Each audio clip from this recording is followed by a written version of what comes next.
one thing. To finish what I say first.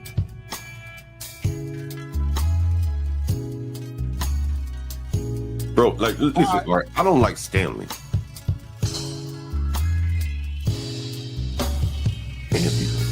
I think the only person I had banned was Stanley. And Nate, Stanley doesn't state the obvious, like what the You don't think one parent influence is detrimental?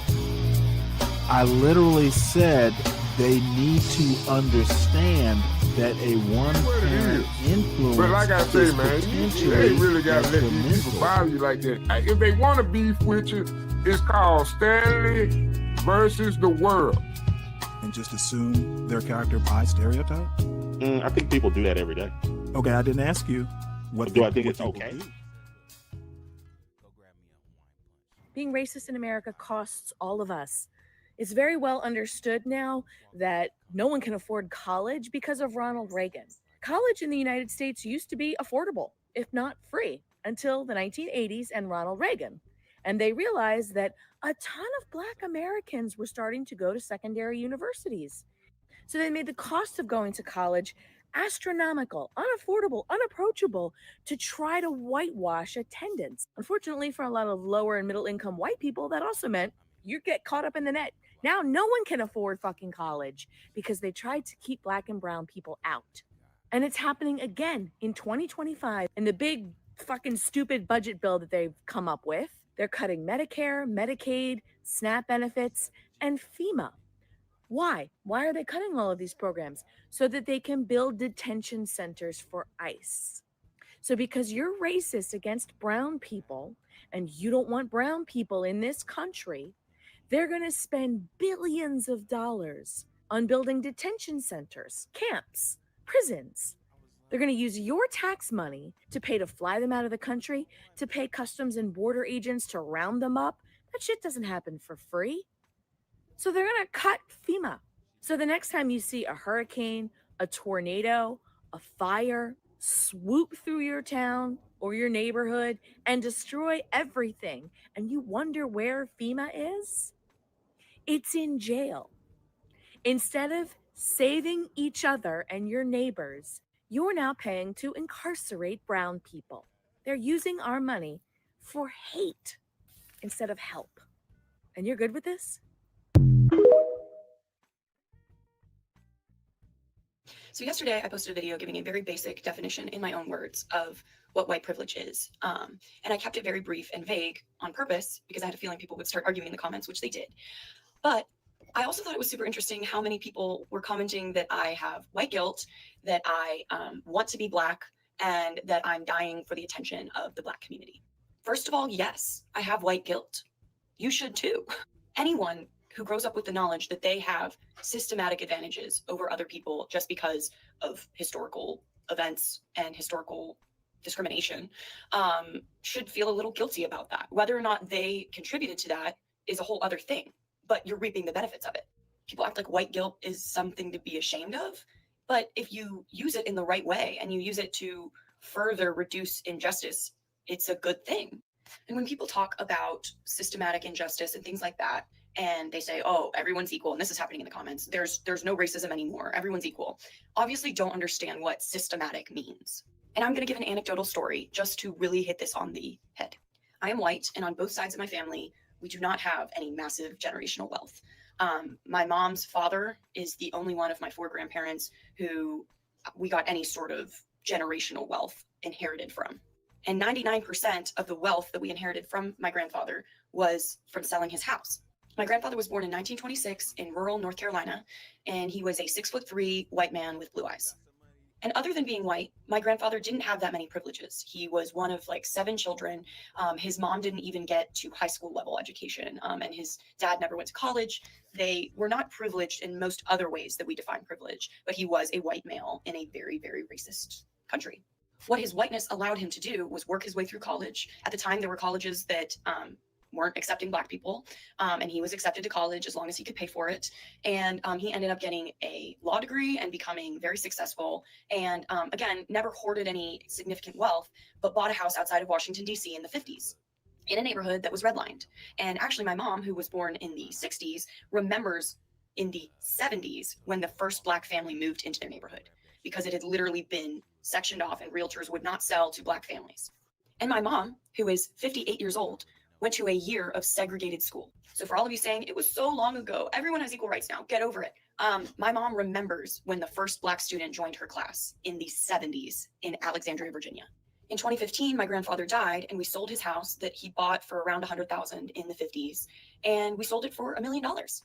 That money was divided among his children, and my family was able to get out of a lot of debt, and it completely reset my ability to go to private versus public school, my ability to afford tutors, my ability to become the educated person that I am. And it was all really because I have a white grandfather. Let me finish. Had my grandfather been Black and had all of the other skills and background that he had, he couldn't have gone to the schools that he went to. He wouldn't have been hired in the jobs that he was. And he couldn't have bought the house that he did, that, 65 years later, put his family out of debt. So if anyone tries to tell you it's not that deep, it really is that deep. It goes so far back. Any small privilege that a white person has is probably, to some degree, due to their whiteness. And if you are a white person who has roots in the South, you definitely should have white guilt, and you definitely should be doing the work to understand how your privilege affects the people around you and how you can help level the playing field, because you almost 100% have an ancestor who owned Black people. So yes, I have white guilt. Yes, I'm aware of my status as a white woman, and I'm aware of the parts of my identity that are privileged and the parts that aren't. But saying that you have a certain type of privilege doesn't mean that you have every privilege. It just means that that aspect of your identity is favored by society. So I can talk about being a white woman, and that makes me privileged. But if I talk about being a woman, that is actually a disadvantage in a lot of ways. And everyone tried to get all particular about these specific situations where a Black person might have a privilege or a woman might have a privilege over a man. Those are isolated situations you're bringing up. We're talking about large scale, mass, systematic issues. And it's a lot deeper than just, I felt racism as a white person at one point. Fine, yeah, all of us can experience what feels like discrimination based on race, but that doesn't mean that it's systematically affecting you and stopping you and your families from catching up. That's really what it is. Now, yeah, legally, Black people and white people should have the same exact rights and privileges, but they're playing catch up. Because if my family, like I said, had been Black, we would never have gotten out of debt in 2015. I would never have been able to afford the school that I went to and live the lifestyle that I'm living right now. And that's because of effects from over 70 years ago. So thanks for listening. And yeah, white guilt's okay. So a lot of people.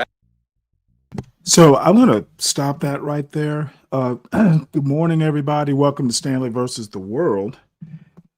Everybody, make sure that you hit the like button. And if you wander in and you're new, please make sure that you subscribe to the channel. We're up to a whole 219 people, and I appreciate every one of you. So I don't know. I think sometimes young people like that young lady, pretty much everything she says is true as far as the systemic part. And I think the example she gave was really, really good.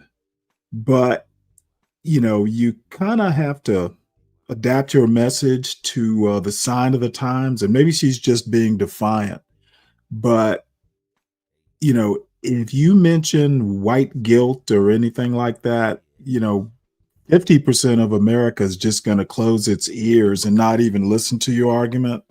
So shout out to actually, knowing how to frame your audience to, well, basically read the room.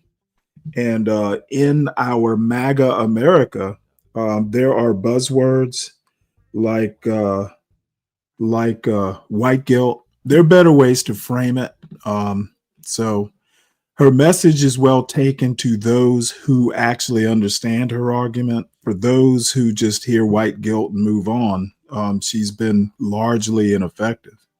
So I thought it was an interesting take, and thought I would show that. But young people learn as they go. And she may not even realize how racist America can be.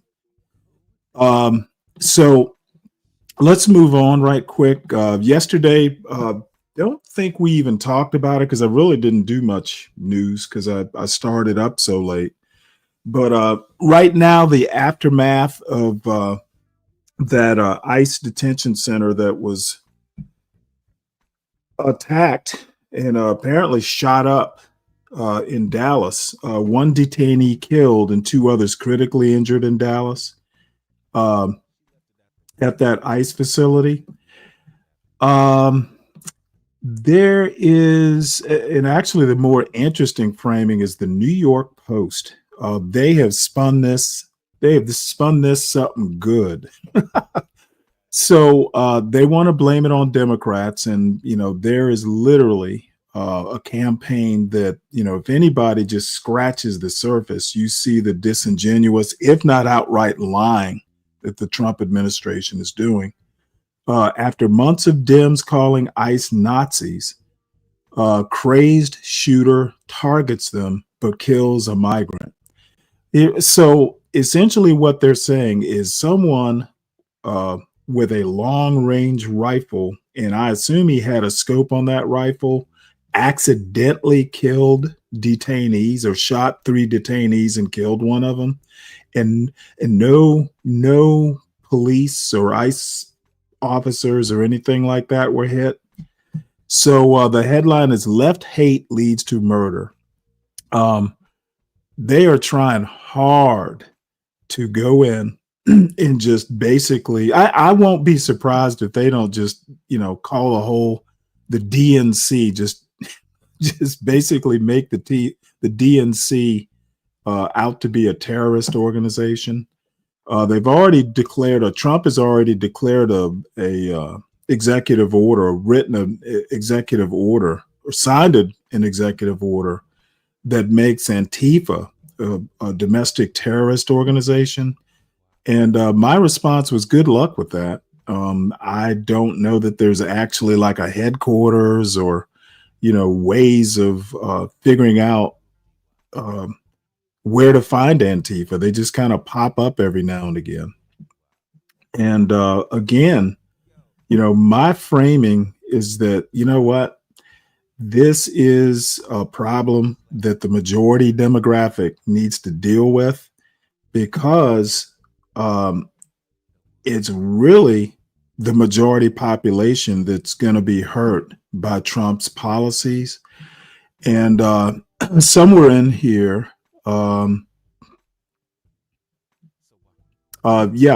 basically Trump's policies looks like we may be heading for a government shutdown on September 30th. And the Democrats are basically lobbying to save some healthcare funding. And of course, the Republicans don't want to do it. So Trump, in anticipation of a government shutdown, is going to use that shutdown to his advantage. Basically, White House tells agencies to prepare for mass layoffs ahead of a potential government shutdown next week. My question is, what's stopping him from doing it now? Canceled an Oval Office meeting with Democrats, and this was to discuss the looming government shutdown set to start 1 week from tomorrow if no deal is reached. It's clear that Donald Trump and House Republicans and Senate Republicans are running scared, which is why they refuse to even sit down and have a conversation to discuss the Republican government shutdown and the healthcare crisis that is going to cause people in the United States of America to die. And for more on this, CBS News congressional correspondent Caitlin Huey-Burns joins us now from our Washington bureau. Caitlin, very good to see you here. Can you talk about what stood out to you in that press conference, and how much weight do his words have at this point? Hey, Nancy, it's great to see you. Well, in just over a week, the government is poised to shut down if there can't be a deal reached to move forward with funding the government. And what is on the table right now is something that passed the House of Representatives with Republican support. It's now over in the Senate side, and it's just essentially an extension of current government funding for the next 7 weeks or so, and also includes new security funding for members of Congress in light of the Charlie Kirk shooting. Democrats, however, want to use this as a point of leverage. Now, you may think, don't Republicans control the House and the Senate? That's true, they do. But in the Senate, they have to get 60 votes. Republicans don't have 60 votes to pass something. And so they're going to need support from Democrats to get any of this through. And so Democrats are using this as a point to say, this is what we want out of this if we're going to give you these votes. And I'll say the list of demands from Democrats is pretty lengthy. This is a wish list, really. I mean, they are asking to repeal parts of the One Big Beautiful Bill, particularly dealing with Medicaid.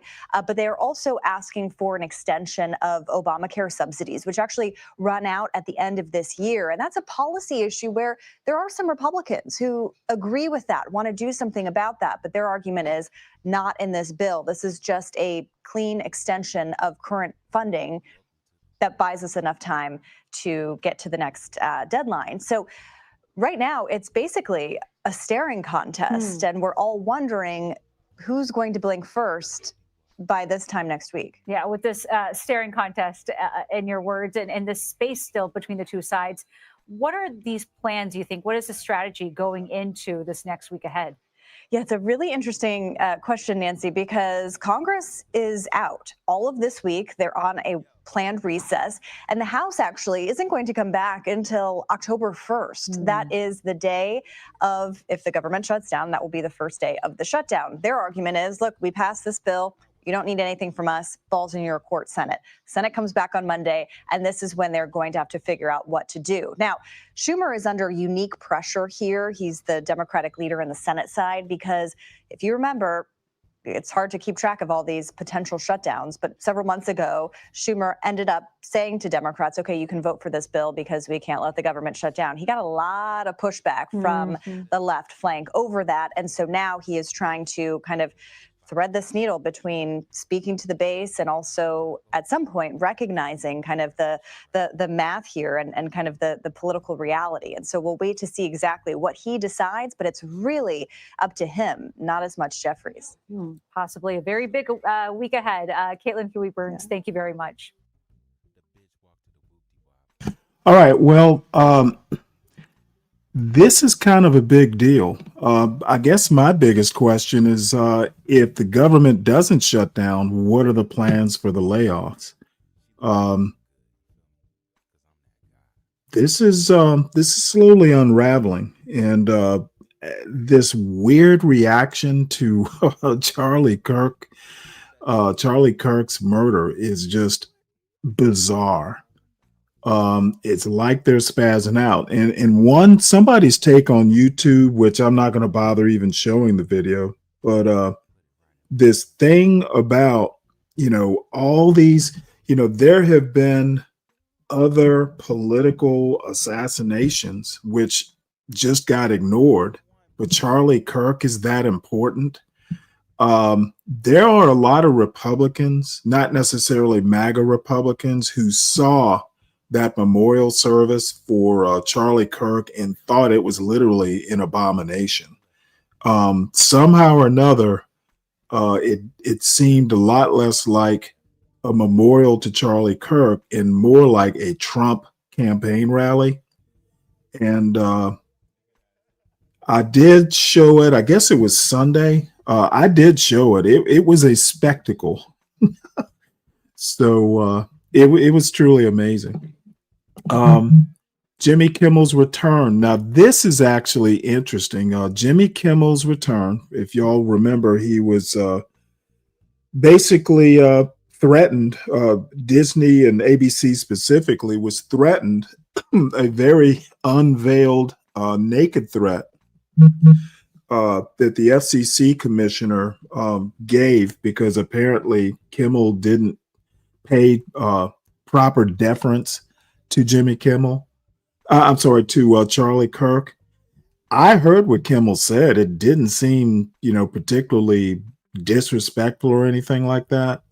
So this is probably the first time that I can think of since Trump has been president that, ABC acquiesced to the veiled threat, or not. It was a thinly veiled threat. And the shareholders, Disney shareholders, and people started unsubscribing from the Disney Channel.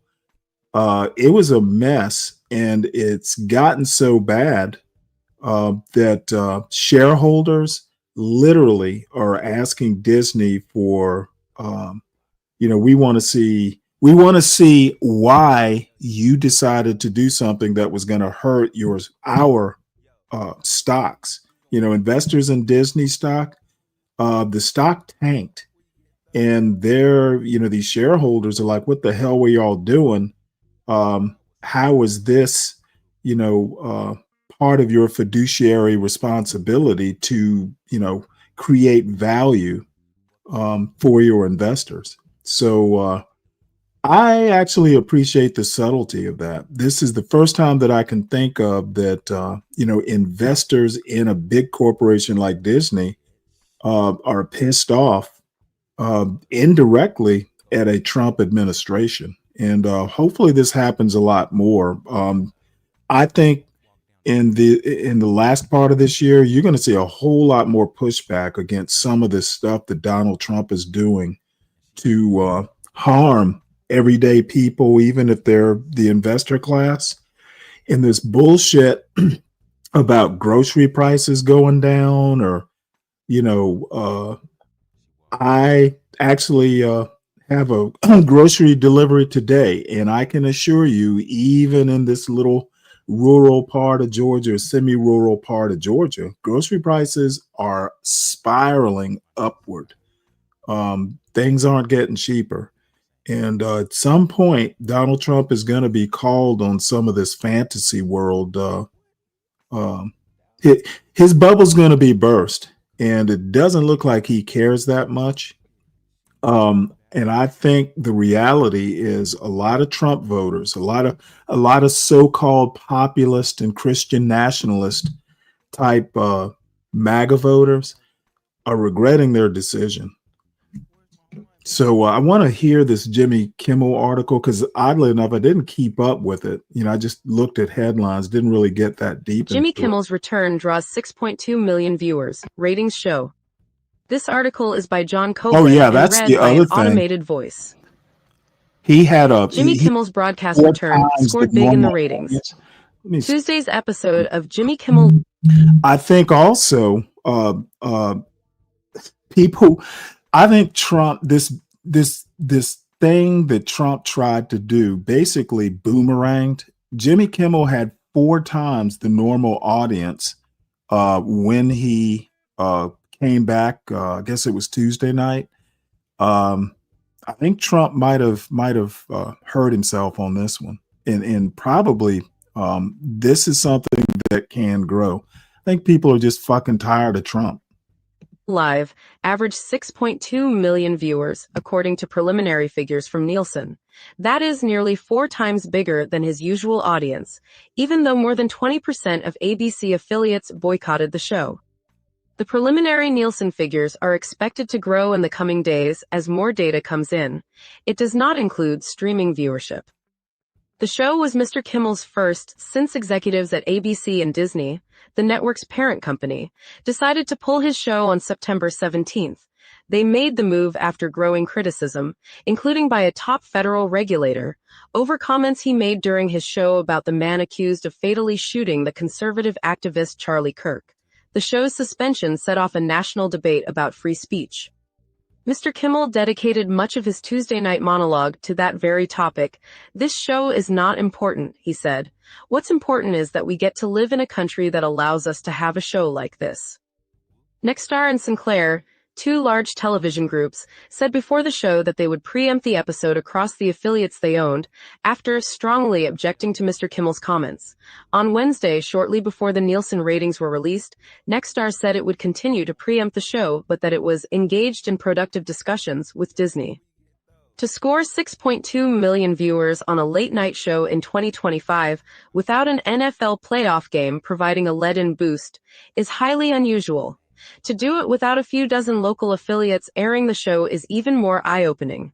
Jimmy Kimmel Live averaged 1.6 million viewers in the 2024-2025 September to May television season, according to Nielsen. Mr. Kimmel's return also scored big online. The YouTube video of his monologue has already drawn more than 15 million views. The return was one of the most anticipated late-night show episodes in a long time. Mr. Kimmel was at turns emotional, defiant, and comedic in his monologue. He praised some Republican officials who expressed misgivings about comments from Brendan Carr, the chairman of the Federal Communications Commission, who attacked Mr. Kimmel last week. But he also strongly criticized the Trump administration. A government threat to silence a comedian the president doesn't like is anti-American, he said. The show's return also stoked interest from President Trump. "I can't believe ABC fake news gave Jimmy Kimmel his job back," he posted on social media an hour before the broadcast. Mr. Trump suggested that he might sue ABC over Mr. Kimmel's reinstatement, before adding, "A true bunch of losers. Let Jimmy Kimmel rot in his bad ratings." On Tuesday's show, Mr. Kimmel played a clip of Mr. Trump aboard Air Force One gloating about Mr. Kimmel being taken off the air. "He had no ratings," the president said. "Well," Mr. Kimmel said after the clip, "I do tonight." Yeah, one of the cardinal rules that politicians usually have sense enough to follow is you don't fuck with comedians. They're funnier. And in a lot of ways, they're more influential than a president. So it'll be interesting to see what his ratings last night were. But, having a president take this much or give this much attention to you must mean you're important. So Kimmel might have gotten a career boost unintentionally. So anyway, next story. Again, kind of significant. The Supreme Court allows Trump to fire FTC commissioner. Now, this is gonna lead to a case. I think I saw November. There's a 90-year-old precedent that pretty much supported the idea that there's certain federal agencies that are independent. To a point to where the president can't just fire, the members of the commission or that sort of thing. And so far, the Supreme Court has kind of backed Trump, in this unitary executive thing where, the president is the absolute head and can fire anybody in the executive branch.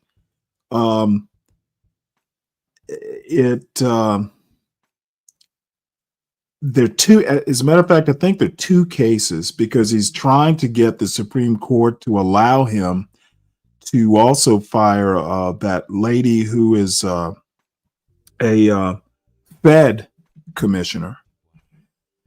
And she literally has not been charged with anything. She's been accused of something, but she literally hasn't done anything to be fired for. So I'm going to be interested to see what happens. And there are going to be a couple Supreme Court cases that I want to listen to on this show, as boring as they might be. But this lady said the article says the justices said they will consider whether to overrule a landmark Supreme Court precedent that has limited the president's ability to fire top officials at the agency.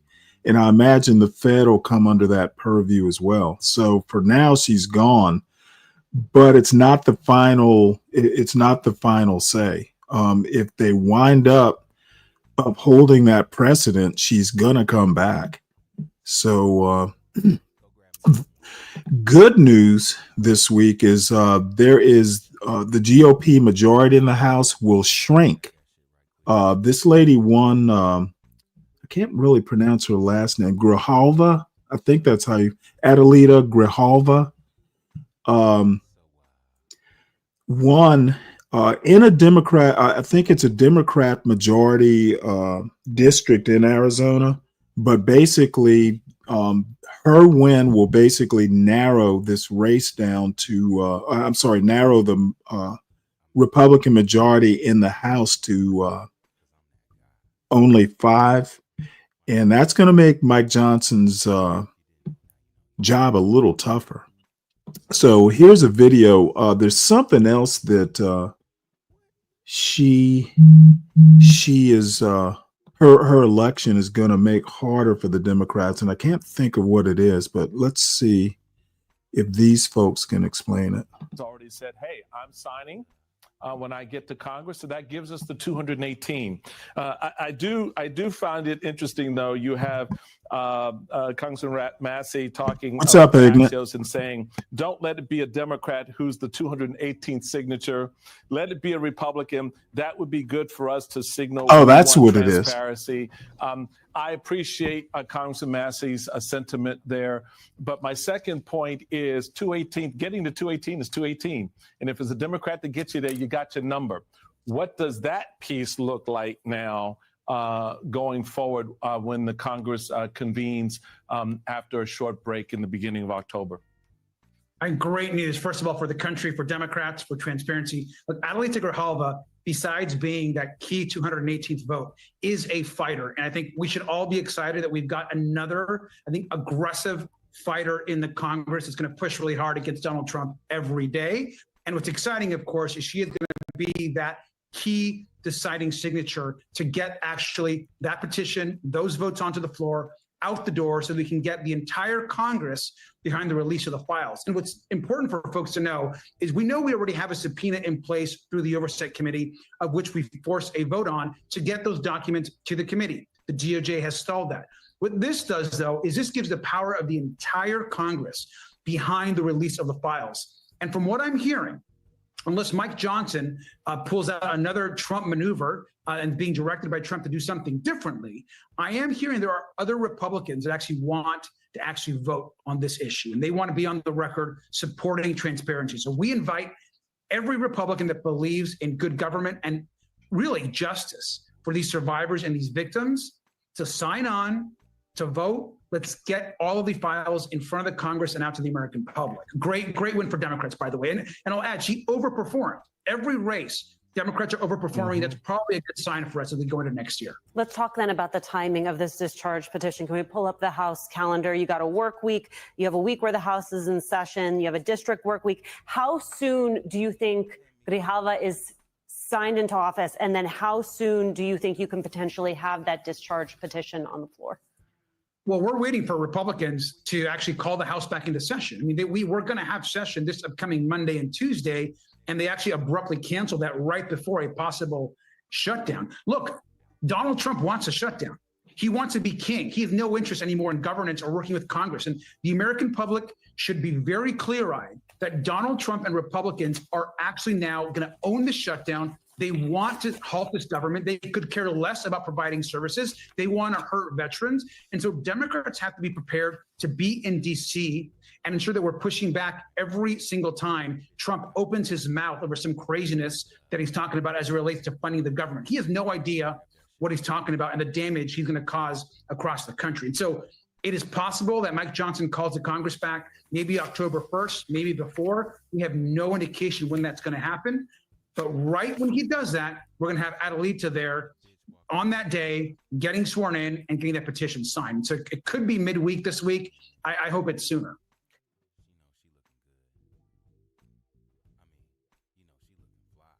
Jimmy Kimmel, he was back last night, and as we said yesterday, and I made the point, I might as well watch this. But he is not the full story, whether it's Jimmy Kimmel, whether it is the sitting Attorney General of New York, Letitia James, whether it's the former FBI director or a sitting United States Senator.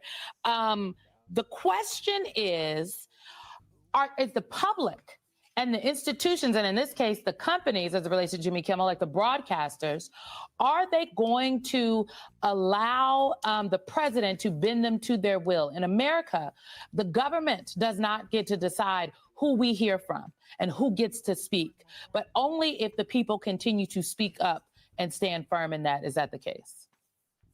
Yeah, look, I'm very worried that he will be able to bend them to as well. I mean, the fact is, before ABC and Disney capitulated on suspending Jimmy Kimmel, they fired Terry Moran. Remember, the very well-respected broadcaster and correspondent, and they fired him because he made negative comments about Stephen Miller.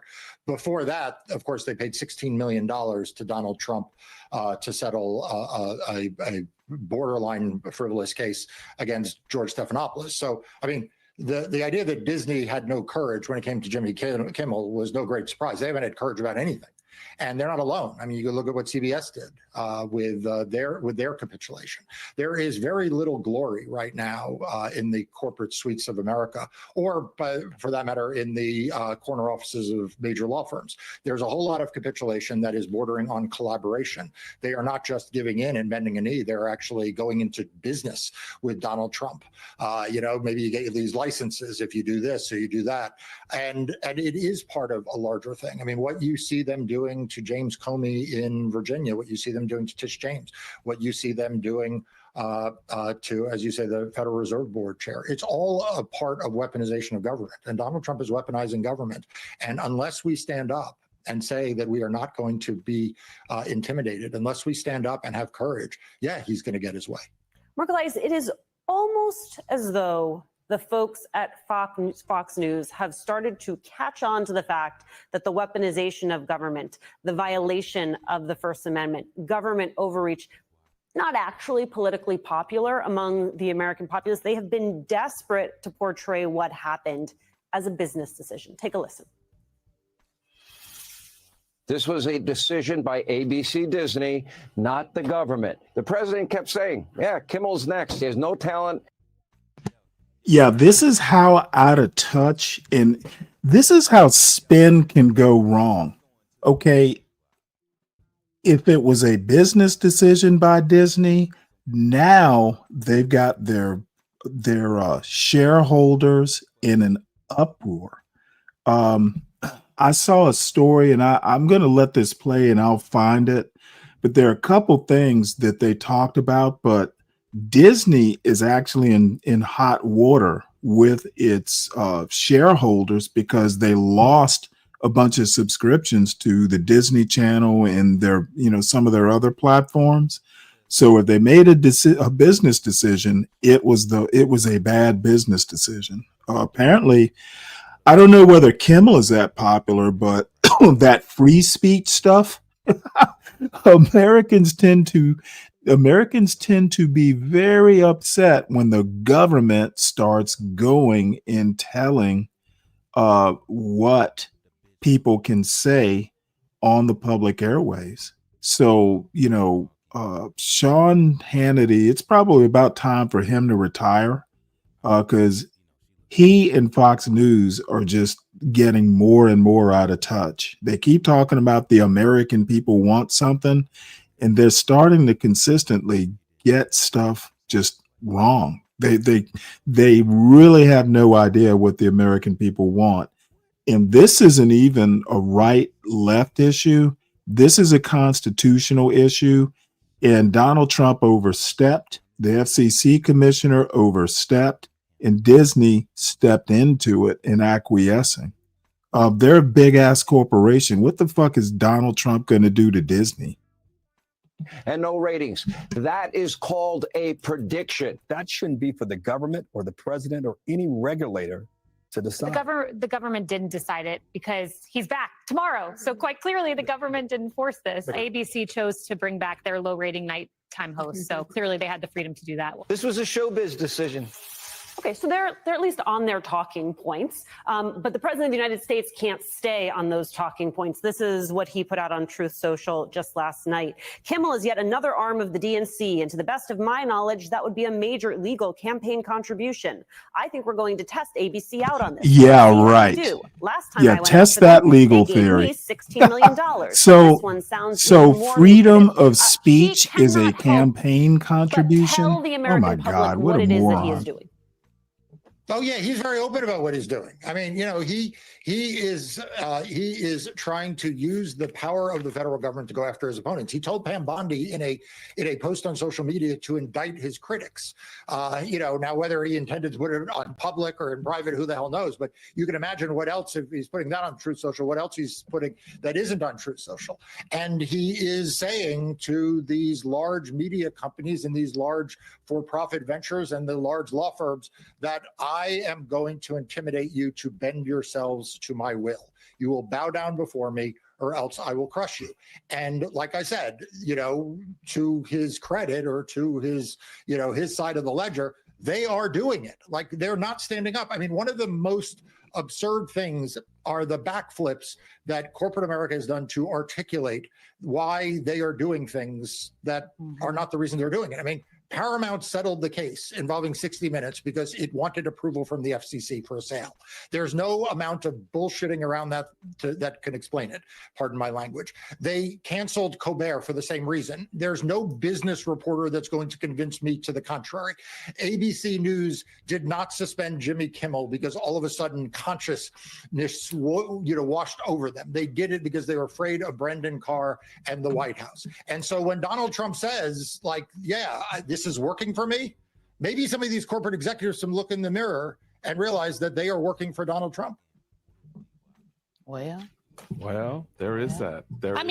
I will just note, the Sinclair and Nexstar chose last night not to air Jimmy Kimmel. They said that they will preempt it. It's my understanding that and that is their right to do so. These are the TV stations that carry network programming, according to the Los Angeles Times. They do this under contractual agreements that require them to carry every single show. The stations are allowed to preempt an agreed upon number of scheduled programs over a specified period. We don't know what the specified period is in these contracts. We checked. It's kind of hard to find.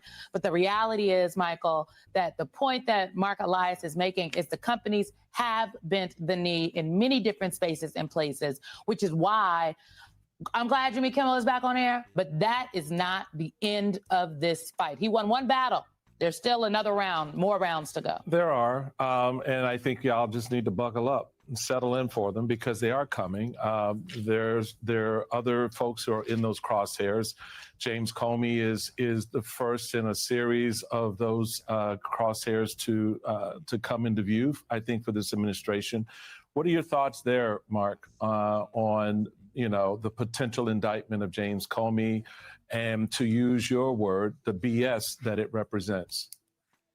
Yeah, look, I think that we need to recognize that James Comey is the victim of the weaponization of government. I don't like James Comey. James Comey put his finger on the scale to hurt Hillary Clinton's chances of being president in 2016. That is my opinion. So I am anything but an apologist for James Comey.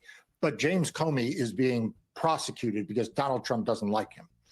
John Bolton, another figure I'm not a big fan of, is being investigated because Donald Trump does not like him. And the only thing that I differ with the panel you had on before is it is cold comfort to say that in the end, these folks may get acquitted. It is cold comfort to say that they will bear the cost and the reputational harm and the sleepless nights of an investigation, an indictment, a prosecution, but that in the end, justice may be done. When justice is done at that point, it is no longer justice, okay? The fact is that the former U.S. attorney, acting U.S. attorney for Virginia, who resigned or was fired, is no hero in my book. Why did he agree to open this investigation? Why have people in that office and in other offices around this country humored Donald Trump, have humored Pam Bondi, and engaged in these witch hunt, these political prosecutions that if had done under the Biden administration would have been a national scandal and a national outrage. And now we say, well, as long as they are not ultimately convicted, justice is done. That is wrong, okay? The fact is that justice is done when career prosecutors and political appointees don't bend. It's not that they don't break, they don't bend. And I don't want to hear about the lawyers' mortgages. I don't want to hear about their job prospects. I don't want to hear about any of them. No one made them go to law school. No one made them take jobs as U.S. attorney, as assistant U.S. attorneys. No one forced them to take an oath to uphold the law and the Constitution. Having done that, they either need to follow that oath or they need to resign. And don't expect me to grade them on a curve. And I beg the audience not to grade people on a curve. All right. Well, just hold on one second. I fear. Let me take a brief detour. Slick, I have a thing for like Mediterranean and even Latin type food. As a matter of fact, I just last night made a batch of pico de gallo, which requires lime and cilantro. I literally use lemon and things like if I do something in the crock pot, like some sort of stew, like a bean stew with meat and stuff like that in there, I always put half a lemon in it because even a little bit of citrus flavor, it even makes savory dishes a little bit more complex. So, and it's a good source of vitamin C. What can you say? In Groyper, let's see, Real Estate Explain why Nick Fuentes is back on YouTube. I don't give a. You know what? I didn't know he ever left YouTube. YouTube isn't considered mainstream media, is it? It's a lot of things. I think YouTube is considered social media, and you literally have Groyper in your little handle here, so you would know more about him leaving or coming back to YouTube than I would. But I think I've watched his clips on YouTube for the past 2 or 3 months. So I didn't know he left YouTube. He's been here, maybe on other shows. I don't know. Nobody censors. Well, again, most people don't understand what censorship is. And apparently you really don't either, Groyper. The First Amendment basically tells you what the government can't do. The Bill of Rights is what is a rights guaranteed that the government cannot violate. The Constitution doesn't legislate what private companies can do. So I think what you need to do, the recommendation I gave Brian Nichols was read a book. And now I'm going to pass on that advice to you. Maybe I can recommend a really good book on explaining the Constitution. I'll look it up here in just a second. But I probably need to reread it myself.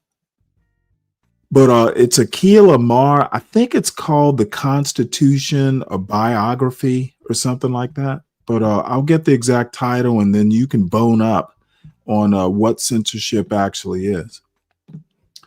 So speaking of mainstream media, this story is from the Washington Examiner,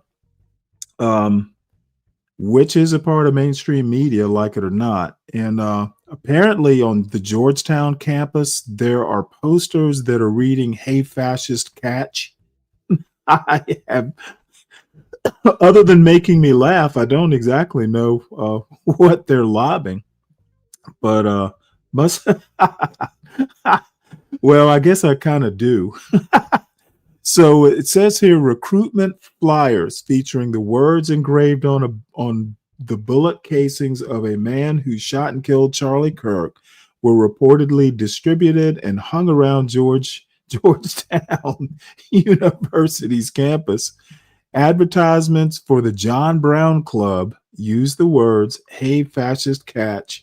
Some of the very words engraved on bullet casings by alleged Kirk assassin Tyler Robinson. I remember that now. The circular included a QR code to scan for those interested in joining. It advertised the club as the only political group that celebrates when Nazis die. Oh. So let's see. There's a little X thing here. This is interesting. Let's see. I will have to let me see. I can't get this to work, but apparently there is a John Brown Club on the campus of Georgetown University. It says the group does not appear to be an official student organization at Georgetown. I just emailed the school for clarification and comment and will update accordingly. Well, if it's not an official club, the school won't be able to help you probably. But I do appreciate the humor. Hey, if you can't, if you can't, oh, look. Yeah, well, you know what, Sunrise? Keep that shit up, and you will be hitting the showers for the day. Let's not be racist in my chat, please. Or I'll censor the chat. How about that? So anyway, let's shift gears here. This is the Latin Times. Apparently, lawyers report disappearance of hundreds of alligator Alcatraz detainees from ICE database. It's a black hole. And I don't know, would you consider the Latin Times mainstream media? They're saying the Miami Herald reported that by late August, about 800 detainees no longer appeared in ICE's database, while another 450 were listed with no location. Wow. What is going on there? Says here, hundreds of people once held in the Alligator Alcatraz Immigration Processing Center in Florida have vanished from federal records, prompting lawyers to accuse U.S. authorities of running a detention black hole, as a new sprawling report from El País has revealed. Immigrant advocacy groups told the news site that the detainees formerly at the facility west of Miami disappeared from ICE's online locator, and searches now yield the message, call the Florida Department of Corrections for details. Luis Sorto of Sanctuary of the South, which has challenged restrictions on attorney access at this site, said plaintiffs in a lawsuit were moved elsewhere but have never appeared in ICE's tracking system. So this is interesting. What is the Trump administration doing with all these people? Any ideas? I'm hoping they were at a minimum just sent somewhere, and I expect sloppy paperwork from the Trump administration.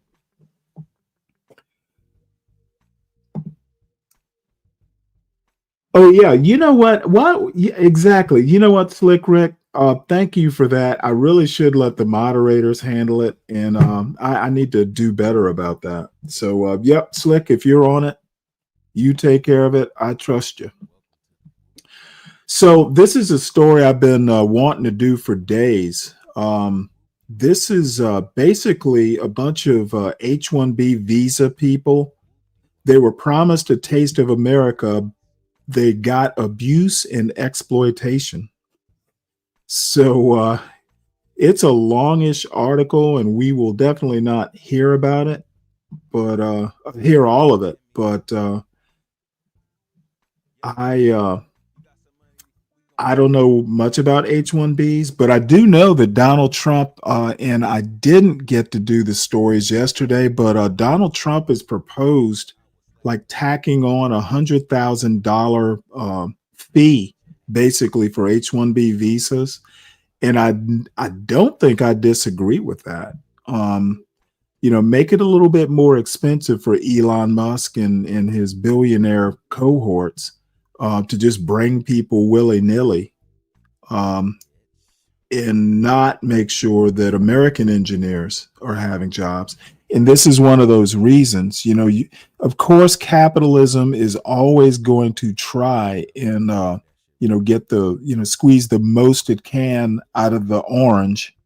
And H-1B visas, I've heard stories. So let's hear this story.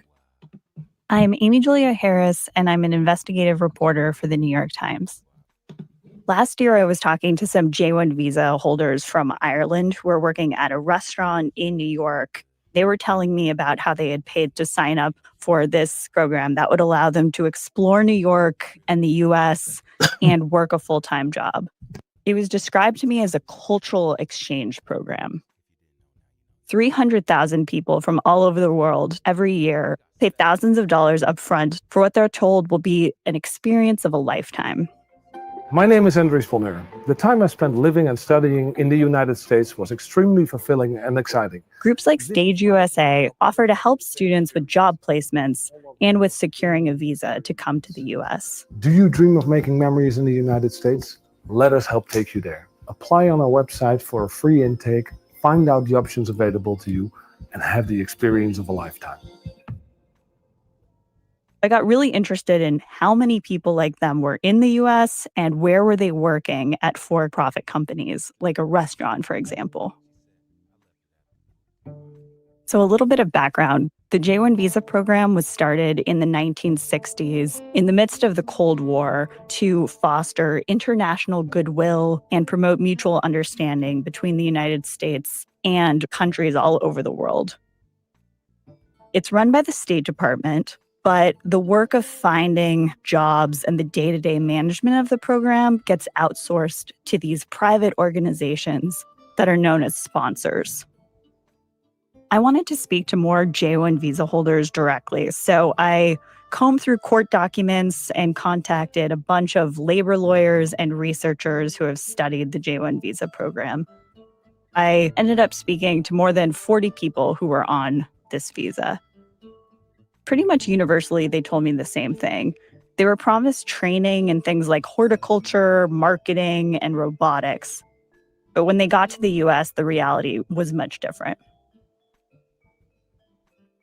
One of the people I spoke to was Bahare Milanaku. She's a 22-year-old student from Kosovo. She told me she paid about $2,000 to be part of the program and was excited to come to the US for the first time. She thought she was going to be learning about plant cultivation. Instead, she ended up working in a greenhouse where she would rise before dawn to plant in the fields, where she would slap barcodes onto flower pots for 10 hours a day. She lived in this filthy, crowded trailer on the property where she said there were cockroaches and mice in the kitchen. She said, "We were just cheap labor." This is The company this is she that worked for, those Kurt Weiss, greenhouses is she one of the worked in. largest greenhouses in the country. They turned down my request to visit, but workers described acres of succulents, Easter lilies, azaleas, and forklifts that just buzz across the greenhouse floor with shipments for big box stores like Home Depot. People also told me that while they were working there were lots of injuries and even a fatality at the greenhouse. One student's hand was crushed beneath a forklift, and another person was crushed after a metal cart loaded with flowers fell down and onto him, and he needed shoulder surgery. Over the course of many, many months and a lot of phone calls and emails, I talked to J-1 visa holders who again and again were describing the same thing. There was this massive disconnect between what they expected and what they were promised and the reality of their situations. Internships in robotics turned out to just be shifts at a dog food plant. Other people worked 60-hour weeks as housekeepers or in meat packing plants or on hog farms breeding pigs, all in the name of cultural exchange. What was really striking was how careful each of these companies were never to call people on the J-1 visa workers. They were always participants or trainees or interns. And that label is important because it keeps the program under the jurisdiction of the State Department as a cultural exchange program, not the Department of Labor, which regulates most other guest worker programs. And that creates this regulatory black hole where full-time labor is described as cultural exchange. What I found in this story that I'm about to read to you now is a lot of finger pointing. When I asked who was responsible for all of this abuse that is happening in the J-1 visa program, everyone was pointing to someone else. The sponsor said, well, it's really the employers who are abusing people and it's not our fault. Well, no, it's the State Department. The State Department needs to better regulate. The employer said, well, it's really the sponsor organizations. There's no one agency accountable for this massive program. So here's the story I wrote about the J-1 visa program. They came from the Philippines, from South Africa, and from Kosovo, dozens of young people eager to experience the best that America had to offer. Some had emptied their savings, others had borrowed from their families. All had traveled to New York under a U.S. government program meant to foster cultural exchange, and they were eager to learn on the job at Kurt Weiss Greenhouses, one of the largest plant nurseries in the nation. But when they arrived at the sprawling compound on Long Island, with its acres of flower beds, busy forklifts, and speeding conveyor belts, it was nothing like what they had been promised. Instead of receiving mentorship and time off to visit beaches, they spent 10-hour days stuffing soil into pots on an assembly line, or rose before dawn to plant flowers in the fields, or toiled past midnight loading heavy cartons of hydrangeas onto trucks bound for Costco, Walmart, and Home Depot. They slept in filthy trailers on the property, sometimes two to a bed, choking on the dust kicked up by passing trucks, and recoiling at the mice and cockroaches that skittered through their kitchen cabinets. One visa worker, a student from Brazil, was made to tend plants in a greenhouse while laborers in protective suits sprayed chemicals around her. Given no safety gear, she fell violently ill, vomiting as her skin broke out in angry red spots. Another, a man from Eastern Europe, had his hand crushed beneath the wheels of a forklift. A third, an ambitious 22-year-old from Kosovo, who was at the top of her class, winced as her bosses screamed at her to work faster and threatened to have her deported if she did not. There was no treating you like a human, the student Bahari Milanaku said. We were just cheap labor. Every year, tens of thousands of young people come to work at companies like Kurt Weiss on J-1 visas as part of a program that is supposed to provide an exhilarating taste of the American way. Instead, a New York Times investigation has found, many of them have suffered abuse and mistreatment by American businesses in a poorly regulated program that is ripe for exploitation. And I'm gonna stop it right there. If anybody wants the article, I can certainly drop it into the chat. But I kind of wonder. And you know what? It may even be in the article whether Trump plans on even keeping this. Because to be honest, these are jobs that Americans could have. They don't sound particularly complicated. So,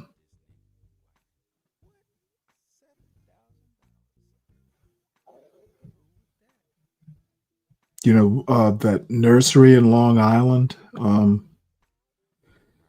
Let's see here. Abuse and harassment, ignoring complaints.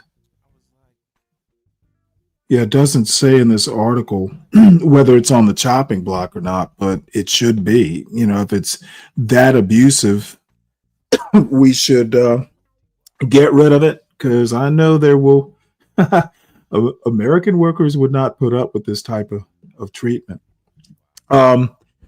So this is kind of related.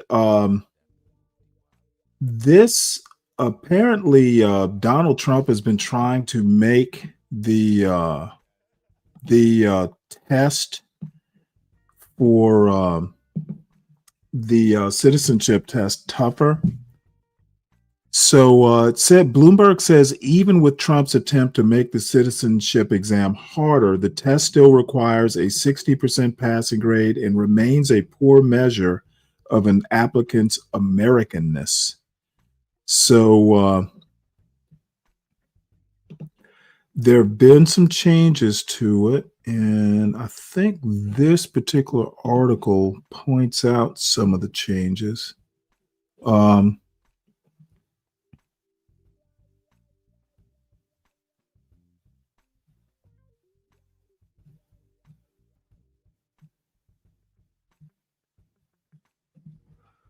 So it says here, the 2025 version of the citizenship test expands the question bank to 128 items, increasing the number of questions asked during interviews from 10 to 20 with a passing score of 12 correct answers. So you got to get 12 out of 20. Approximately 75% of the questions are derived from the 2008 citizenship test, with some carried over verbatim. The remaining 25% are new, while certain questions from the 2000, sorry, did I say 2028? I meant 2008. There are questions from the 2008 version that have been removed. And according with Section 312B, Section 312B3 of the Immigration and Nationality Act, USCIS continues to offer special consideration for applicants age 65 or older who have been lawful permanent residents for at least 20 years. These individuals may take a simplified version of the test consisting of 10 questions selected from a designated pool of 20 with a passing score of 6 out of 10. So that's the 60%. The re-implementation of the 2020 test reflects a broader policy shift. Apparently, Biden must have gotten rid of it at some point. So it's a policy shift aligned with Executive Order 14161, which President Donald Trump issued on January 20, 2025, his first day in office. The directive instructed the Secretary of Homeland Security to evaluate immigration programs for their effectiveness in promoting assimilation, civic preparedness, and attachment to American principles.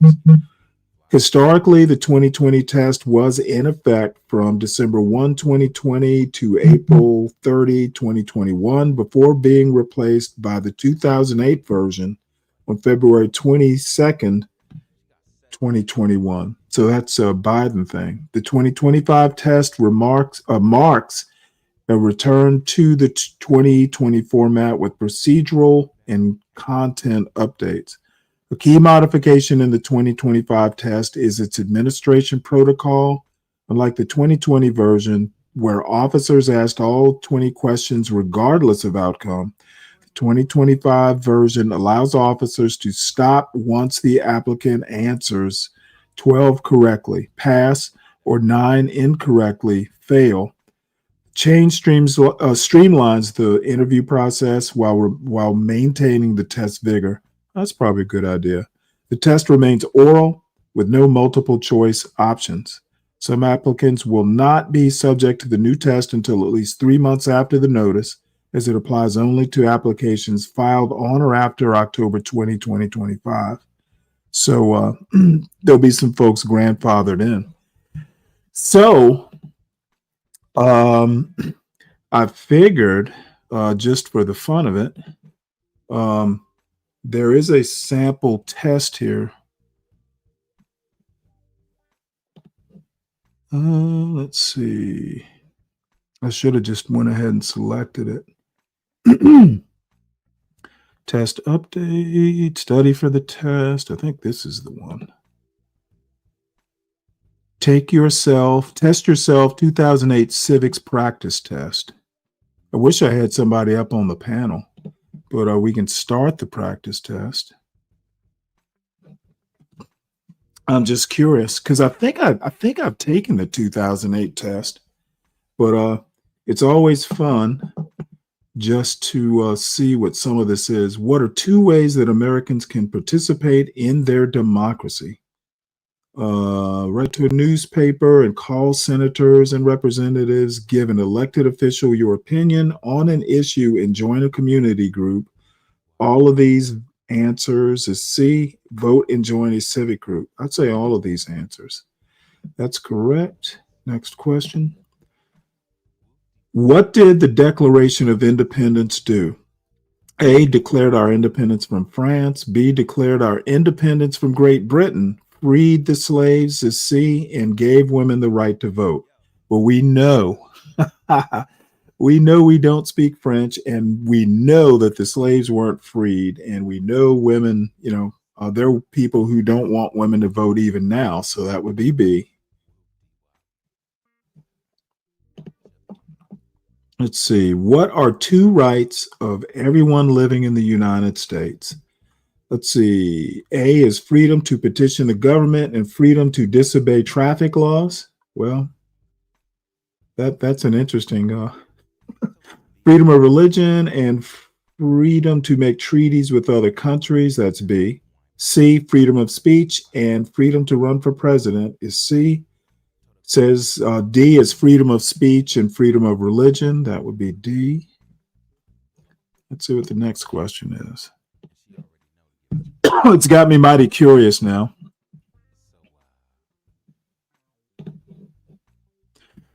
What is one responsibility that is only for United States citizens? A, obey the law. B, pay taxes. C, serve on a jury.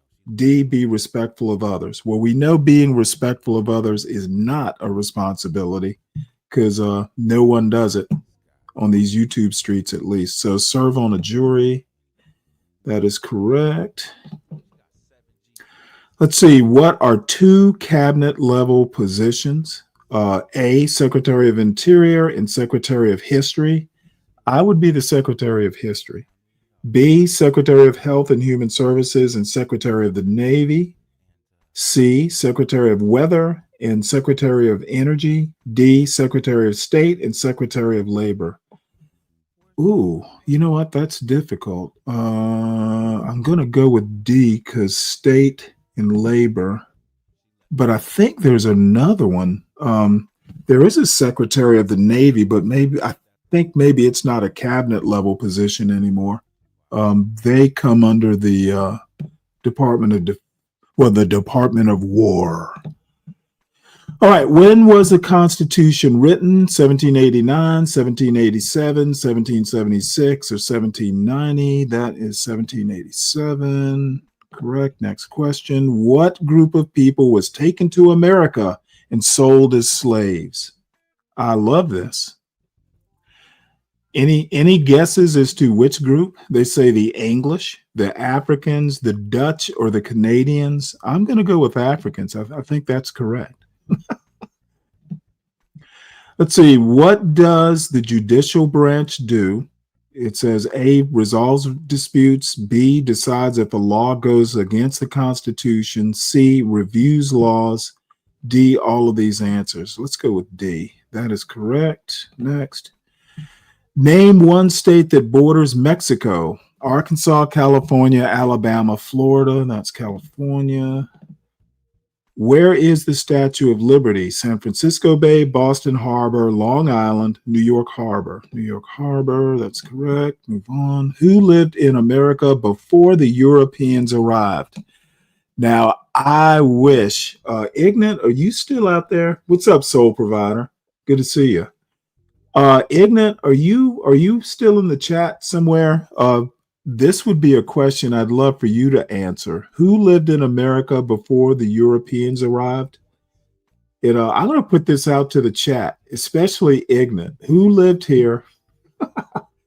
Let's see if Ignat is still in the chat. Yep, you're still there. Who lived here? And which answer would you choose, Ignat?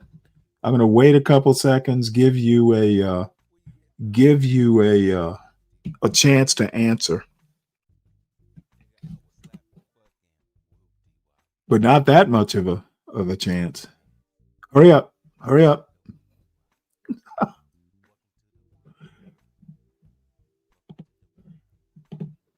Oh, Ignat probably stepped away. So I, much to several people that I know who frequent this chat, it would be American Indians. Now, there are people who would dispute this, but if you want to be a citizen of the United States, black people was not one of the was not one of the answers. So let's move on here. What does the Constitution do? Well, these days, not much. But for the sake of the citizenship test, protects basic rights of Americans, sets up the government, defines the government. D is all of these answers, and I'll go with D. And, see, now I figured it would stop me right at 12, correct? I'm 12 for 12 so far, folks. And again, the link is pinned at the top. What's up, Ryan? If anybody wants to come up, and I'm going to get all 20. I'm going to go for 20 for 20. When was the Declaration of Independence adopted? Let's see. March 4th, 1789. July 4th, 1776. July 2nd, 1789, or December 7th, 1787. Well, I'm going to go with July 4th, 1776. Ooh, I'm correct. Which territory did the United States buy from France in 1803? Alaska, Quebec, Hawaii, or the Louisiana Territory? I'm going to go with D. It was the Louisiana Purchase. What did Martin Luther King Jr. do? I would love to hear someone from the chat tell me, because a lot of people don't think he did much of anything.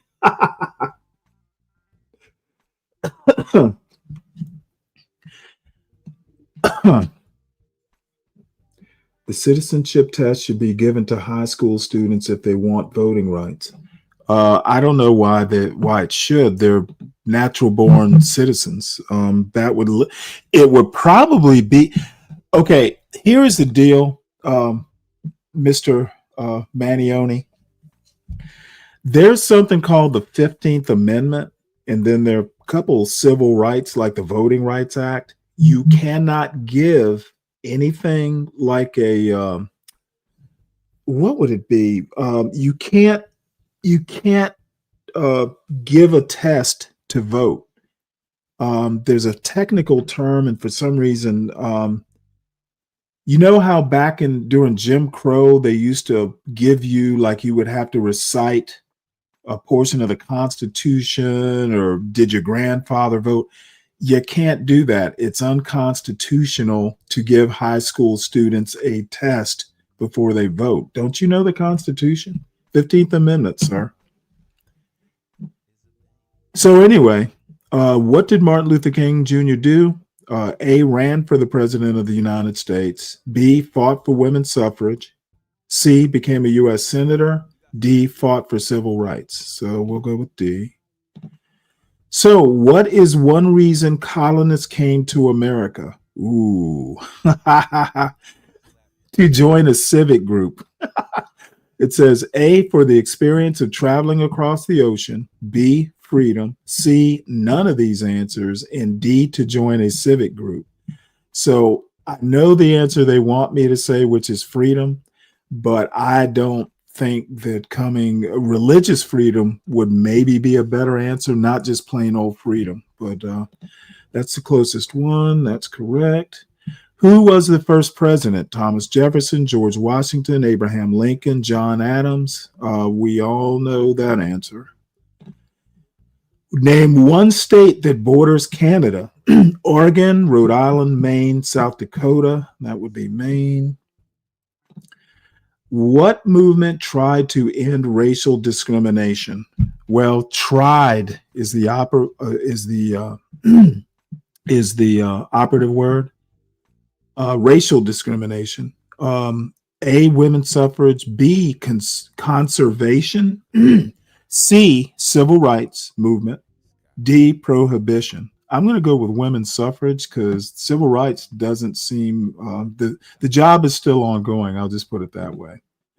So the next is, next question. We elect a president for how many years? 10, 4, 8, or 2? Now they should put an E for life, because that's what Trump's trying to do. The answer would be 4. All right, so I did 20 out of 20, which these questions weren't particularly hard. But if anybody wants this link, I'm certainly happy to drop it. This is, as a matter of fact, I'll just drop it anyway. This is basically the study or the practice test for the U.S. citizenship test. You can give it to your kids. or you can take it yourself.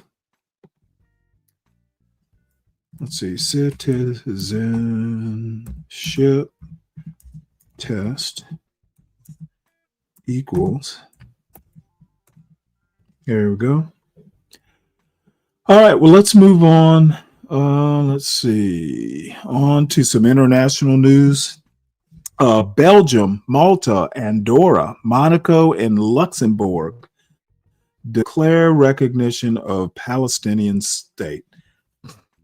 So Belgium, Malta, Andorra, Monaco, Luxembourg declared recognition of the Palestinian state during a United Nations gathering on September 22nd.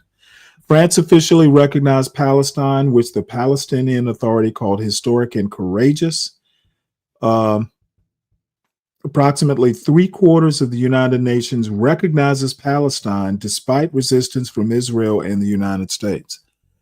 Major Western nations previously declined recognition, stating that a Palestinian state could only result from negotiations with Israel. Well, you know what? I wonder why they changed their mind. Anyone? So this is actually rather interesting. Trump promises Arab leaders he won't let Israel annex the West Bank, Politico reports. So it's interesting. I wonder, I know, a lot of people are supporting a two-state solution versus a one-state solution. So this basically neutralizes any attempt that Israel would do for a one state. And, what can you say? So it goes.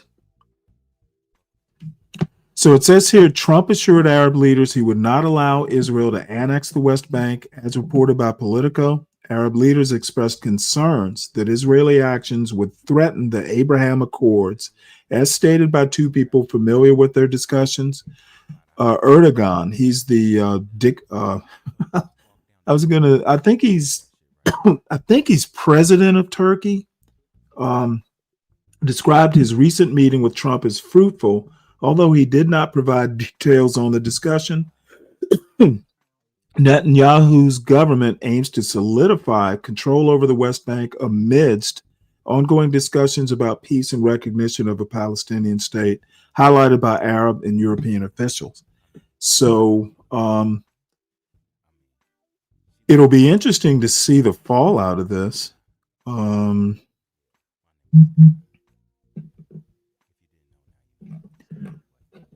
That is, it's interesting.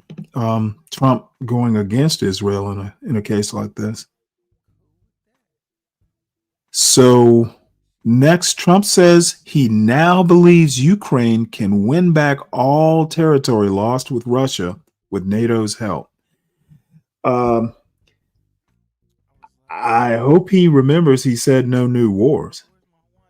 U.S. President Donald Trump stated that he believes Ukraine can reclaim all territory lost to Russia with support from the European Union and NATO. Trump describes Russia's military efforts as lacking strength, saying they make Russia look like a paper tiger. Ooh. Trump is talking big smack now. After meeting with Ukrainian President Vladimir Zelensky, Trump announced a shift from his previous stance, emphasizing the urgency for Ukraine to act while Russia faces economic troubles. So he switched sides. I saw something somewhere where, they're basically saying, you know what, Trump is just going to let him duke it out. Zelensky called Trump's statements a game changer, expressing optimism about Ukraine's potential victory. So Al Jazeera says Russia says no choice but war after Trump U-turn on Ukraine.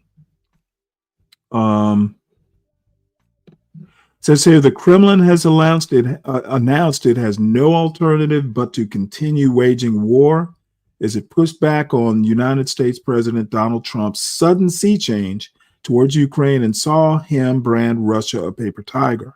Kremlin spokesperson Dmitry Peskov hit back at Trump's claim that Ukraine could, in effect, win the war, declaring on Wednesday that Russia would be continuing its offensive on Ukraine to ensure our interests in and achieve the goals. So let's play this little clip here. This is Zelensky and our dear leader.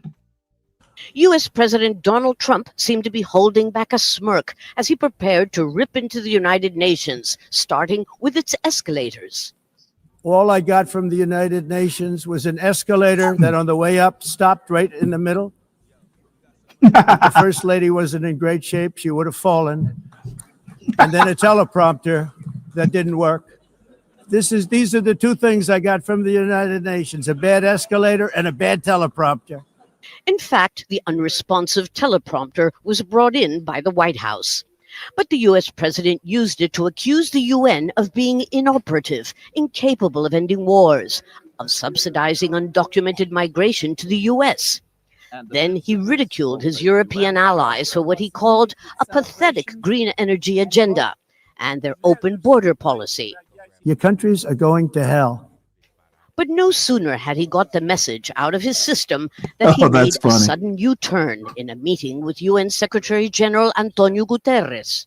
Our country is behind the United Nations 100%. I think the potential of the United Nations is incredible, really incredible. It can do so much. So I'm behind it. But there was another unexpected turnaround to come. After meeting with President Volodymyr Zelensky, Trump said that he now believed that the Ukraine could win back all of its original territory taken by Russia with military and financial help from NATO and the EU. And when asked, he said that he believed that Russian aircraft should be shot down if they violate EU airspace.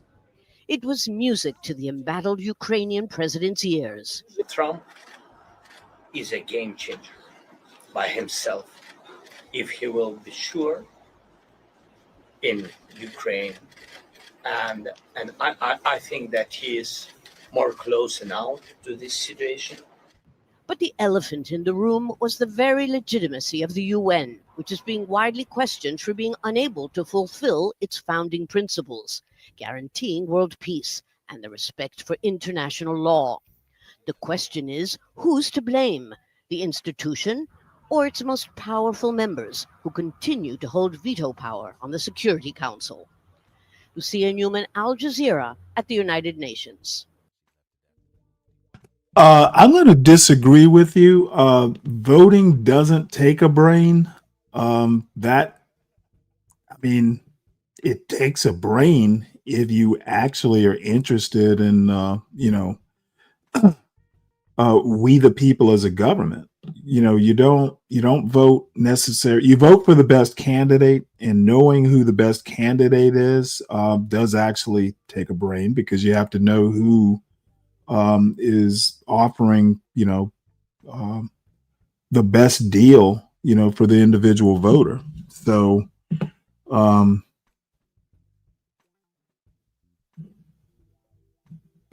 you see. Oh, well, I haven't really been paying too much attention. Let's see. Why do I have to take a 16-hour class for my Second Amendment rights? Why not for voting?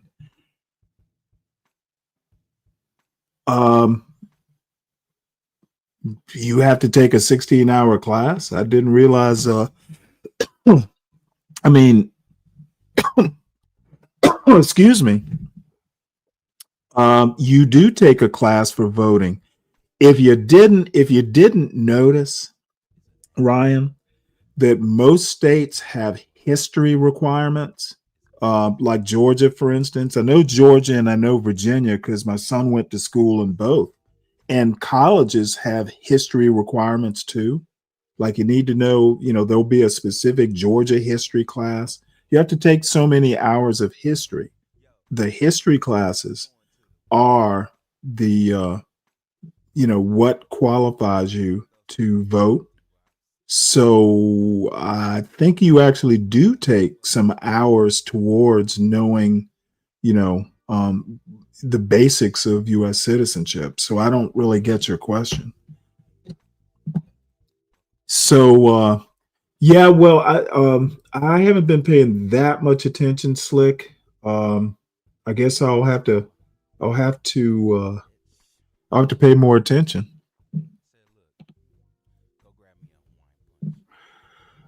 Sorry about that. I'm being neglectful of my duties. This was interesting. Elon Musk's father accused of child sexual abuse.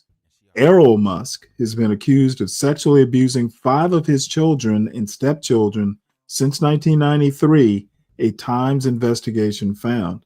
Family members have appealed to Elon Musk for help. I can only imagine what those appeals might be. So we got to listen to this. It's a long article. We'll just listen to the relevant parts. But I don't know whether I'm surprised or not, to be honest. Elon Musk's father accused of child sexual abuse. This article is by Kirsten Grind and John Elegon and read by an automated voice. Elon Musk has not been shy about putting much of his life on public display. The tech billionaire posts daily on his social network X, has cooperated with 2 biographies, and often speaks on podcasts and at conferences. But there is one part of his life that he has not revealed much about: his longtime estrangement from his father, Errol Musk, who has become increasingly outspoken about his family and business ventures tied to the Musk name. A New York Times investigation found that a significant factor in Elon Musk's rupture with his father stems from accusations against Errol Musk of child sex abuse. The allegations have repeatedly spilled over into Elon Musk's life as relatives have contacted him for help, and he has sometimes taken action to intercede, according to personal letters, emails, and interviews with family members. The family's troubles have entangled Elon Musk in a painful 3-decade multi-generational saga that continues to trail him. The fallout has kept the 54-year-old mogul tethered to South Africa, where he was born and where Errol Musk lives, even as he has built a business empire in the United States and briefly ascended to political power as a close advisor to President Trump. The allegations against Errol Musk involve 5 of his children and stepchildren, whom he was accused of abusing in South Africa and California, according to police and court records, personal correspondence, social workers, and interviews with family members. The earliest accusation was in 1993 when Errol Musk's stepdaughter, then 4 years old, told relatives he had touched her at the family house. A decade later, the stepdaughter said she caught him sniffing her dirty underwear. Some family members have also accused Errol Musk of abusing 2 of his daughters and a stepson. And as recently as 2023, family members and a social worker attempted to intervene after his then 5-year-old son said his father had groped his buttocks. 3 separate police investigations were opened, according to police and court records, as well as family members. 2 of the inquiries ended, while it's unclear what happened in the third.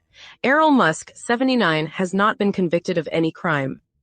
The abuse allegations have caused strife within the Musk family, with some relatives turning to Elon Musk, who is Errol Musk's eldest child, for help.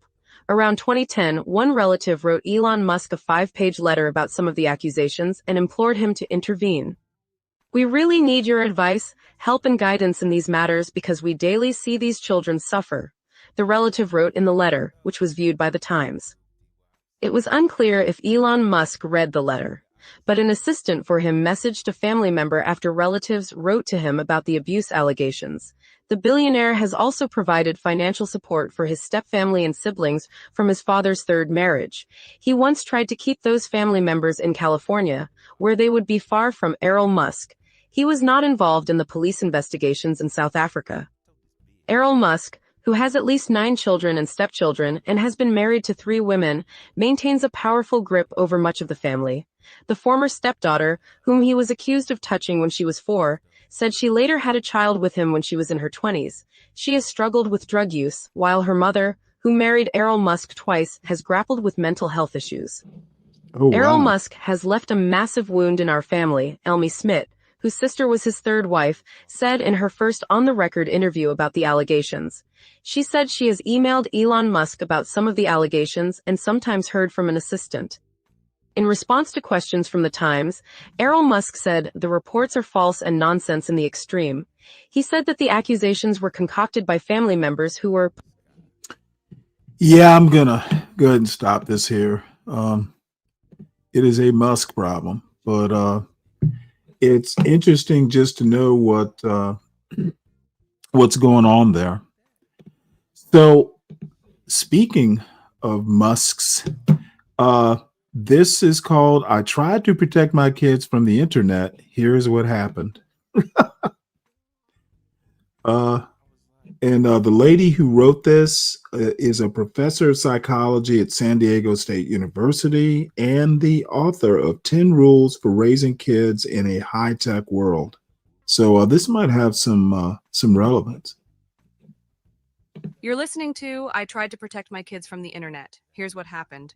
An opinion piece written by Jean M. Tweng and read by an AI-generated voice. Jean M. Tweng, PhD, is a professor of psychology at San Diego State University and the author of 10 Rules for Raising Kids in a High-Tech World. Like many parents, I do not want my children to access pornography online. I also do not want them to use social media until they are at least 16. These may seem like simple requests, but they have been extremely difficult to achieve. In most states, including California, where I live, Pornhub can be accessed by simply clicking on "I am 18 or older," enter. Children can open social media accounts by simply choosing an earlier birth year. Age is not verified, and parental permission is not required. Tech companies say that keeping kids off these sites is the parents' responsibility. We firmly believe that parents are best placed to police their children's activity using the plethora of tools already available in modern operating systems and devices, Pornhub states on its website. Good luck with that. I've long been a proponent of parental controls and actively encourage families to use them on their children's devices. But even I have struggled to implement parental controls. Policymakers, judges, and tech companies should understand that they are not a cure-all. There is no substitute for legislation that requires tech companies to take the lead in verifying their users' ages. Last Christmas, I decided to buy my younger 2 children Mac laptops for doing their schoolwork because their school laptops were slow and had no ability to install parental controls. I've been doing research on kids and technology for a decade and have used Mac computers since the 1980s. Nevertheless, setting up parental controls was a day-long exercise in frustration. I ran into trouble right after taking the laptop out of the box. Should I use my Apple account or create one for my daughter? I created one for my daughter only to find out there was no way to designate it as a child account. I erased everything back to its factory settings, started over with my account, and then added one for her. After some more struggles, I read online that I should sign up for family sharing, which required my daughter to respond to an email, an annoying logistical hurdle, but one that also meant I needed to ask my child's permission to add parental controls. With some trial and error, I finally found the place in Screen Time where I could block websites. It's under Settings, then Screen Time, then Content and Privacy, then App Store, Media, Web, and Games, then a Customize button, a 5-step process and not exactly intuitive. Looking for a more convenient and comprehensive option. I have a question. If she didn't know how to do it, why didn't she go to an Apple store? I'm sure they have them in San Diego. She works at a university. Maybe somebody in the computer science department could have helped. Why is she trying to do something and being frustrated? Why didn't she ask for help? I searched for third-party parental control software that would work remotely. I bought Aura, only to find out it doesn't work on laptops. I bought Net Nanny, but the instructions for installing it were so outdated I couldn't make it work. I bought Custodio for $99.50 a year, which, hallelujah, finally worked. It blocked whole categories of websites, including those dedicated to gambling, violence, and pornography. These kinds of broad filters are essential. Parents can't possibly know and input every inappropriate URL themselves, but they also mean we need to put our faith in parental control companies to keep them updated in a constantly churning internet. I also chose to block the social networks category, their name for social media. At least I thought I did. One day I logged into my Custodio account and saw that both kids were using Snapchat on their laptops. Apparently Custodio did not automatically include Snapchat under social networks, so they managed to access it. Onto the blocked list it went. Another time, I noticed Instagram had appeared on the list of allowed websites. I blocked it again and asked my daughter about this mysterious development. She eventually admitted that she'd sneaked into my home office, pulled up the Custodio website, and changed the control settings. I'm far from the only parent who has run into these issues. Online forums like Reddit are full of parents complaining that parental controls, especially Apple device controls, aren't meeting their needs or that their kids are finding new workarounds faster than they can keep up. When Louisiana State Representative Kim Carver, Republican, tried to pass a law requiring Apple and other phone software providers to enforce age restrictions on apps, the company's lobbyists told him that Apple devices already included parental control tools. When Carver later tried to set them up on his 14-year-old's new iPhone, though, he concluded they aren't the panacea they're promised to be, he told the Wall Street Journal, echoing the experience of countless others I've spoken with at school, parent nights on kids and technology. Now imagine what it's like for parents who are working 2 jobs, can't locate the device controls, or can't afford to spend another $100 on parental control software after buying their kid a laptop. Many parents don't know that these parental control tools exist to begin with. Only about half of parents use any type of parental controls, and fewer than 10% use the controls available in social media apps. In the US, you must be at least 16 to drive alone and 21 to buy alcohol, and age is verified. We don't expect parents to bear the entire burden for keeping younger kids from driving or drinking, yet we have that expectation for online safety. If adult content and social media sites were required to verify age, say 18 for pornography and 16 for social media, many of these problems would go away. This is far from an impossible request. There are so many companies that verify age online that they have their own trade association. Age verification would also help address kids' lament that everybody else has TikTok, or Snapchat, or Instagram. Kids often begin to say this at age 10 or 11, long before they are legally allowed to have accounts under the too low existing age minimum of 13. Verify age and the "but everybody else has it" argument wouldn't work anymore. No 11-year-old would have social media. Tech companies are not going to apply stringent age checks themselves for a simple reason: they won't make as much money. When state laws seeking to enforce online age minimums or require parental permission have passed, companies have either sued or withdrawn from the state entirely, as social media site Bluesky recently did in Mississippi and Pornhub did in Texas. Bluesky. With the Supreme Court upholding the Texas law requiring porn sites to verify age, more laws may be coming. But for now, parents are mostly on their own, leaving even well-informed families with ample resources to fight an uphill battle to keep their kids safe online. All right. Well, I don't know. I found that interesting. I do think that, I still ask the question, why didn't she ask for help? If you work at a college, there's probably somebody in the CS department who'd be willing to at least, recommend, if not outright configure your computers for you. Everybody, please make sure you hit the like button.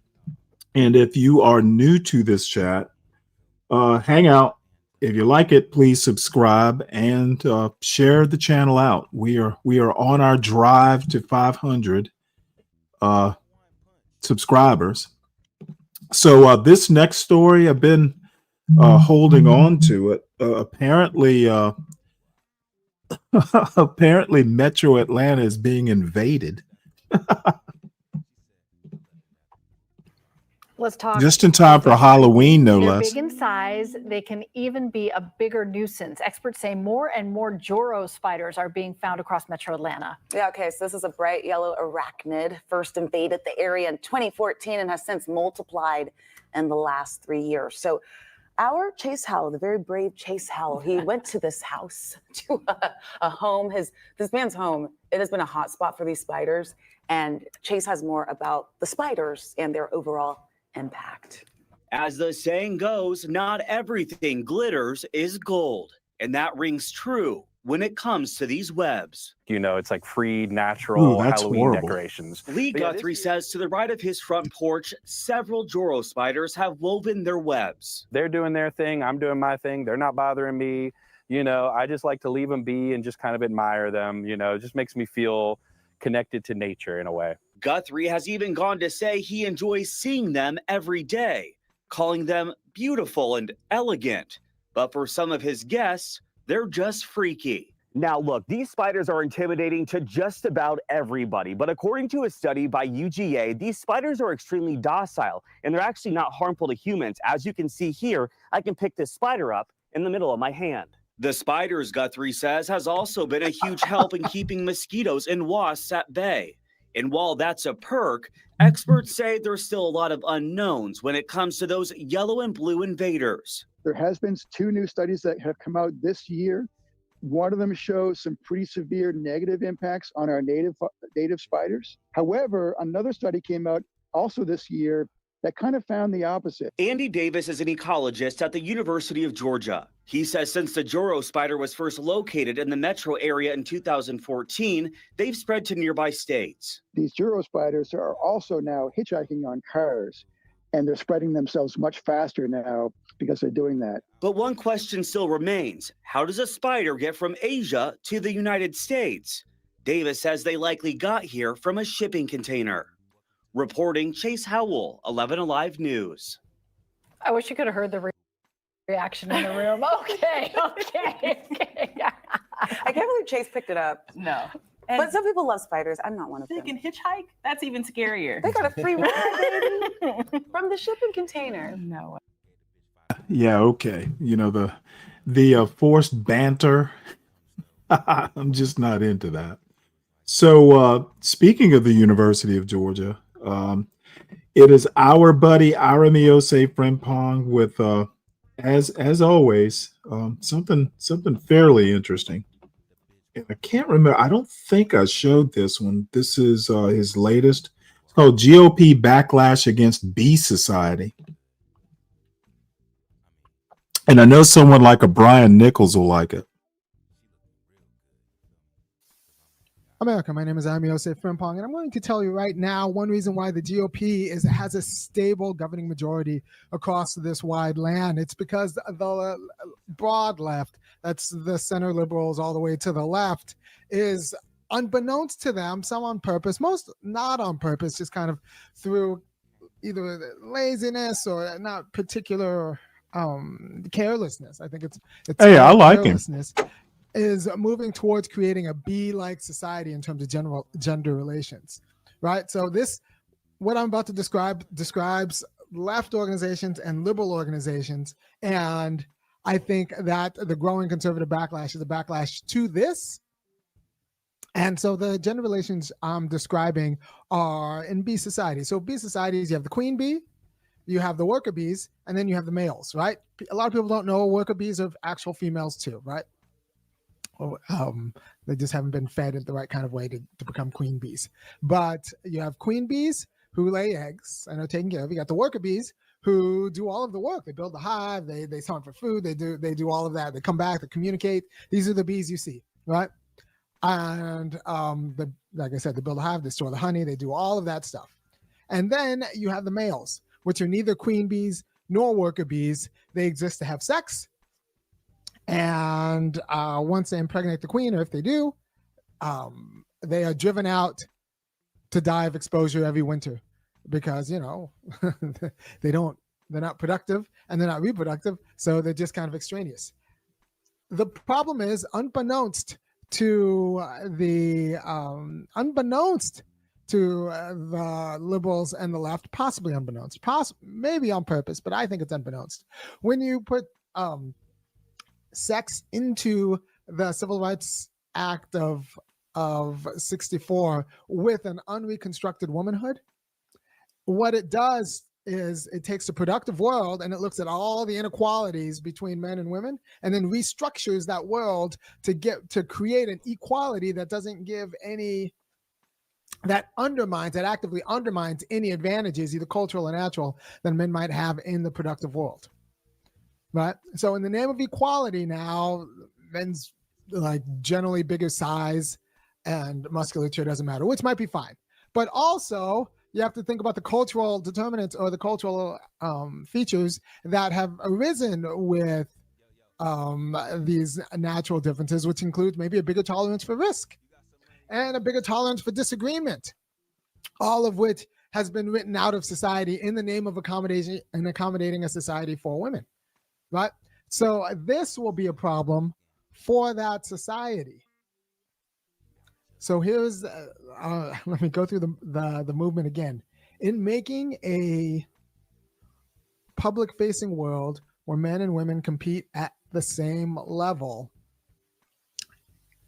without reconstructing or rethinking some of the entitlements of womanhood, just by thinking thinking about the advantages of manhood, then what happens is that we have to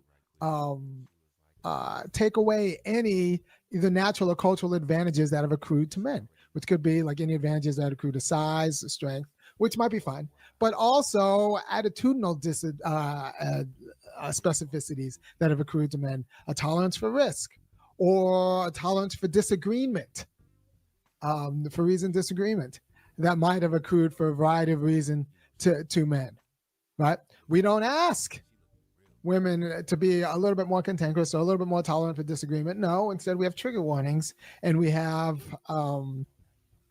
safe spaces and all of these ways in which men are supposed to accommodate themselves to unreconstructed United States feminine norms, right? This is why schools, it was okay that schools became places that are completely intolerable for a lot of boys, because to make them a place that are tolerant for boys, what needs to happen is that some girls might have to be uncomfortable. For example, it's funny because I go to I teach at I don't teach, I coach at my kids' junior high school. And one of those interesting things about the PE classes in the junior high schools is that they're functionally useless because the women are not forced to play sports.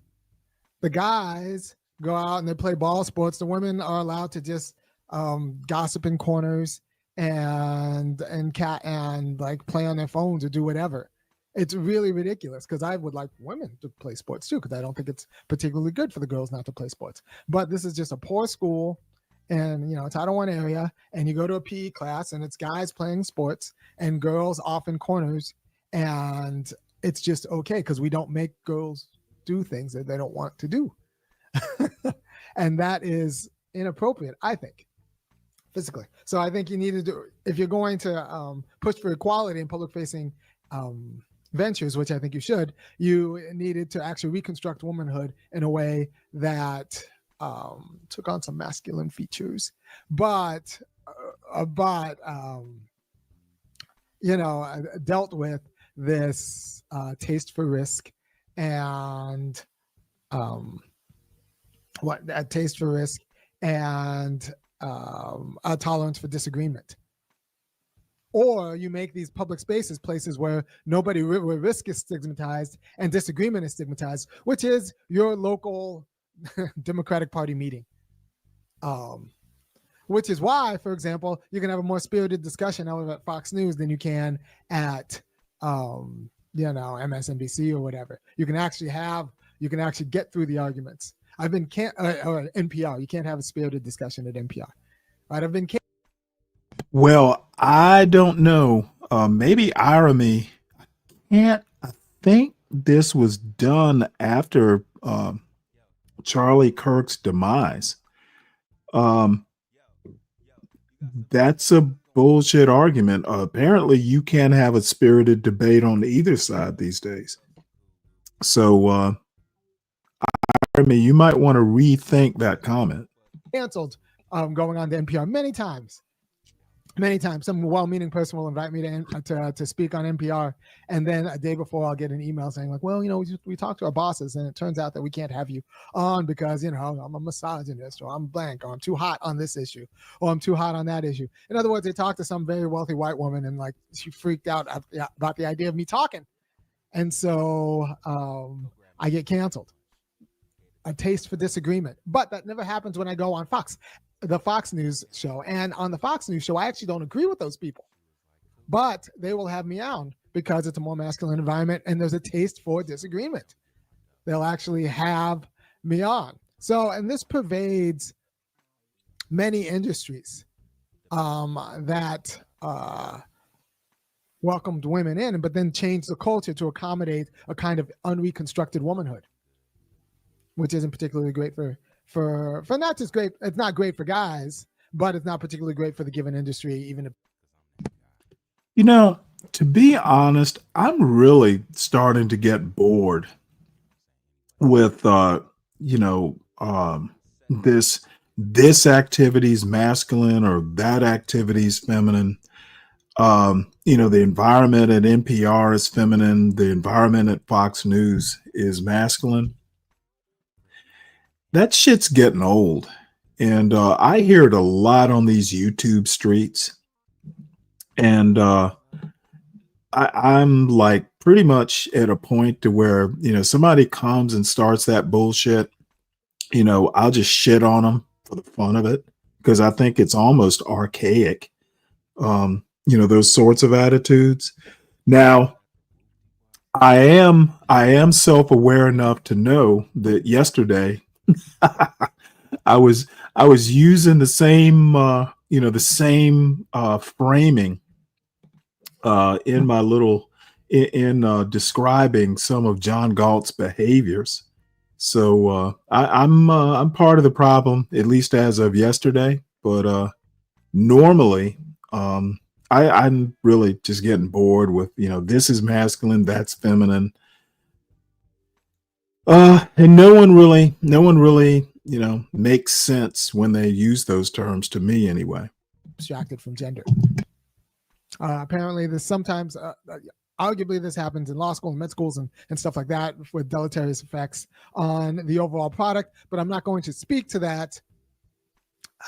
But we need to think about what it means for if what we do in the name of equality means gendering industries in a way that is conventionally good for women and takes away any specific advantages that have accrued to the culture of masculinity. And what I would say is you have to actually, like, women have to be uncomfortable.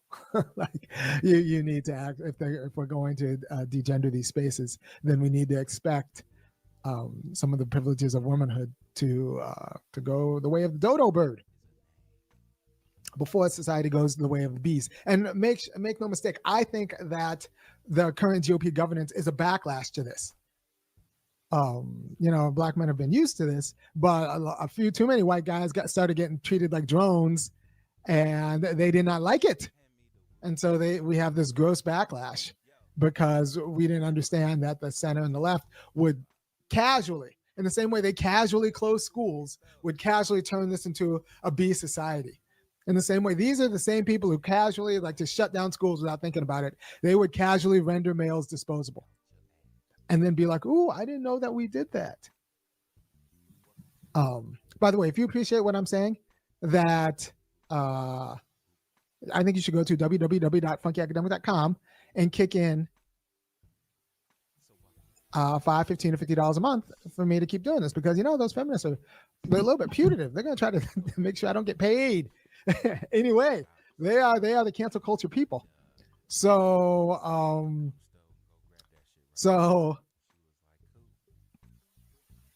the liberals and the left would have us turn into a B society, and they would do it carelessly, in the same way that they carelessly shut down schools.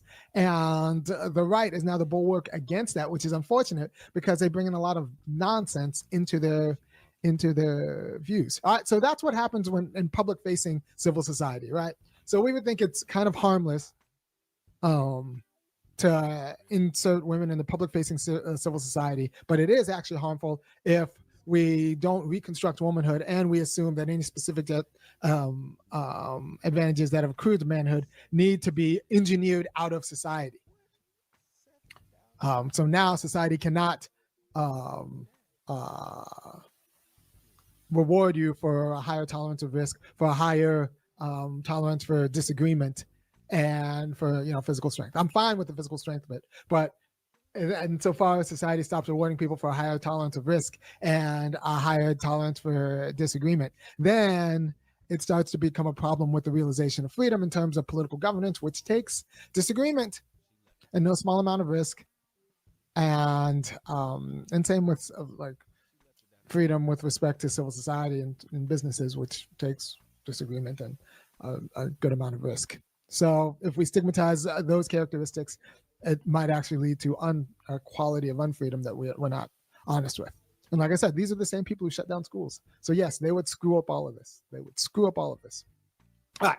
So now that same bit of society wants to kick men out of the family, right? And now it starts innocuous with my body, my choice.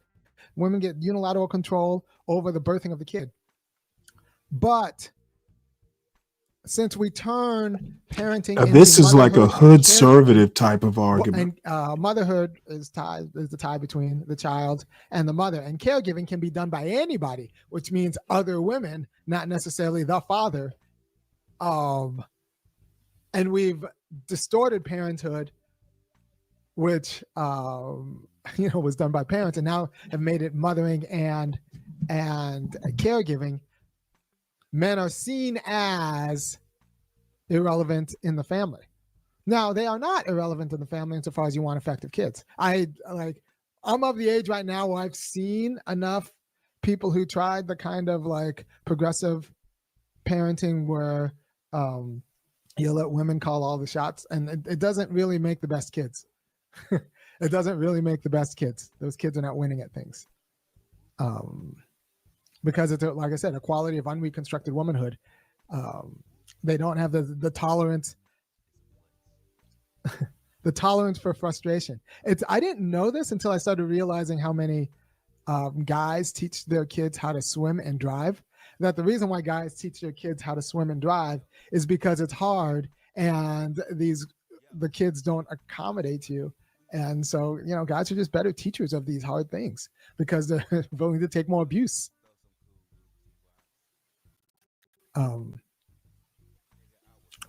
So, guys are actually, in a lot of ways, because of their particular characteristics of not being used to being accommodated, of, not only tolerance for risk, but just tolerance for abuse and disagreement, are actually better teachers of girls. Like, adult men are better teachers. And it's not because we're nicer. It's because, well, some of it's because we're nicer, because like having a higher tolerance for abuse, like, is often useful.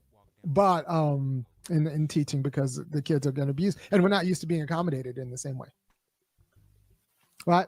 So there is a quality of parenthood that's lost when we assume that culturally unreconstructed womanhood can handle it all as caregivers and mothers, that you don't need another cultural background that might have other features that are useful for the training of young people, but also that parenthood, from the tie from the act of conception to like the raising of children, doesn't matter, that strangers can do it. Caregivers can do it, and that there is no tie, not only between a father and their kid, but the kid and their father, that immediate relationship is irrelevant. So we try to reduce parenting to caregiving and mothering, and we pretend that the fathers don't matter, that the fathers either are indifferent to the kids or the kids are indifferent to their fathers. And it turns out that that's not necessarily true. That tie might actually matter, and the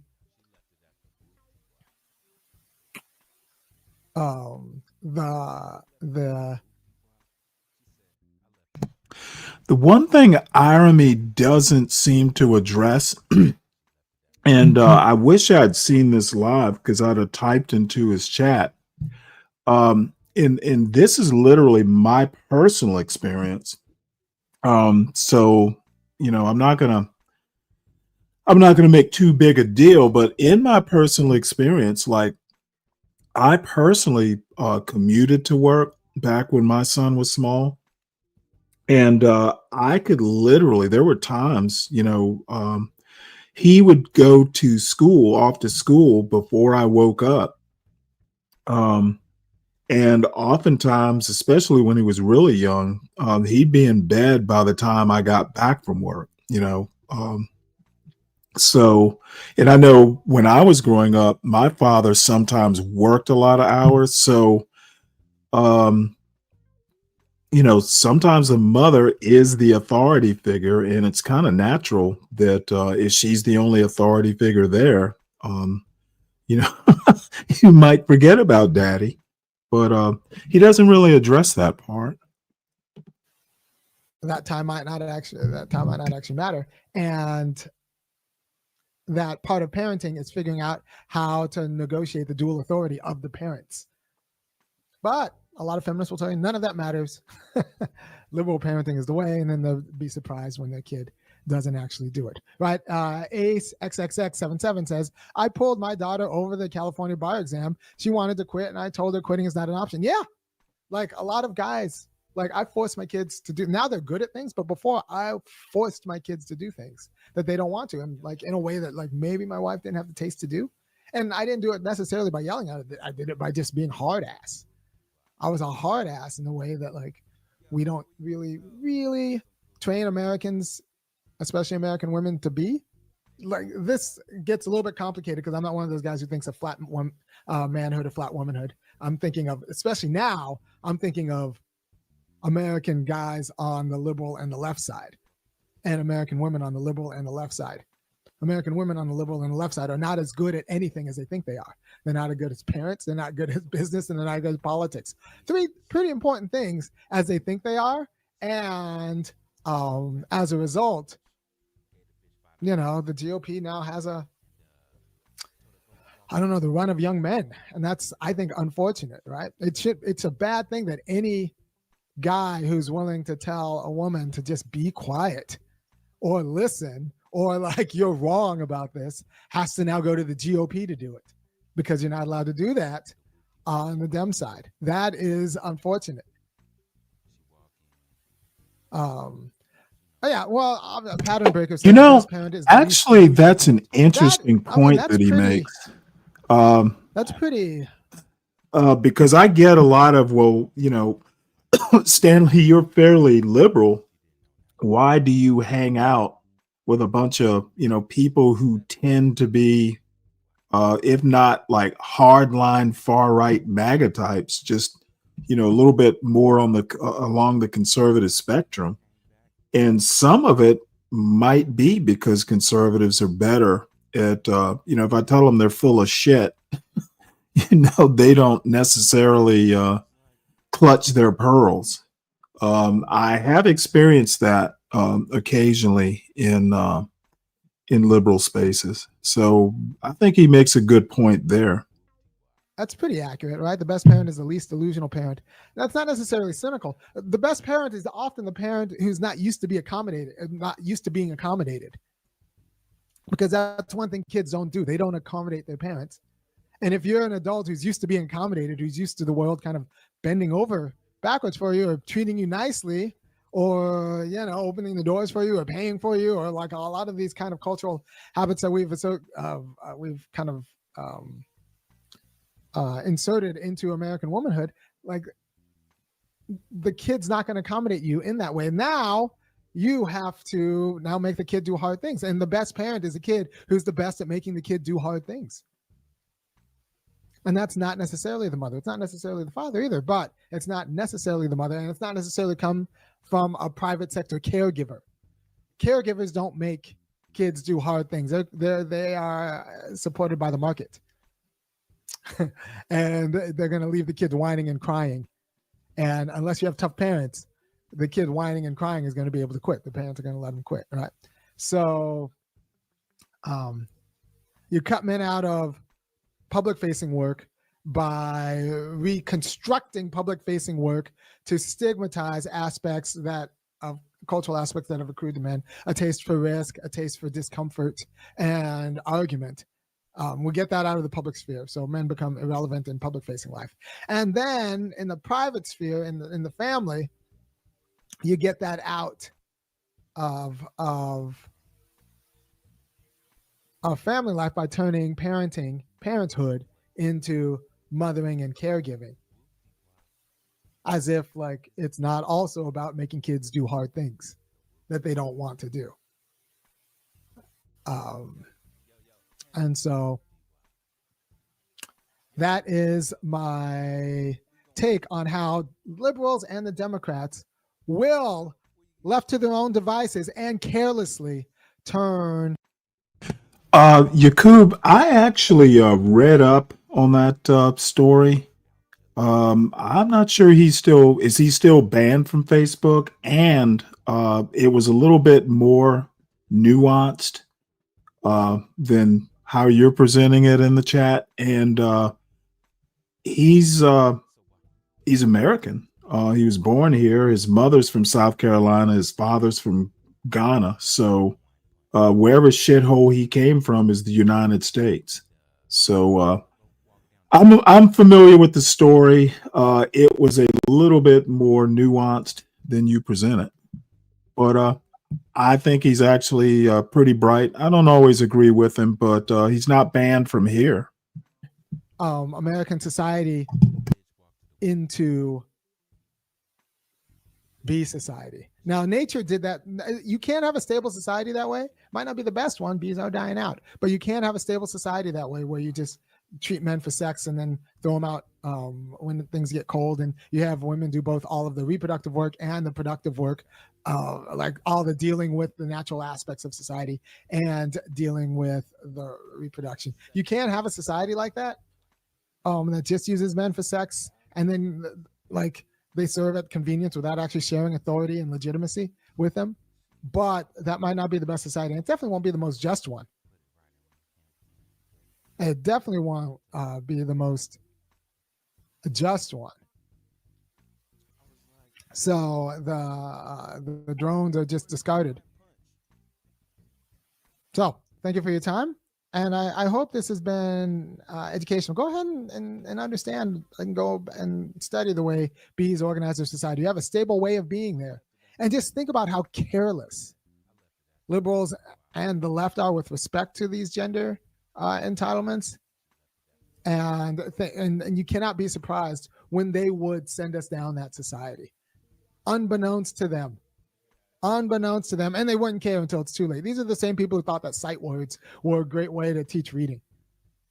Like these are not our best and brightest. But the feminization of society, the feminization of both the family and public-facing society in a way that makes men irrelevant is neither just, and it might not be the most efficient. And we need to stop pretending. I talked about this a little bit before. We need to stop pretending that the antagonism that obscured women's rights 2 generations ago is the same as the antagonism that obscured, that served as an obstacle for out-group rights, like racial rights, Black people rights, or Native American rights. That's not the same, right?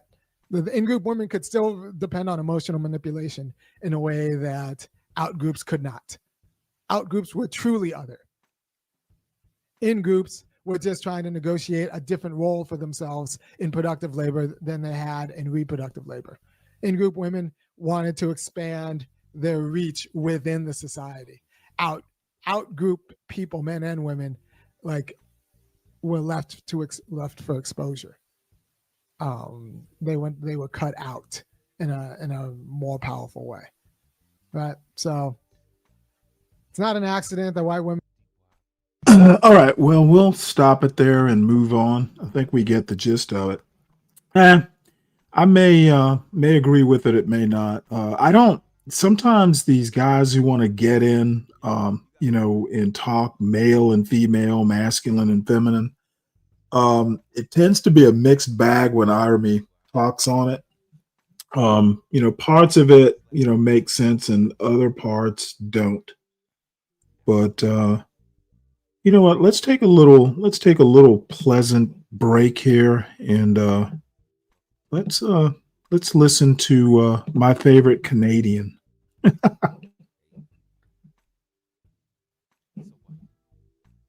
This is the official Fall Garden video. We're going to walk around and take a look at what we have in the Fall Garden, and we're going to work on a few projects today. We do have some carrot thinning that we need to do. It's fall, so that means we need to start some more seeds, of course. There's still time. I have about 1 month left. No, I have about 3 weeks left to my first frost, and there's still time to put seeds in the ground. So just because you only have a few weeks left, don't let that deter you from starting seeds in the garden. If you're new here, hi, my name is Marsha. I'm the Black Thumb Gardener. I live in Ontario, Canada, USDA Zone 5B, and welcome to my fall garden. If you're new here, I'd love for you to subscribe. And if you're returning, welcome back to my channel. Now let's get started.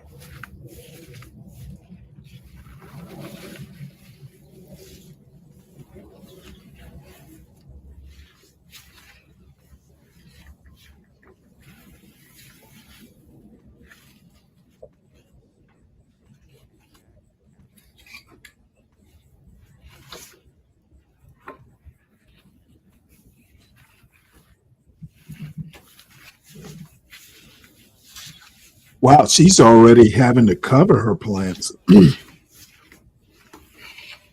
Okay, the first thing we're going to do today is take a look at these fall seedlings. They're not seedlings anymore. Just look how gorgeous they are. They have grown so beautifully. Everything is looking really good, and I'm being very stealth about this because the cabbage moth is lurking around the garden, and I just want to be in and out really quickly in this spot and then use this mesh to cover it up. I do have a link for that mesh, so if you're interested, I'll add that down below. The mesh makes a huge difference because there are about Those 20 cabbage moths flying are around in the garden, monsters. and they will lay eggs on your plant and they will destroy them. So it's just better to cover them up. And look how clean and healthy they look. Just gorgeous. I have kale back there. I think this is baby cabbage.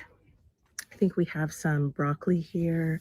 We have a lot of lettuce that we started from seed, and I want to remove this lettuce because it is bolting. So I've been harvesting off of this. You wouldn't even believe it, but it just continues to grow and grow and grow. I think this one is starting to bolt as well. So I'm going to try to harvest some of that today. But look how gorgeous. I have beets in here, carrots that we need to start thinning. Everything is looking good. Some lacinato kale back here. It's just looking amazing. I am telling you, if you are trying to grow brassicas in your garden, you need a mesh. You really need a mesh. Okay, so what I'm going to do is start to thin out some of these carrots. These are the Autumn King carrots that we started together. And then I'm going to remove some of this lettuce here and maybe do a harvest. And then we're going to move on to starting some seeds over there in the garden. Thinning your carrots makes such a big difference to the size of carrots that you get in the end. I know you may not want to get rid of some of these carrots, but it makes such a big difference in the long run. So what I'm doing is Wonder I'm if just you getting can you rid eat carrot of greens? the carrots that are in between, just to give them at least an inch of space.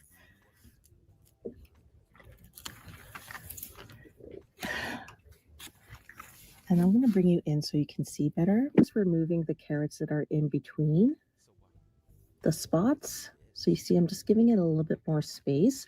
Not too much, but just enough.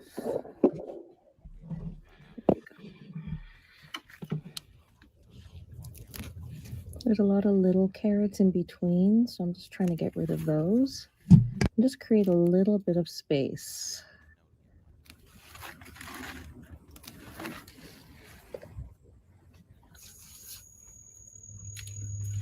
Yep, I got you. I just found a slug. Look at that.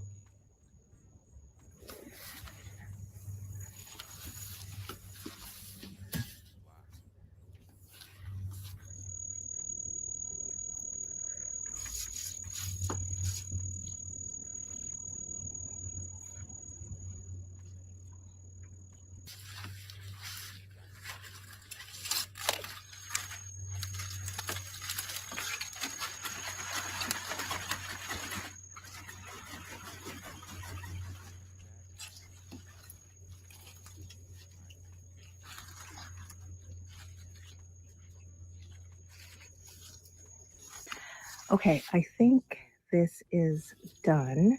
I did as much as I can right now. I'm going to have to come back in when I harvest this lettuce to deal with the carrots that are behind. So I still have some time to thin the carrots out more, but this is all I'm going to do for now. But look how gorgeous everything looks. I'm going to skip ahead I here. do have some parsley back here that for the radishes, I'm just going to pull out a couple here. I think there, that's it. Very quick. The other thing in this bed that I'm really excited about is the fact that we still have tomatoes that are turning red. So I have about 3 tomato plants in the garden. We just did a huge batch of tomato sauce in Yeah, my I last actually video. If you haven't meant to seen show that, that I'll link that video. below. And we also have another tomato plant here. Oops. See that? Cabbage moth. So we have another tomato plant here, and it is also producing lots and lots of tomatoes. As I was saying, we have lots of canning in the future because these tomato plants are still going strong, and I cannot wait. So onto this green stalk. It's such a struggle, this green stalk. I don't know what's going on this year, but we did start some spinach in the green stalk. Again, we had a huge thunderstorm, so it splattered all of the soil onto the sides. But we do have some spinach that has come up. So we started, I believe it was Space or Bloomsdale spinach here. So this is looking really good. I don't know what happened in this spot, but over here, I think we had some magenta purple spinach that we started from seed. So that's coming up. And I have no idea. I think we planted some Asian greens, maybe here and over here. But this part, this layer is what's driving me crazy because we had some seedlings, some Asian green seedlings, some Napa cabbage, and some bok choy, and something has just been going at it. I don't think this is an issue of cabbage moth. I think this is just slugs. And the last time I said I was going to put a bear trap here and I didn't. And the damage just keeps getting worse and worse. So I really need to do something about it. I'm just like, how is it possible for slugs to climb all the way up to here? Like I don't know. I thought by putting it on the deck, it's high up off the ground, and nope, slugs just find their way through anything. In this green stalk, I also put in some fall seedlings. So we have some Atlantis broccoli that is from West Coast Seeds. And then down here, we have some lacinato kale. The cabbage moths have been attacking these plants nonstop, including the Asian greens. And I actually had to cave in and spray BT on both of these because otherwise we won't get anything by the time it's, time to harvest. So that's what's happening here in the green stuff. So here on the wall, I absolutely love this wall container display. It's from Home Depot, in case you're wondering. And I've been growing some thyme and some chives in it this summer. And I just cleaned this one out and I want to throw in some spinach. So let me do that quickly.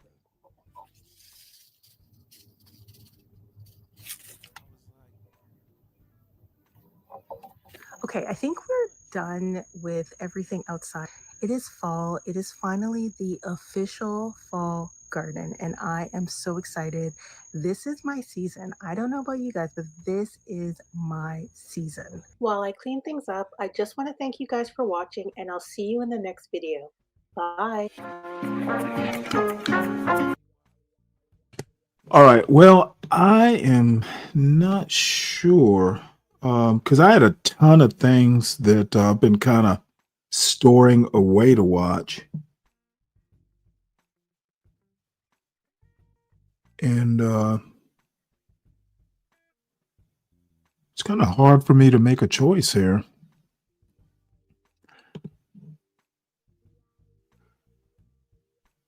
Is probably what I'm going to do is in the next hour or so, And then, maybe later I'll come back and do a second stream.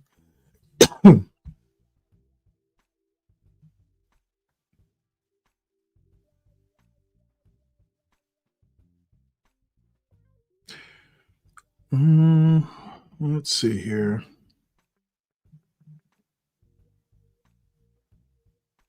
Let's see what Sergeant Willie Pete has to say. This looked interesting, and we'll listen to a few minutes of it at least. It had an intriguing title. It's called Lower Working Class White Men, which indeed are a problem.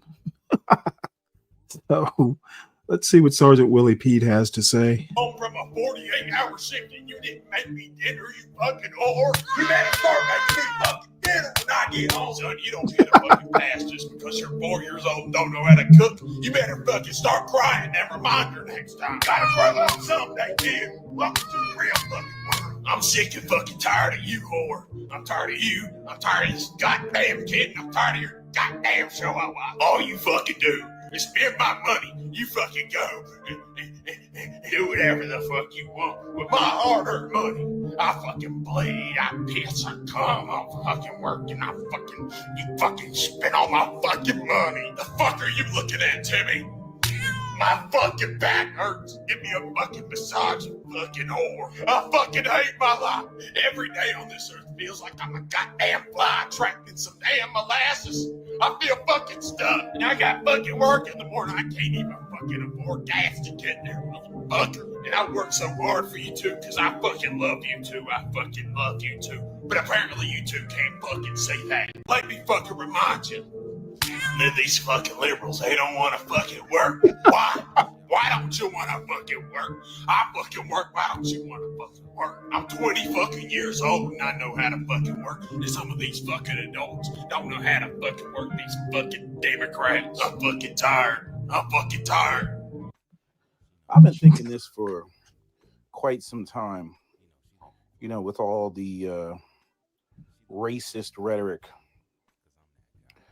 ever since Charlie Kirk's assassination, right? And I've been thinking this shit for a while. I've had these thoughts for a while about working class white men, and particularly the lower working class white men. I was just listening to Legion of Men. I don't even know why I still listen to them. Probably because, again, I want to keep my ears to the streets of what the white boys are saying. So I already know there's going to be dog whistles and a bunch of fuckery and bullshit and, classically misdiagnosing the problem. In some regards, there's certain things that are a little bit better. But they're still kind of off. And some of it has to do with trying to preserve the idea of whiteness or the idea of what it is to be a white male. Black people, black people are so past that delusion, it's not even funny. You know what I mean? When you're at the bottom, right? Because America is a white supremacist country. But when you're at the bottom, you kind of you can see the whole mountain from the bottom of the mountain. People who are higher up on the mountain, they don't really see the how big the mountain actually is. They don't see it. The people, especially when you get into the white people that are the upper class. And all good points, but at least in my short time in this particular anti-black kind of space, not that this channel is anti-black, but believe me, I came from a space that was virulently anti-black. And I think that part of the problem is that there's so many blacks who buy in to who identify more across class lines. In America is one of these weird places where race and class both have effects on society. It's not one or the other. It's both acting in tandem.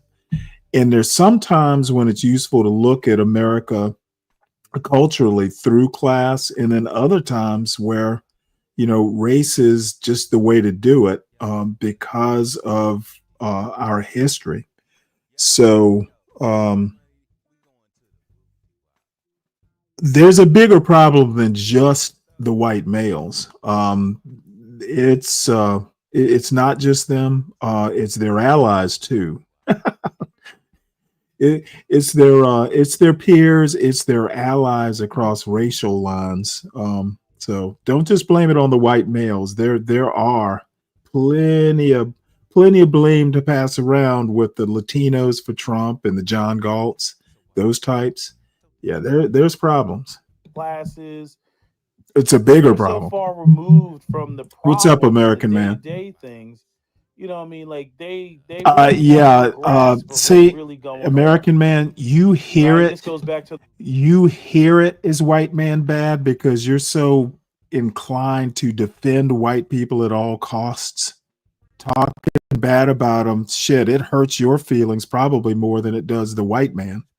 I've observed that in this anti-black space. You start talking bad about white men, and about 5 of you will hop up, is the first line of defense instead of letting white men defend themselves.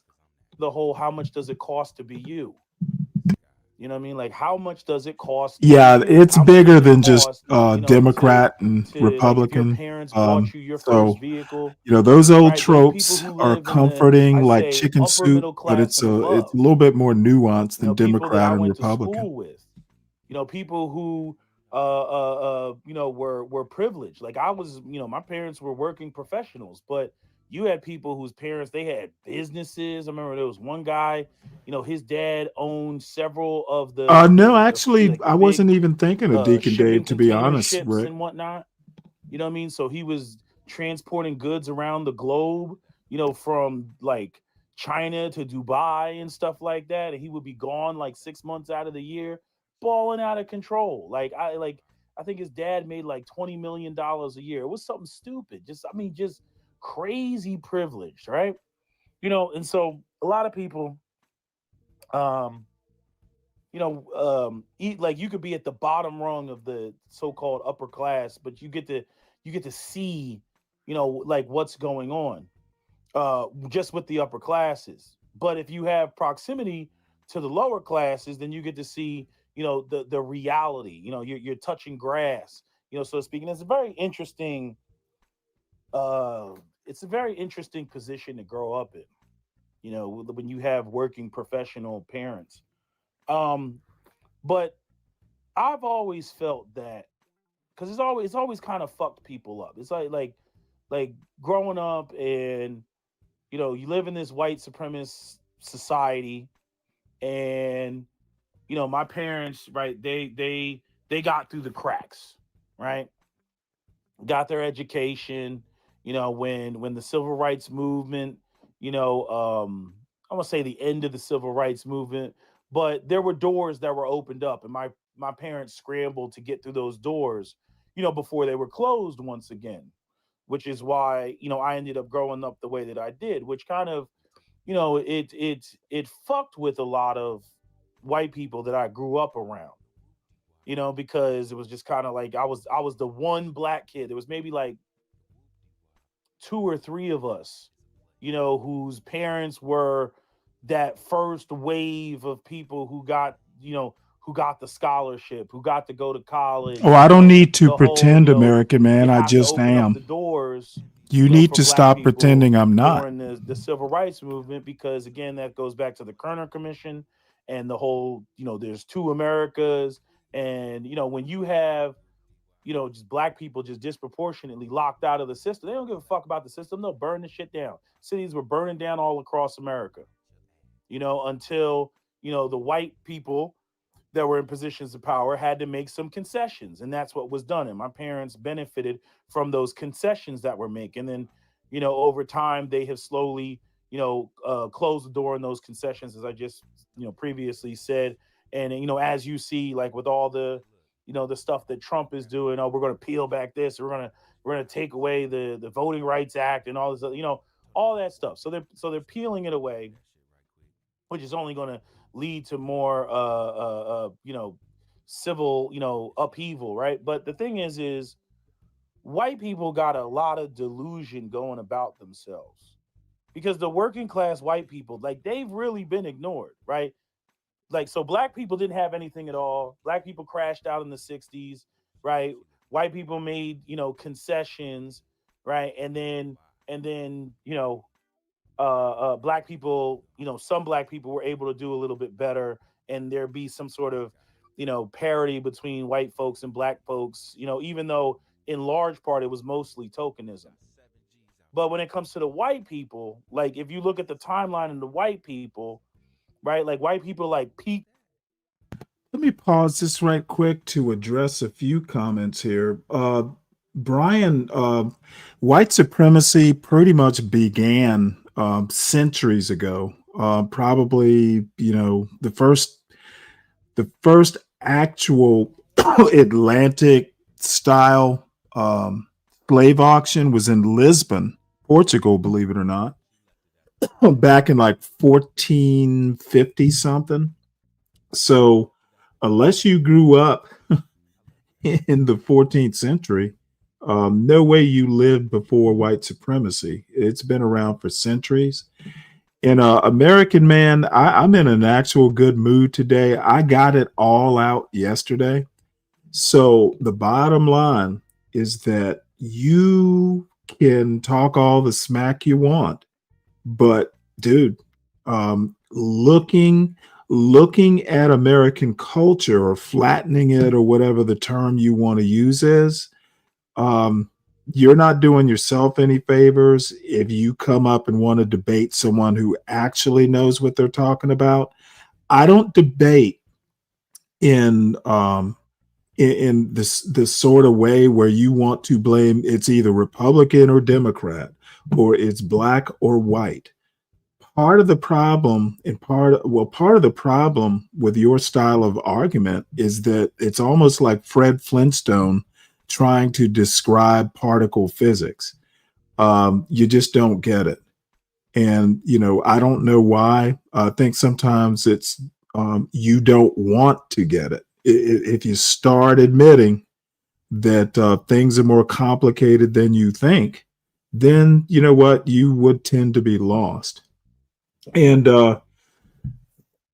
as far Brian Nichols, your comment on intersectionality or intersexualism, whatever you call it, intersectionality. It's kind of like the New World. The New World was kind of discovered, I guess, but it was always here. It was just open to be discovered and described. Intersectionality has always existed. It's just, it was recently kind of described. So that's pretty much all I have to say there. What's up, Calvin? In the 50s is why they're always like, oh, make America great again. Post World War II economy. Then came the I'm openly saying right? it. Jobs Well, going overseas, say what? going to China, building up China. You right? you Because the believe whites are capitalists, they wanted supreme more to of a you. return on their Yeah, investment. They're like, why American am I man, paying you I these went pensions? to Why am I school paying you with these them. benefits? Why am I paying That's you the all this last shit, thing right? I think. And so the white people, they didn't pay attention to that. So now, the reason why there's all this attack on ideas of equity and inclusion and DEI and everything else is because the white men in particular, they're hurting. Economically, they're Marxism, hurting. They're new still race better off Marxism. collectively, but Marxism isn't the about problem is race. you have a Brian, growing read a mass, book. and particularly of young men, that they got nothing going on. They got no At motivation. least classical So Marxism. they're pissed. It's been But this is what adapted I all see kinds of with the ways poor where, and working class it's white been men. adapted to And things it again, wasn't listening to really Lethal Man designed for. talking Kind of like about how he grew up CRT. in this CRT was lower literally, economic, kind of a socioeconomic legal neighborhood. It was a academy thing. lower working class And it's been neighborhood, kind as of he described it. adapted And now he to says, things "Oh, it's it just total probably shit shouldn't now." have been. Where somebody who bought the houses for, they bought a house for $20,000. So $20,000 for a house.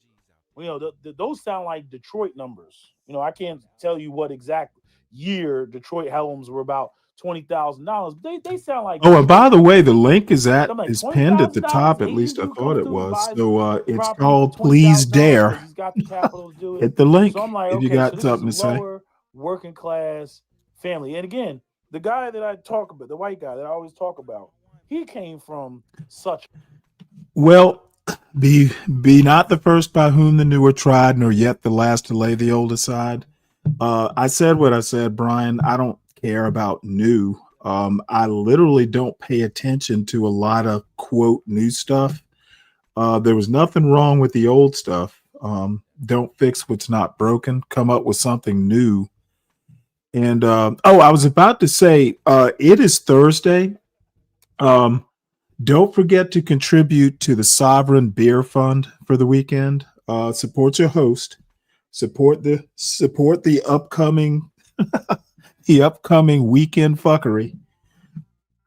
I don't really have a topic as of now. So if anybody has anything that would be interesting to talk about Saturday, just drop it in the chat or email me. My email is right here in the bottom crawl or the bottom banner crawl.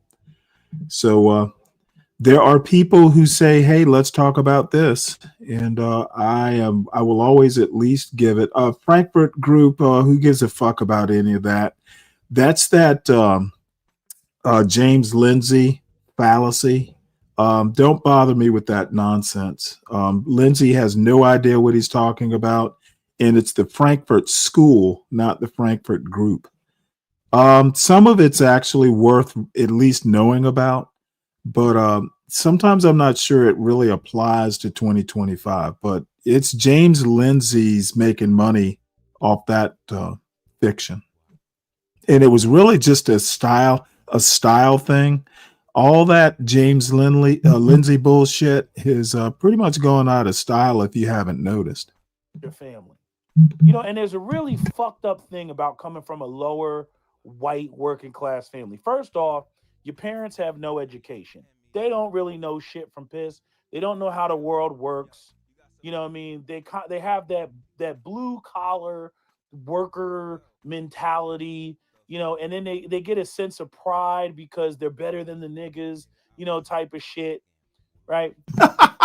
These are like you're just the guys that I'd say I don't want to say like garbage men or anything like that, because actually a lot of them make good money now. But I'm saying before some of the significant changes were made, where they were making.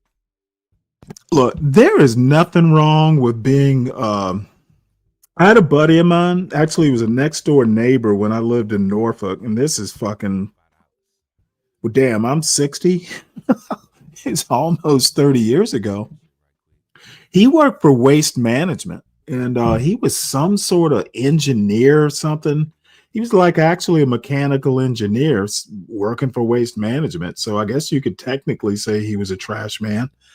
But look, I don't care what people do. I don't care whether you're a plumber or trash man or maintenance man, Walmart worker. All I care about is that you're smart. And, some of the smartest people I know actually, work with their hands. You can work with your hands and still turn a page and read a book. Being smart really has nothing to do necessarily with the job that you're doing.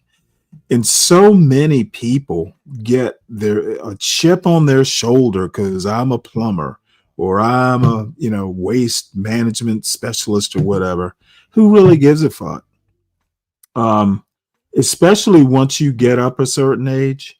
I think people just tend to kind of, people will judge you. I mean, this is America. They will judge you by the job you have and the amount of money you make.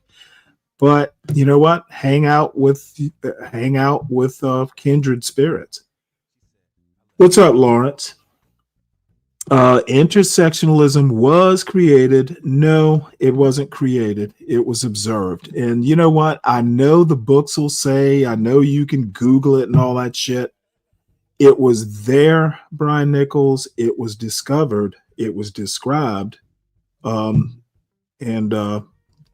it wasn't created. The term was created to describe okay, I get your point. Yeah, okay, the term was created, but the phenomenon it describes was already there. So I'll give you that one. But there were already intersections. You could just as easily call it something else. But the concept of multiple, in identity, actually, if you know even a little bit about Hinduism and caste, intersectionality is a lot like caste in Hinduism. You could take the point that every individual in every Hindu individual literally has their own personal caste. That's kind of how intersectionality works. You can be a woman, you can be a black woman, you can be a black woman scientist. You can just pile on, all the multiple hats, maybe we'll call them, that you might wear. Intersectionality is a lot like caste in Hinduism. So I'll leave it at that. But the word might have been created to describe a phenomenon that was already there. It had been there pretty much since humans became city dwellers. Good money. You know what I mean? Guys who just kind of, maybe they work for the city or something like that. It's sanitation, something like back in the day when they just, they had a job. It was kind of hands on. Those guys, the type of, I don't want to say Archie Bunker, but their whole Oh, worldview is speaking just of Archie so Bunker, basic. I've mentioned this before, but All in the Family has a YouTube channel, like an official YouTube channel. I do watch the odd episode every now and again. It was a big thing, back in the early 70s, probably up until about 1975 or so. So those who have never watched Archie Bunker or All in the Family, I strongly encourage you to watch it. It's almost like a history. Excuse me. It's almost like excuse me. It's almost like a history lesson.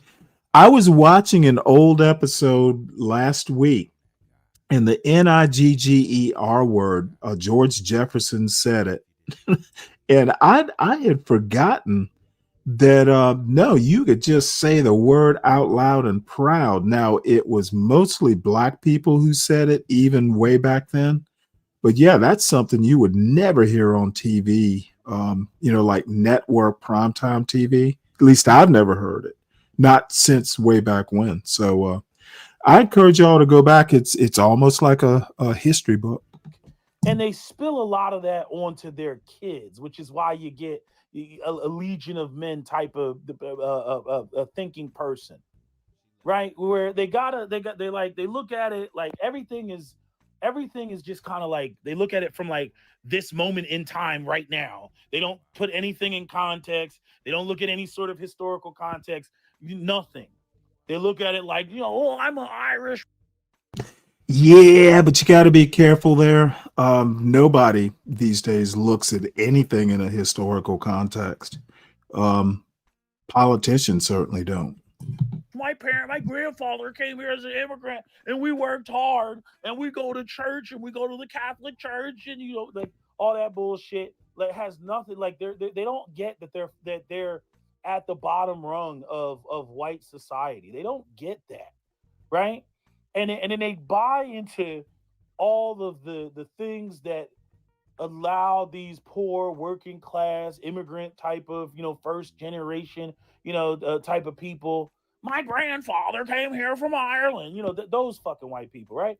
And they freaking they buy into all this bullshit of okay, now they're made Americans, and then they believe like we have the morals.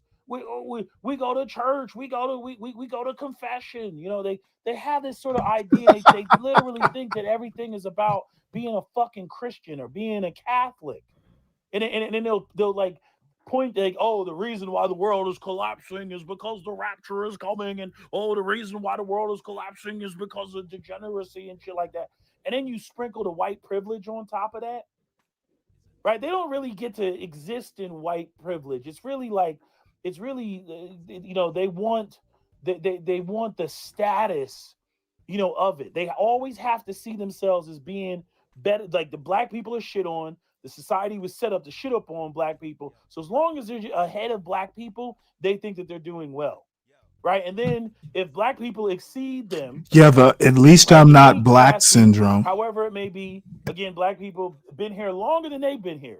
The Irish people, the vast majority of them didn't come to America. They came here between the 1880s. No, excuse me. I think the 1860s, 1840s, maybe at the earliest, and till the 1920s. Black people been here since the 1600s. You know what I'm saying? So they come here. They're already walking through a Well, system where they're like actually, elevated in above black what people. became Same the thing United with the States, Italians and shit like that. They Africans were walk here, first. They come here. or They were shit African on and whatnot. But they origined still were people elevated have above been. black They people. came with the Everybody who Spanish comes here and the who's white is Portuguese. elevated above black people, and they're aspiring for that, the status of being like a white And I would hero, imagine the French, but I'm not right? sure They're about that. aspiring, for that. And they buy into these ideas of hard work, bootstraps, and morality. Like morality has anything to do with how this system runs. Doesn't have a fucking thing. The whole system was set up on amorality. It's an amoral system. Slavery, it's an amoral system. I don't know Right? about. Don't Charging know that people I agree with interest and that. shit. Right? Right, having no child labor laws, fucking freaking paying people in script, right? Having these towns where like your Oh, and by the way, family having a hold roof on over one their second. head I is gotta correct predicated on. something. And you know what? I'm just being persnickety, but it's script, SCRIP, not script with a T. So it's script, not script. Whether you just keep going into the mines every day, getting black lung. This is how this country was set up. And these white people, they running around, oh, I'm a hard worker, I'm a bootstrap. They're rocking this like this fabricated 1950s idea of what it is to be a white American. And as long as they're like above black people, shitting on black people are the scapegoat, black people are the boogeyman, right? They feel morally superior and that they have a status that's superior to black people, and they want to maintain that.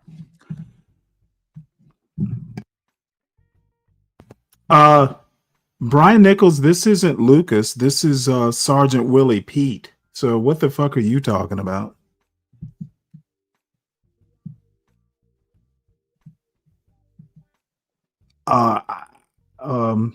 Thought Sergeant Willie Pete was like a former manosphere type, a gun-loving manosphere type.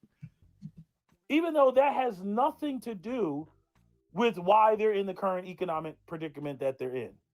They're in the current economic predicament that they're in because of the classism that is built into white society. And again, these people are like the new kids on the block with even being accepted into the concept of whiteness. Because there was no concept of whiteness. That's a fabrication. There's no such thing as white culture. There's no such thing.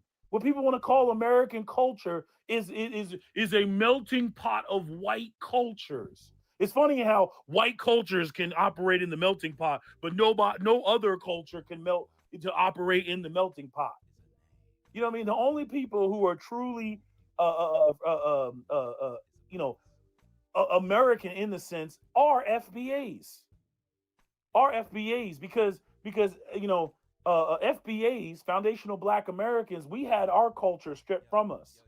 Everything that FBAs are in America is essentially homegrown.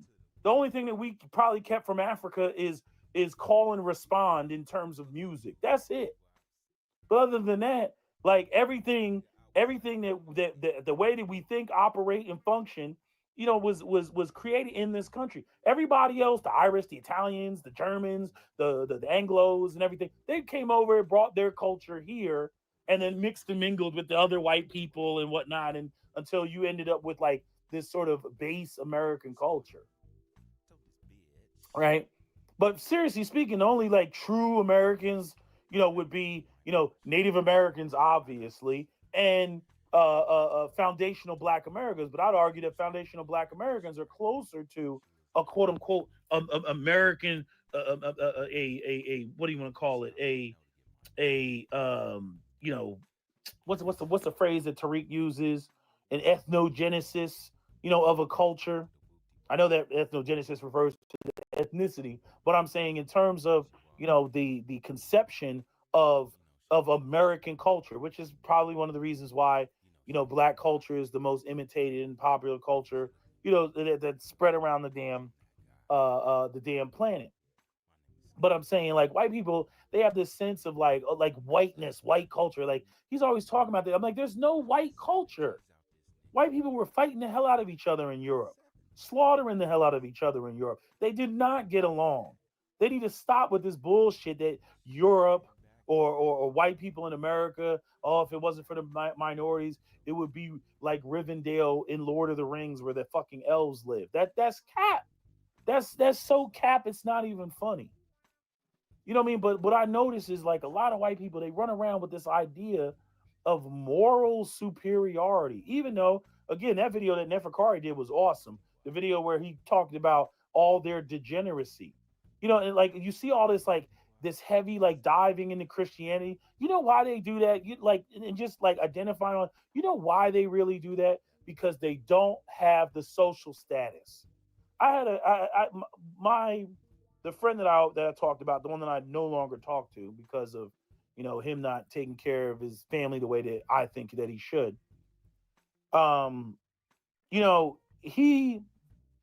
He had a relative that was always like he fucked up. I mean, he got in trouble, went to Rikers Island, you know what I mean? He got caught up in some shit, right? Had felonies, and so he kind of was like the black sheep of the family. And because they're a Muslim, right, they had the what do you want to call it, he tried to act like he was the imam of the family. He got real religious and whatnot.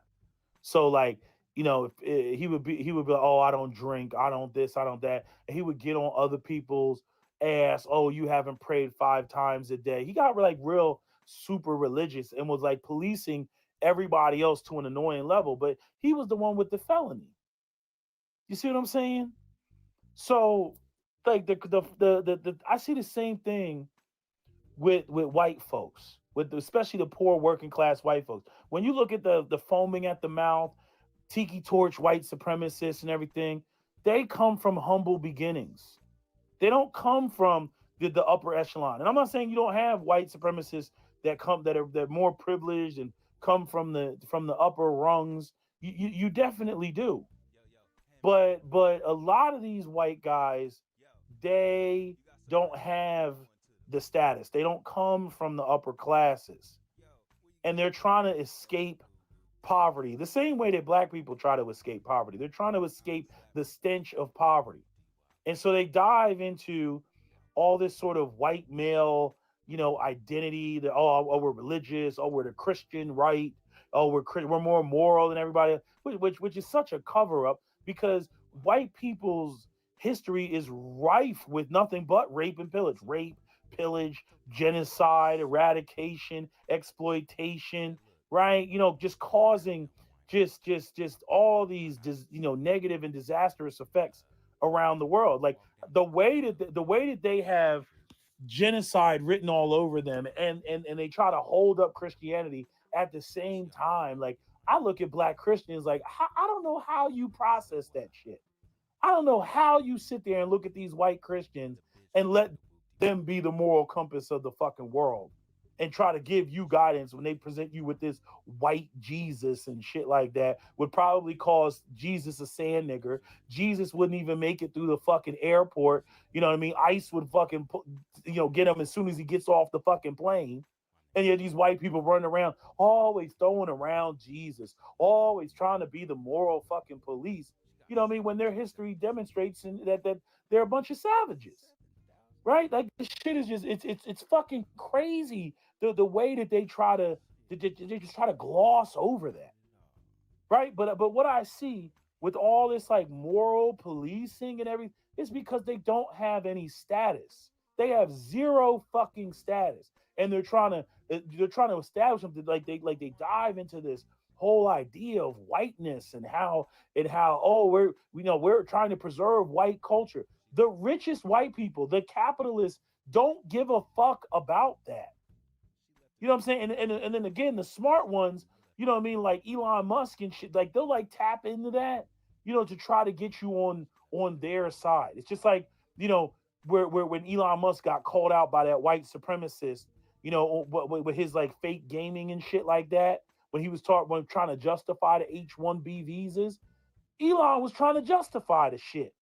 Like, hold on, motherfucker. If you so pro whitey white, then why don't you, hire white American citizens, young white men? This is what the white nationalist was flipping out about, on the damn call where Elon was up there and he was using the shit to change his voice.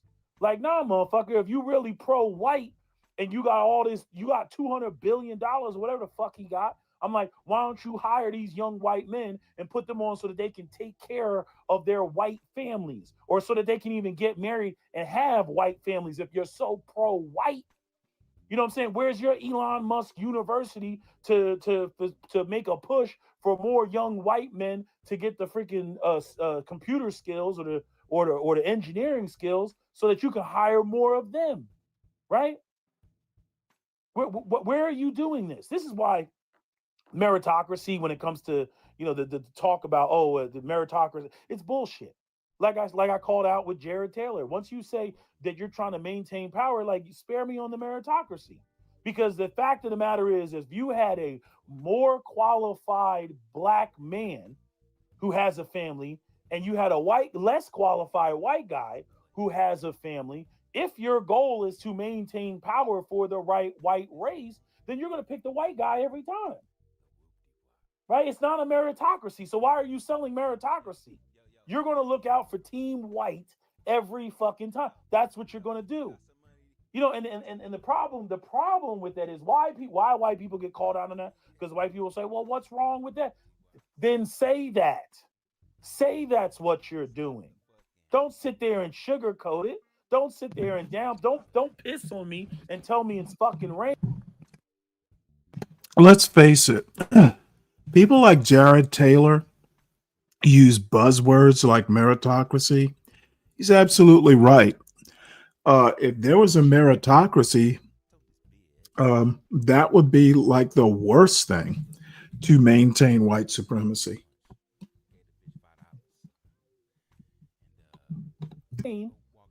Own the fact that this was a white supremacist nation that was built on white supremacy. Hey, Fred, yeah, it is Willie Pete. First. That's what you need to fucking say. And then we don't have to have all these fucking arguments. But no, what white people want to do is they American man? Look, I've addressed your statement. Stop pretending that I didn't. Okay, this bullshit you want to act like I didn't address your statement. Your statement is trash. It doesn't even make sense. Stop pestering me with it like some little flea. Do better, sir. Give me something I can work with. That ahistorical trash you want to push is meaningless. We're these benevolent white people, and everybody else just so happens to be inferior to us, and the chips just fall where they may, and look at everybody else is just beneath us, and we're the sun and they're the planets orbiting around us. Like, no, because see, this is the problem that they have with the fucking Asians, right? Because the Asians, they got the tiger moms. Again, all you got to do is go read that article, Goes to White People Past. American man, and there will Fred, Sergeant Willie Pete better than I do, but it's possible on certain topics. Sergeant Willie Pete is more to the right than you are, American man. You need to stop acting like you're some intellectual heavyweight. You simply are not. And if I'm punching above my weight class, well, you know what? It's your fantasy that I pay attention to bullshit statements you want to make. Son, I'm not punching at all. If I was, you'd feel it. There'll be no doubts. Okay, when they talk about the black community, they immoral, they this, they that, their families are broken. I don't get of upset course with they people are. like Look at you, what American the white man. community did to the black community. Look I at do get everything that upset you with did. And people like John it's all Galt, but documented. I don't even you know were why of no everybody acts like this is a consequence. surprise. Redlining, blockbusting, Jim Crow, eminent domain, urban renewal, convict leasing, debt peonage, COINTELPRO, CIA, Iran, Contras, assassination of black leaders, purging of black communities, racial housing covenants, denial of the GI Bill, denial of FHA. Why wouldn't the black community's numbers be fucked up?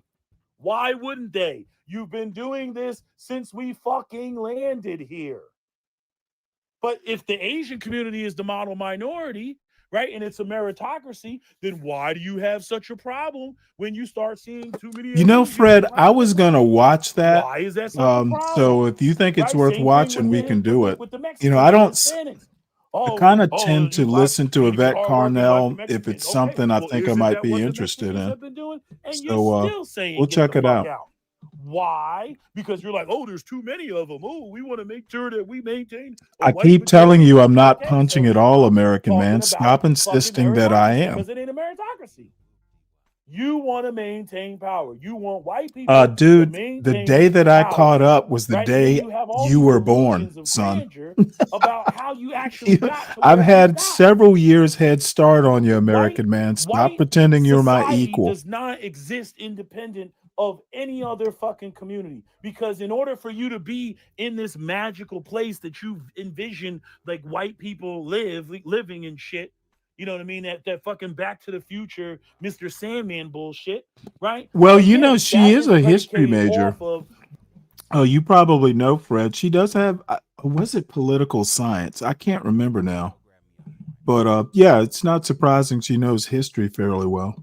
the white elites and capitalists invading other lands, undermining other governments, right? Just doing all the evil shit in the world, which is why people jump up and they say that white people are the devil. This is why they say that, which is so weird about how the white people who are the devils run around preaching about fucking Christianity.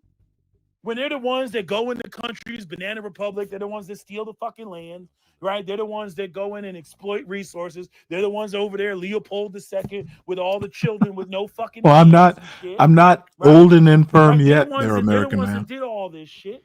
But then you'll sit there and then they want to tell you about the buttery goodness of Jesus. It's fucking cringe. Yeah, I think you're right, Fred. It's the most cringe thing ever.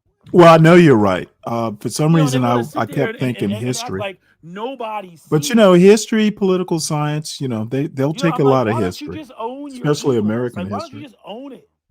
At least when it comes to the white supremacists that are like that, I like the white supremacists that own that shit. I like the white supremacists that are on some Darwinism. You know what I mean? We the best.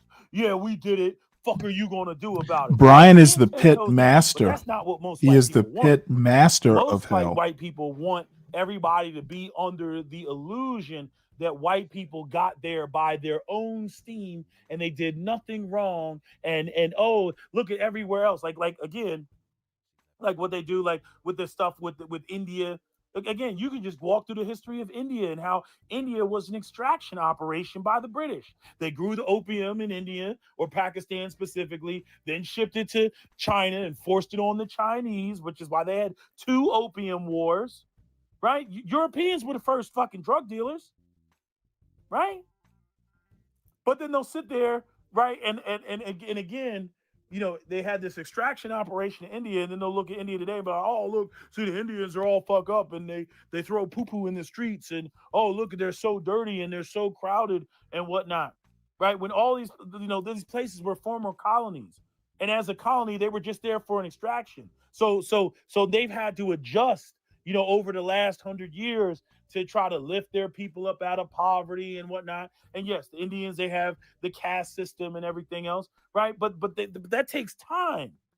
That shit takes time to get out from a colonial mindset and colonial dynamics and enter a system, of capitalism, right? Where again, the United States went around the globe and went to Saudi Arabia and made their money the world's, freaking reserve currency, and then every time their system's about to collapse, they just change the rules. They change the system. Oh, let's get off the gold standard. Oh, we'll change the rules. We'll get off the gold standard.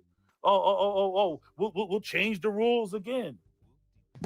This is one of the things that I will never understand. How I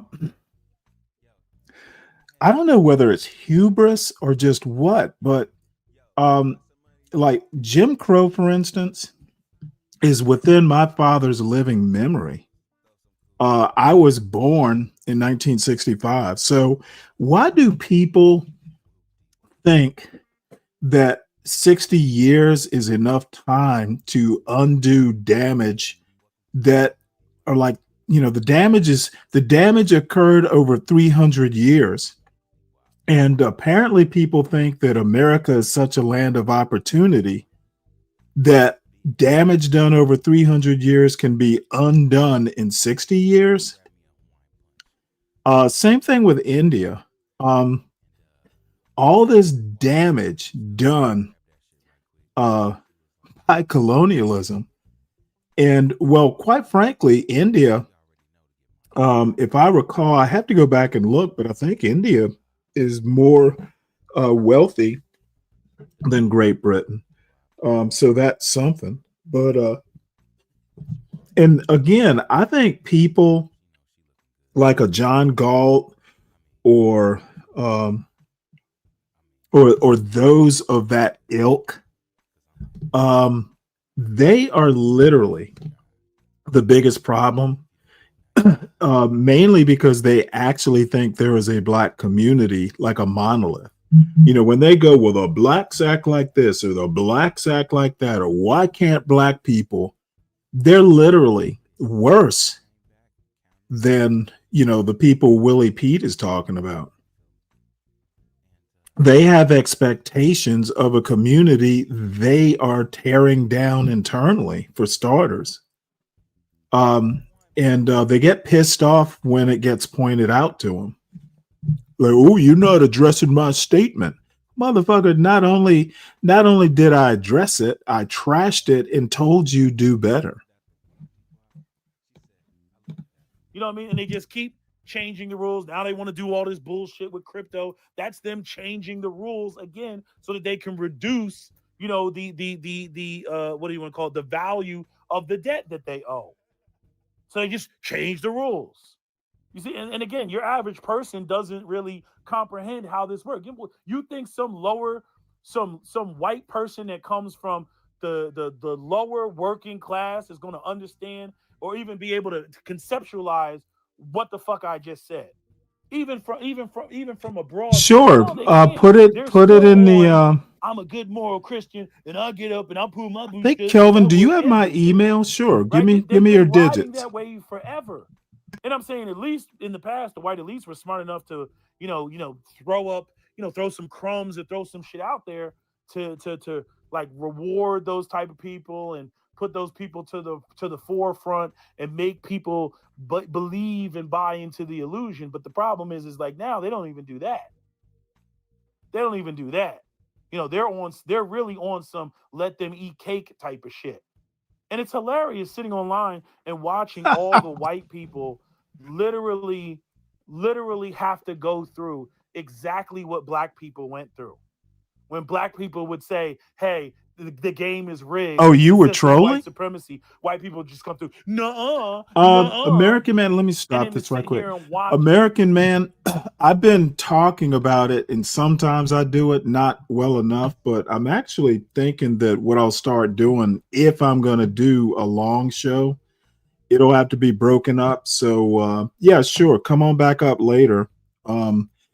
I'm thinking what I might do today, because I actually got enough rest last night, is I may wrap this up around 12 or so, and then maybe come back around 4 in the afternoon for a couple hours. That really seems to work out best for me. Work on your argument. Yeah, okay. All right, American man. Legion of Men Have a good day. bitch and cry and moan and, oh, the system is rigged. The system is, oh, so now the system is rigged because your white ass Don't is work getting too fucked hard. with no KY jelly. But when it came to black people and black people said, hey, the system is rigged because it's a system of white supremacy, you told us, nuh-uh, nuh-uh. Like the shit is hilarious. We been said that black people were the canaries in the coal mine. We been said that. Had working class white people form Voltron with working class black people a long time ago, like Oh, there is all kinds. At least, Wilmington, North Carolina. There have been at least one or two times, and I think I can't remember the history of it, but there have been farm workers alliances that were broken up. I guess it was the early part of the 20th century. Wilmington was an example of white and black cooperation that was broken up, by a racist governor and other state officials. So it's been attempted, and anytime there's any sort of working class alliance across race lines in history, it has been broken up. The elites get real scared when the hoi polloi start having town meetings and picnics and stuff like that and getting along. fucking Bacon's Rebellion 2.0, then we wouldn't be going through this fucking shit. But they're always Mississippi. Okay, Freddie. throw some fucking crumbs at your bitch asses, and y'all motherfuckers eat it up because you want to feel superior to the blacks.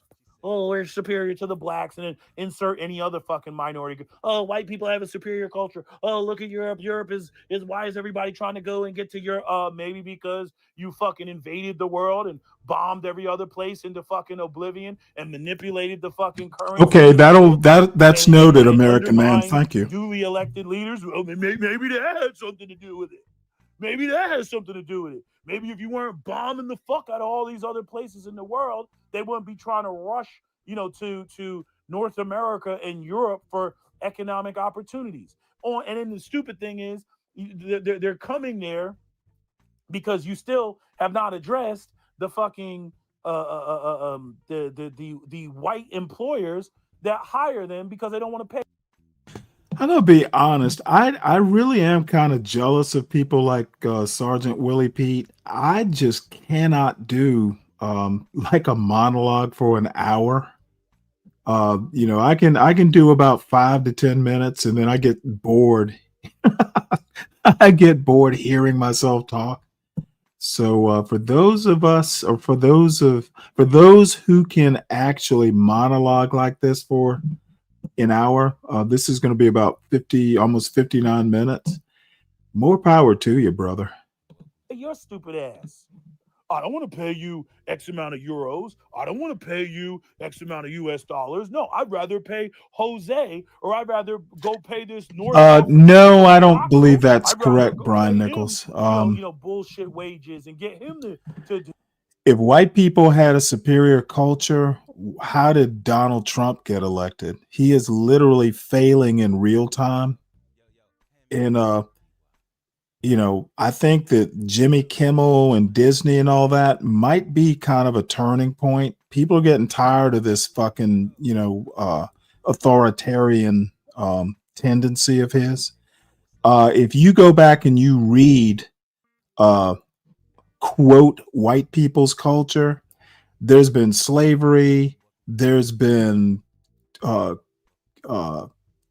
trafficking of people in drugs. White people literally want you to remember the cotton gin, but they want you to forget that the cotton gin extended slavery by 100 years. And then there was Jim Crow after that.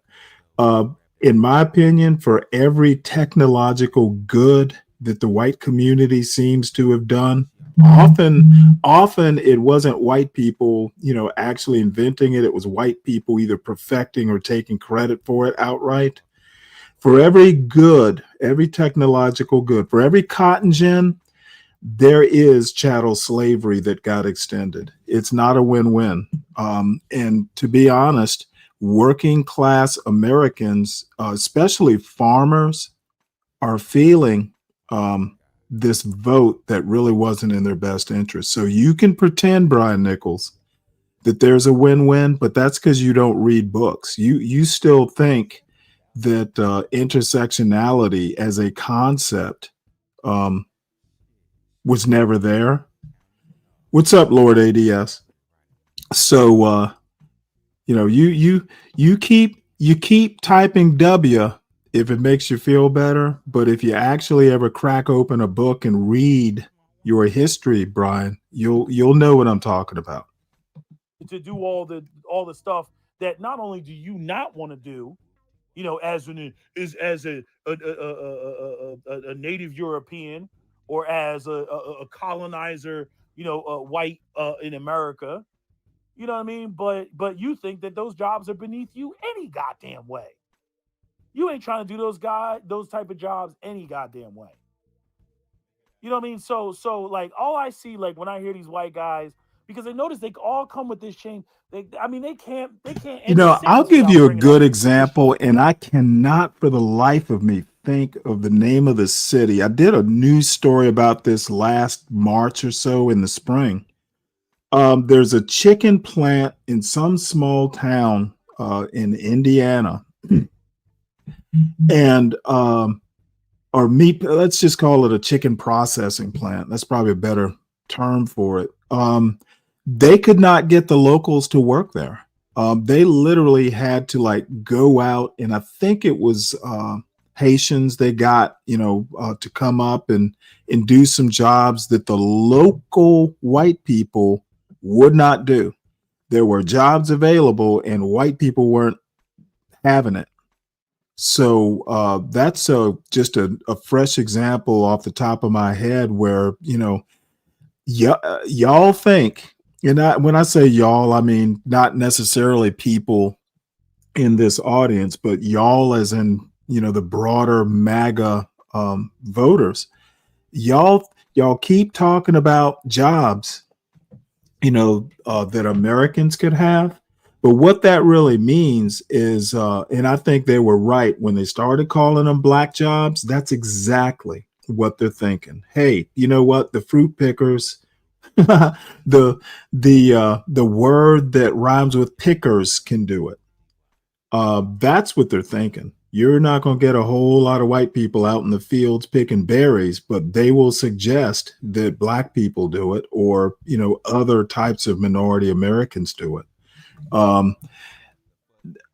I just sometimes wonder at the hypocrisy of MAGA, or just maybe it's just that they can't think critically, or just, they just don't realize they're a bunch of racists. And hey, Fred, I think I might have asked you, have you read The Racial Contract? I know you probably have. Actually thinking about, I finally figured out how to use Kindle on my computer in StreamYard.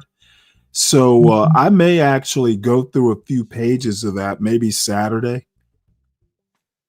Christianity or Jesus. I'm like, that don't have a fucking thing to do with what's going on. You know what I'm saying? Like they're sitting there talking about white women and degeneracy and OnlyFans. Okay. Who came up with OnlyFans? Who invented OnlyFans? Yeah, I thought I'd asked. Was it My the bad. blacks? Did the blacks come up with OnlyFans? Did we create that degeneracy? Did we create Pornhub? Oh no, we got, we didn't just stop no fat. Oh, no fat. Like as though not jerking off is going to somehow make white employers want to pay you more, you dumb fuck. You know what I'm saying? Oh, I'm not jerking off anymore. Like, no, all that does is make you more fucking frustrated and go out there and shoot up the school. Maybe you should rub one out, motherfucker, and calm your goddamn nerves. I love this guy. And then it's like you have, like when you want to talk about the reputation of white men, okay, with the white oligarchs that are in power, you're not offering white women anything. The white oligarchs aren't paying you enough to take care of a wife and children. And then you got OnlyFans and Pornhub that your people created, right? Because of the degeneracy that exists in the white community, right? You created that. And then so your women go over there to make fucking money. And then you're crying and bitching about how degenerate they are as individual women when you have nothing to fucking offer. You ain't got shit to offer. What are you going to tell a bitch making money on fucking, what are you going to tell her making money on OnlyFans? What is your argument going to be about, oh, well, ain't nobody going to marry? You think she gives a fuck? You think she gives a fuck about marrying your broke ass? You think she gives a fuck? No, she don't give a fuck. Again, the black community already been through this. This is what happens when you take money out of the hands of the fucking men and they have nothing to offer. The women just go fucking rogue. They go rogue. We've been trying to tell y'all this. We've been trying to give y'all the secret sauce since ever. But because of your white arrogance, y'all been running around acting like you're immune to the shit. Oh, well, we're whites and no, we don't act like those Negroes. Oh, what are you talking about? Right? That's how y'all think. Y'all somehow think that you got some magical bubble around to where this is I remove hilarious. money out of the hands of white men. What's up, that T? they're How gonna you be doing? unaffected. But if I remove the hands out of the money of black men, only black men in the black community will fall into degeneracy. I'm like, again, if you're a white man and you have no money, you have no authority, you have no say so, nobody gives a fuck about what you think. And what you all are doing is what people tend to do is they go the route of, oh, well, I'll pick up this Bible and I'll use more morality and the Bible to try to shame people into compliance, to try to shame people to go back to behaving like the situations when men actually had money. I'm like, that's not going to happen. I'll tell you right now, that doesn't happen. Yeah, this is actually pretty funny. I talked earlier, and most of you were here for it, I guess, about Trump basically telling federal agencies that, hey, if the government shuts down, tell me what your layoff plans are going to be. And it's not just going to be black women affected, because if you didn't know this, a lot of other types of people work there, especially in the Pentagon. And Willie Pete's point about these working class whites that are kind of like the backbone of the MAGA movement, electing Trump and Elon Musk and others, other oligarchs, giving them the keys to the castle, dude, they're going to lay your ass off. And hey, that's just going to be the perfect example of people voting against their interest. Voting a businessman into office, a businessman like Trump anyway, is literally going to be a monumental bad decision, one for the history books. It's not happening in the black community. Black community already tried that. You can talk about God all you want. No money is no money. You have no way to check anybody, in particularly your women or your children. They will fall into degeneracy. I'll tell you that right now. You are not levitating above the money. Nobody is. No racial group of men levitates above the money, because the money. Hey, Brian. Hey, Brian. Workers of America did unite. They voted Trump into office, and look what it's getting them. They already united at the ballot box. Thank you very much, sir. Your environment and the safe space and all that shit. And once you can do that, then people have respect for you because of the things that you're offering and the foundations you made, and they see the work that you're doing and putting in and everything, and they appreciate it and they value it. Right. And then so they listen to your authority, and then there's a structure there. Yeah. All that shit. Yeah. When you got money, but when you don't have any money, you know what I mean? Yeah. You can expect your your women to engage in degeneracy. You can expect your women to go out there and jump the fence and look at other races of men who got more motion than what you got going on. You can expect that. You know, you guys are not above money. You're not above, in particularly no money. You're not above it. You're not above it. You can sit there. It's the dumbest thing watching people try to do that. Watching people be broke as fuck and try to use scripture to hold everything together. It does not work. It does not work, which is again why I'm an atheist and I don't subscribe to the religion. Right? It's nice to aspire to those moral codes and principles and everything, but I'm not foolish enough to ignore the fact that you have to have an economic foundation, otherwise it doesn't work. Which highlights to me how powerless it actually is. That shit doesn't work. Aside from the fact, as I always say, if the Bible and Christianity was that powerful, you know, when it comes to the system of white supremacy, I'm only going to be white people jealous most if you certainly start flirting wouldn't with have given it to Molove. us if it was actually T's a married effective woman. in She's just going to being able pat to you be on your little head weaponized and send against the you system of along. white supremacy. If Christianity could be weaponized against the system of white supremacy, white people would have never given it to us. You know what I'm saying? If I could hit, you know, just sit there and hold the Bible and some police officers that are abusing black people are attacking, and then I just hold the Bible up and a fucking Iron Man blast comes out the front of that bitch and hits the police officer and he fucking slides, you know, across the asphalt and shit like that with fucking, you know, a sizzling, you know, smoke coming off of his body armor and shit like that. You know what I mean? No. If it had that type of power, white people would have never given it to us. But y'all be running around, you know, and notice the nihilism that you see now. Now, white people are like, oh, it's the rapture, oh, the world's gonna end and whatnot, right? So again, if the shit doesn't work for them, the world's gotta end. It's gotta end because it's not working for them. I mean, the arrogance of these fucking people, the fucking arrogance of these people. You know, again, pathological. I don't care what anybody says. The pathological, they demonstrate and they show it every day. You know, there's so much when it comes to human behavior that they just simply don't understand and they don't get because they've never been at the bottom. You know, within you know the last several generations. You know, before you had the 1930s, and then you had before that you had the Gilded Age. You know what I mean? So this is another one of those times. And they're just running around talking about degeneracy, masturbation. Oh, they need to become more Christian-like. I'm like, that's not going to do anything.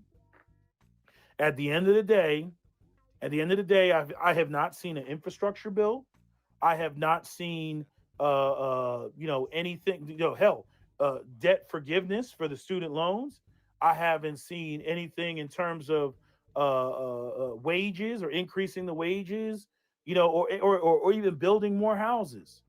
There is nothing that Trump has done, you know, to facilitate young white men being more gainfully employed. Even with this whole, you know, oh, we're going to make the H-1B visas, you know, $100,000. That's going to hurt the industry more than anything. Hey, Black Knight, Look how at what are you? happened with the whole thing with the Koreans down there at the Hyundai plant in Georgia.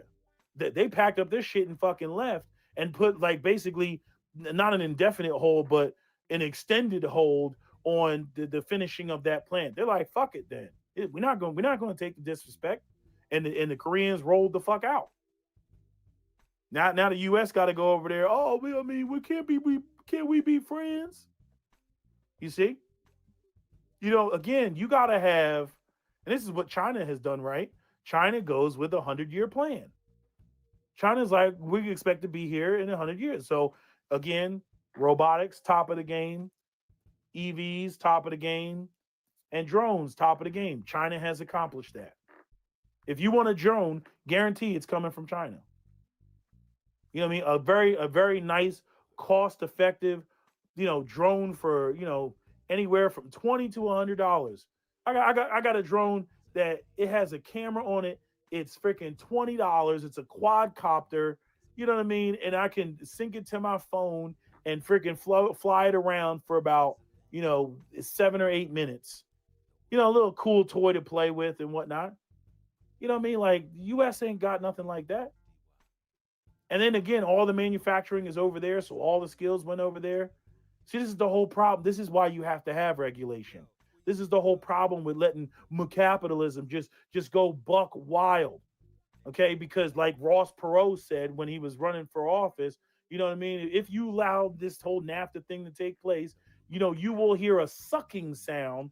You know what I mean? Go watch the clip. You just type in Ross Perot, in presidential debate. You will hear a sucking sound of jobs just fucking leaving and going to, Mexico and Canada and all these other places. Again, the capitalists have not cared about middle class families. So your whole idea about preserving white culture, we're going to preserve white culture. You cannot preserve quote unquote white culture or white middle class or whatever it is you think that is supposed to be, the American family and intact neighborhoods and safe neighborhoods and parks and, having recreational time and all. You can't have that without white men being gainfully employed. That is your first order of business. And you guys are not talking about that. You guys are talking about cultural war, LGBTQ, fucking trans, the blacks, the Jews. What else are you all fucking talking about? Jesus. You guys have not come together with any sort of economic plan at all.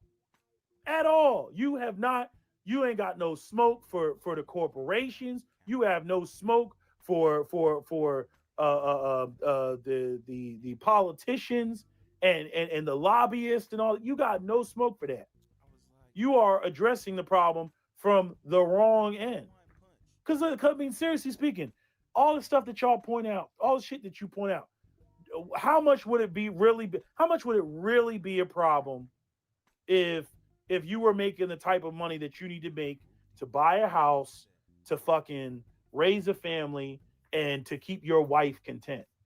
Would you really be running around talking about, what about Chicago? Like, would you really be sitting around talking about that? You would be like, yo, I got to get some sleep. I got to get up tomorrow morning. You know what I mean? I done planned out. We got to. One quick note. I've been saying for years that, well, you know what? I forgot what I was going to say. Never mind. I'll think of it in just a minute. Vacation, in 3 weeks. Oh, I remember what it was. You hear all these manosphere types, and I don't mean the black manosphere. I mean people like a Matt Walsh or, those sorts of people, trad wives, that sort of thing that's floating around in the white, in the white right. I think it's Professor Black Truth who calls it the white right. They keep talking about trad wives and this, that, and the other. Dude, and it builds on Willie Pete's point. How are you going to have a trad wife if you are working a $10 an hour job? And you know what? Even the big, beautiful bill, it's got caps on tips.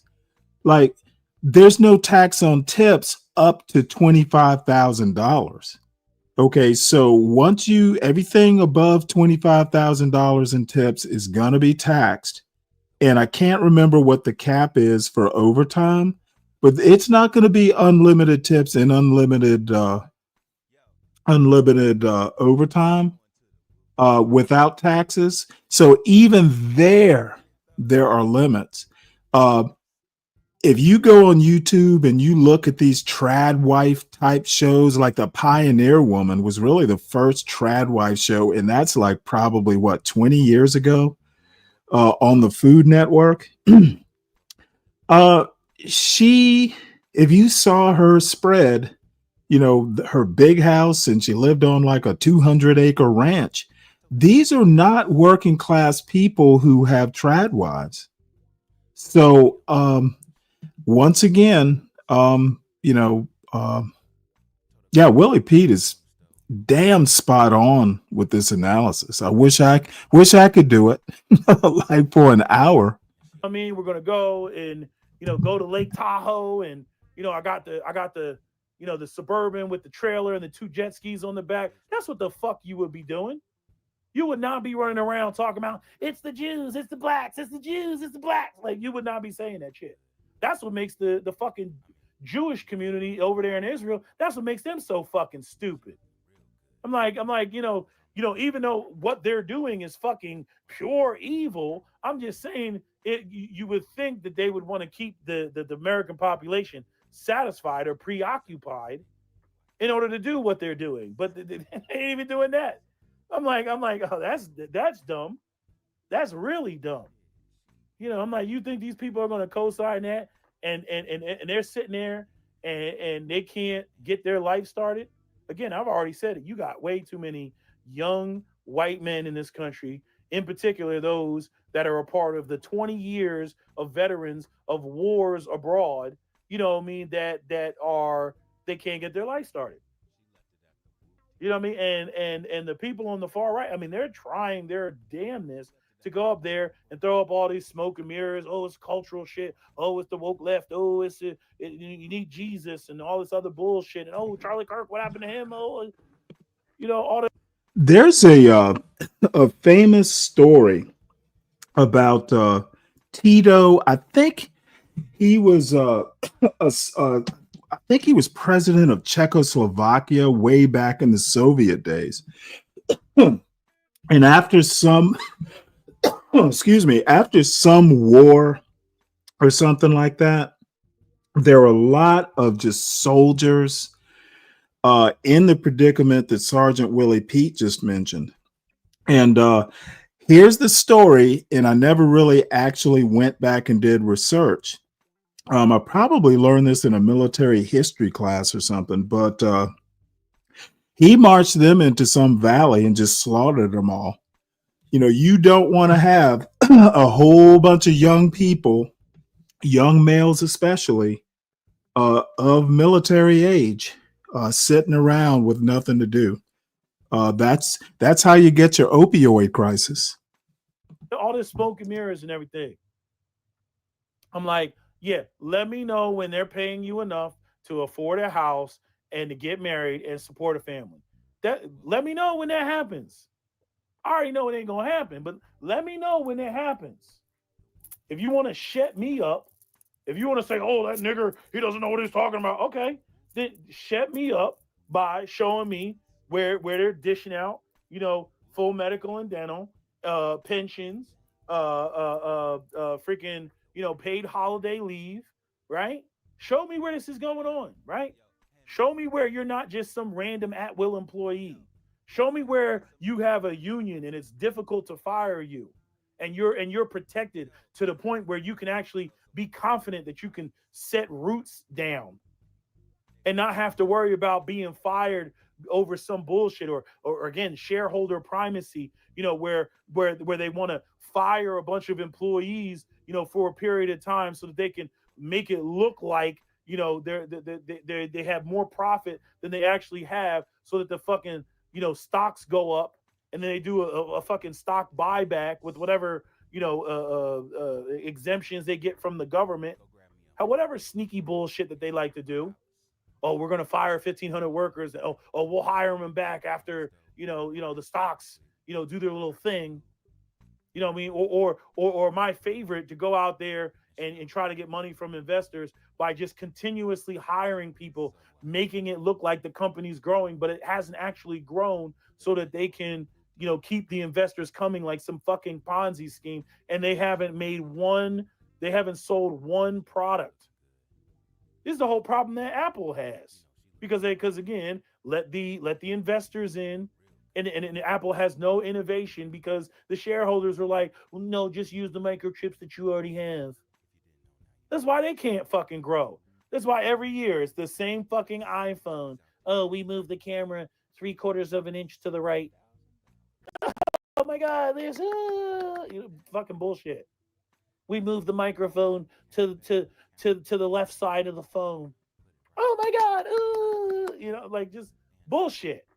It's bullshit. No innovation, because innovation costs money because you got to do the research and the development, and you got to, you're throwing all this money at that as opposed to, just maximizing profits.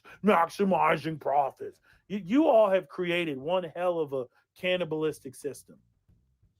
White culture is cannibalistic. I've said that before. It is cannibalistic. It is the Ouroboros with the fucking eggs in the middle that just the fucking snake is eating itself, and as it consumes itself, it crushes its own offspring. I mean, it's fascinating to watch, and white people they think that everything that they do is just the high IQs. Oh, they're so superior. Oh, not. No, you don't know. Your greed is your downfall. Your greed, your inability to properly diagnose the problem and actually come up with real solutions, your racism, your xenophobia and white supremacy, all of it is your downfall. All of it. So, it's unfortunate, because America could have been a really good thing, but no, y'all fucked it up because you never addressed your original sin. You never built it with the long-term plan of any sort of collective prosperity. You let the fucking billionaires, convince you that, that everybody has to be, as cutthroat as possible, and not realizing that they're the actual fucking enemy. They're the ones that are holding you down. But no. The real problem, it's the blacks. You know what I mean? Or it's the Jews. You know what I mean? I'm like, first off, why are the white people who are not Jewish taking money from the fucking Jews? If you want to make that argument. Oh, it's AIPAC. Oh, okay. Well, why are they taking money from AIPAC? Right? I mean, this is the same argument you would make about inner city black guys. Well, black guys don't have to sell drugs, right? This is our same argument that you'll make, right? So why are your politicians taking money from AIPAC? Tell me. Dímelo. You know what I'm saying? Tell me. Why? Oh, that's right, because you got a whole political system that is based off of, freaking, sponsorship and fucking, investors and being funded in order to, to win the election so that they can have a 30-second soundbite during the fucking, the Super Bowl or some shit during, I'm Smith John. I'm Johnson. No, not Smith Johnson. I'm John Smith, and I approve this message. You know what I'm saying? Like all this goofy shit. You know what I mean? Guys sitting out there, pretending like he's duck hunting and shit like that with his orange fluorescent jacket. Damn, this dude is spot on. Yep. And who in this audience are like Slick? I know you and Brian Nichols go over to Be Brave's channel every now and again. I assume he's still doing shows. I'm going to drop this link. Y'all need to get Be Brave to listen to it. I know he won't. And I know he won't be able to critique it, but it's literally what I've been saying in his chat into John Galt. Dude, white people are their own enemy, and MAGA is an oligarchy. It's basically a faux populist movement. It is an oligarchy where they wear flannel shirts and jeans and pretend they're working men. And Be Brave, talking about the black people in America and black culture is killing America. He's literally full of shit. And nobody seems to have enough balls besides me to tell him he is fucked up and his lack of education is apparent. He doesn't do the homework. He just sits there and gets all his history and information from YouTube. He's not anywhere near as astute on culture as y'all seem to think he is. And his stupidity, his apparent stupidity, is case in point of why America is having all these problems. The dude cannot think his way outside of his little well-built outhouse. And then there's John Galt acting like that outhouse is the eighth wonder of the world. So, I've addressed that point, but motherfucker, I'm not getting out there at my age fucking building a shed unless I need a shed. The reason, and I won't get into John Galt's fucking feminine silliness, but yeah, somebody drop this link, please. At least make Be Brave aware of it. I'm gonna just paste it here, and then y'all can make him aware of it, or not. But I'd be curious to know what his reaction to this would be. What's up, Tyrone? You know what I mean? I'm John Smith and I support the Second Amendment. And then the commercial just ends.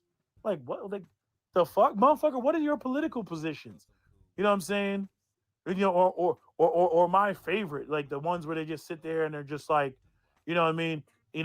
And they'll have like that movie voice guy. You know what I mean?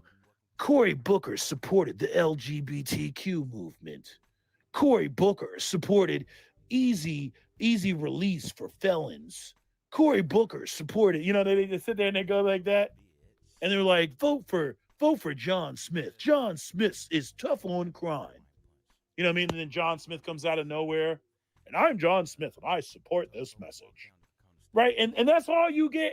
And then you go to the polls based off of that shit. You don't ask none of the fucking hard questions. Like, motherfucker, how you going to put more money in my pocket? That's what I want to know. I want to know how you going to put. No, but they hit you with the xenophobia. Oh, what the real problem is bail reform. Oh, look at DeCarlos Jones. If you make me your politician, I'll make sure to keep these criminals behind bars. I'm like, really? You're going to keep these criminals behind bars? How is that going to work? Because there's tons of laws that say that you can't just put somebody who has schizophrenia behind bars because they're schizophrenic. Why don't you talk about how you're going to put funding back into mental health that they've removed, for the past like 60, 70 years? And Donald Trump is taking $11 billion out of mental health. Why don't you talk about putting the money back? Oh, no, I can't do that. Why not? Because that's too much of the right thing to do. I can't do that. No. I have to go up there and fearmonger with xenophobia in order to get your stupid fucking lower working class fucking blue collar job having ass to go out there and vote off of the uninformed shit. Like you see when these MAGA supporters are in fucking line getting asked questions about why they're voting the way that they're voting. Don't even know whose tax plan they're under. Just nonsense. Nonsense. It's Bidenomics. You do realize we're still underneath the Trump tax plan, right? You do realize that. It's Bidenomics. And again, I'm not even all that much of a fan of the fucking of the Democrats, but the people on the right, y'all white people with y'all shit and the shit that you're talking, and now you're only now realizing, how much you're getting fucked in the ass by the billionaire class and the politicians. You only now you realize. I'm like, niggas try to tell you all this shit. Y'all don't listen.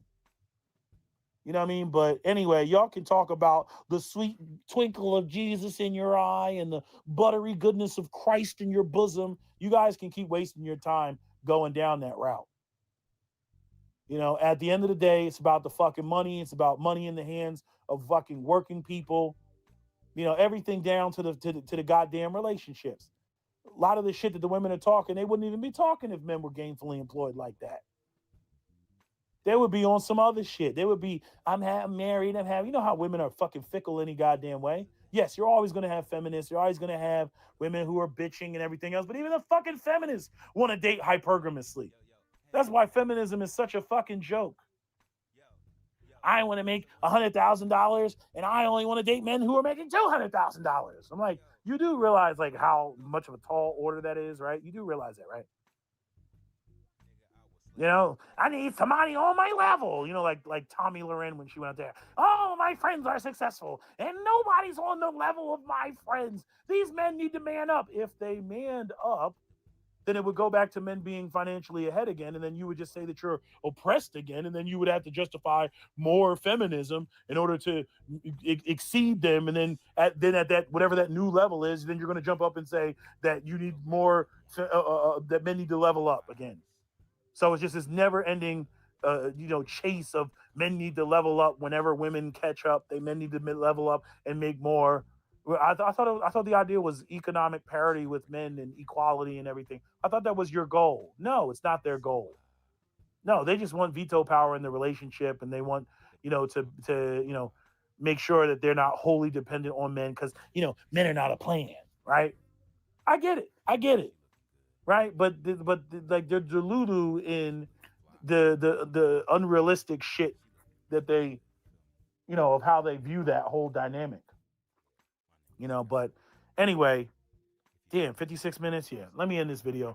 That's all I gotta say. That's my video. SWPL. Don't forget to comment, share, like, and subscribe.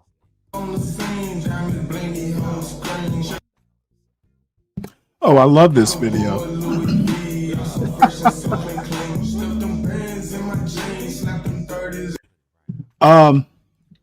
I actually wanted to bring up quickly, and I can't find the story. I got a news alert, but the Trump administration is basically cutting funding to schools in Fairfax, Virginia, Chicago, and New York City because of DEI and trans policy issues. Now, education has always been something that's handled locally, just kind of like policing. It's always been a local issue. And I am struggling to figure out why they would tie education funding from the education department to a policy that should be handled locally. I could get into other issues where they want to push choice, like abortion, for instance, down to the states. They'll let, the states decide, if that, whether they want abortion or not, but they won't let other policies. This Trump administration, it's unraveling, folks. And, when you start, I still think Disney and Jimmy Kimmel is possibly a turning point. People are just getting tired of this authoritarianism that Trump insists is good for the country. So I just had to bring that up. Now, I actually think that let's see, what else do I have here? Something short, because I'm going to wrap this up and then maybe come back around 4 or 5. If I feel like even bothering doing another show.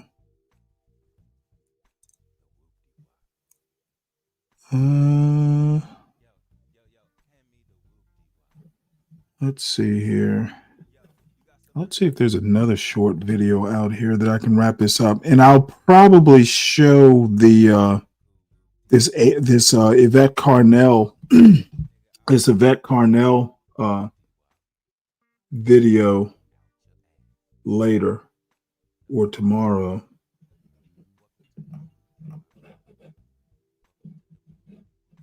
Let's see what we got here. So while I'm doing this, looking for something short, Everybody, please make sure you have hit the like button, or as you come in, hit the like button. If you're new, please make sure you subscribe. We are trying to get to that magic number of 500 to have a chance at monetization. Though I don't know, I may actually once, if we ever achieve that goal, I'm definitely gonna think about whether it's even worth doing. Because I think there's some things you can get away with if you're not monetized. So when we get, we'll cross that bridge when we get to it. And then Deacon Dave, I don't know if you're still out there, Fred. Do you ever watch the Roger Report? Deacon Dave has been telling me it's something I should at least consider getting more into. And I listened to a few minutes of it yesterday, and I wasn't that impressed, to be honest. So let me know if you listen to him and what your evaluation is. Hey, y'all. And then in the meantime, we're going to have Grandma Brenda teach us how to make fried mushrooms, which I just ordered some mushrooms from the grocery store. So this might actually be something I'll consider. I've got a pack of mushrooms right here that I've already cleaned off. I'm going to put them in my bucket right here. We're going to fry them. You can get these out in a restaurant. It'll cost you, as my mama says, an arm and leg. You can get them as an appetizer. But so let's see, 1, 2, 3, 4, 5, 6, 7, 8, 9, 10, 11, 12. There's a dozen in here. I don't know how much you get for your appetizer ones. How many? But they're usually anywhere from $6 to $9 for just a few like this. They're less than this for a little appetizer. What kind of mushrooms are those? Magic mushrooms? These, and also I'm going to show you one more thing. Let me get me a little bowl right here. Sorry, I thought I had it out. Let me pause this right quick. Let me pause to thank the CKJ3, the Admiral, for supporting the show today. It will definitely be deposited into the United Beer Fund for the weekend. So thank you, CKJ3. And support your host. It is always appreciated. It helps me out with the various subscriptions and magazine, newspaper, some Substack subscriptions. And at some point, I'm going to add a couple more. But, help me help you. And I actually enjoy, doing the little news articles every morning. And I promise I'll be a little bit better. I've been kind of tired all week. I'm going to have to pare back some of these hours. But I like getting up at 7:45 because I'm usually up around 4. Just being an old man, I keep old man time.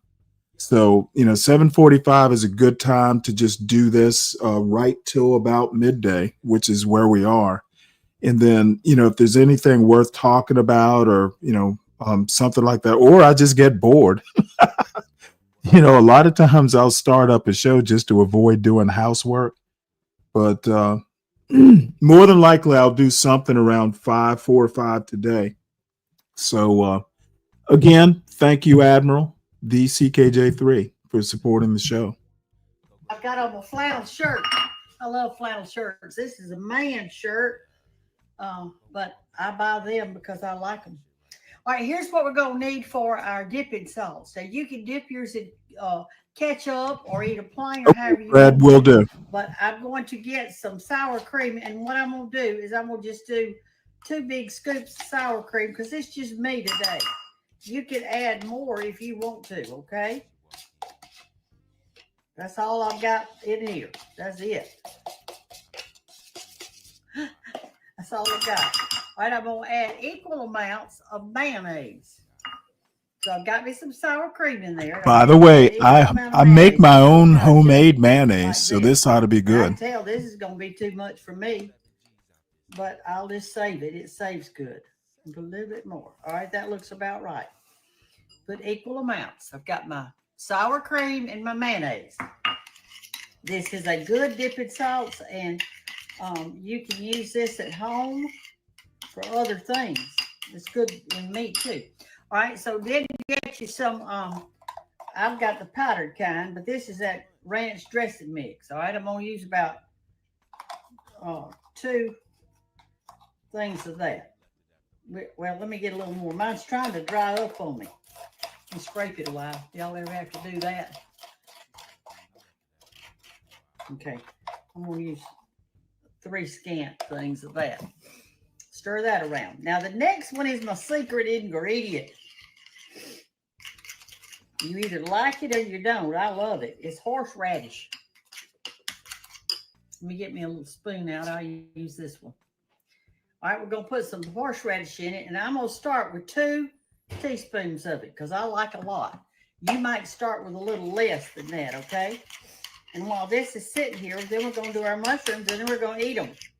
And yes, I'm going to eat one in front of you today. Sometimes y'all fuss and say, you didn't eat it in front of us. Let's see how that tastes.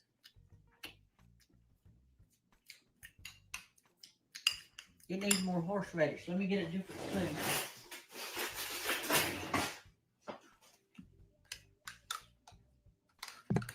Yeah, I just subscribed to his channel, Fred. Thank you. Definitely will have a look probably this afternoon. Probably between the time I leave and maybe come back.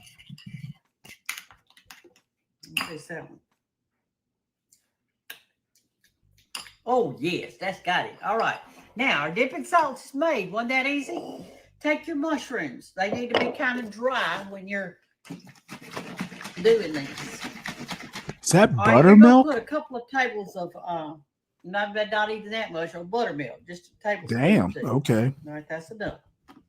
And that is to wet the outside of the mushroom. Okay, that's what that's for. So I'm going to stir it around in here, and I'm going to It'll also break down the skin and add acid. There's a reason for that.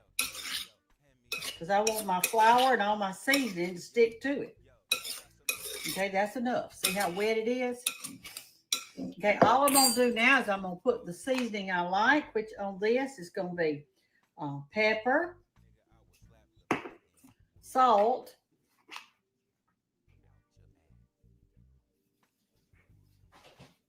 and paprika.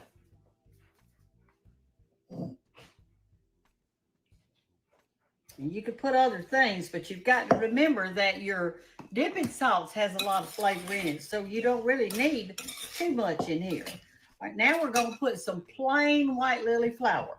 Plain white lily. Let me get it out of the container over here. We'll sprinkle that over it. And you want enough so that it coats it, and yet it's going to be dry. I've got our grease heating over here. This is just a vegetable grease, vegetable oil. Now, you see how that buttermilk makes that stick to it? Look, it's coating it. You just need that. You need it bad. You need it bad. You know, when I was growing up, we never ate a fried mushroom. We didn't even have, the only thing I knew Mother made mushrooms in is sometimes she'd make a casserole and she bought just a can of mushrooms. I don't ever remember eating a fresh mushroom when I was a child, ever. And then when I grew up, I don't know when I started doing this. I don't even remember.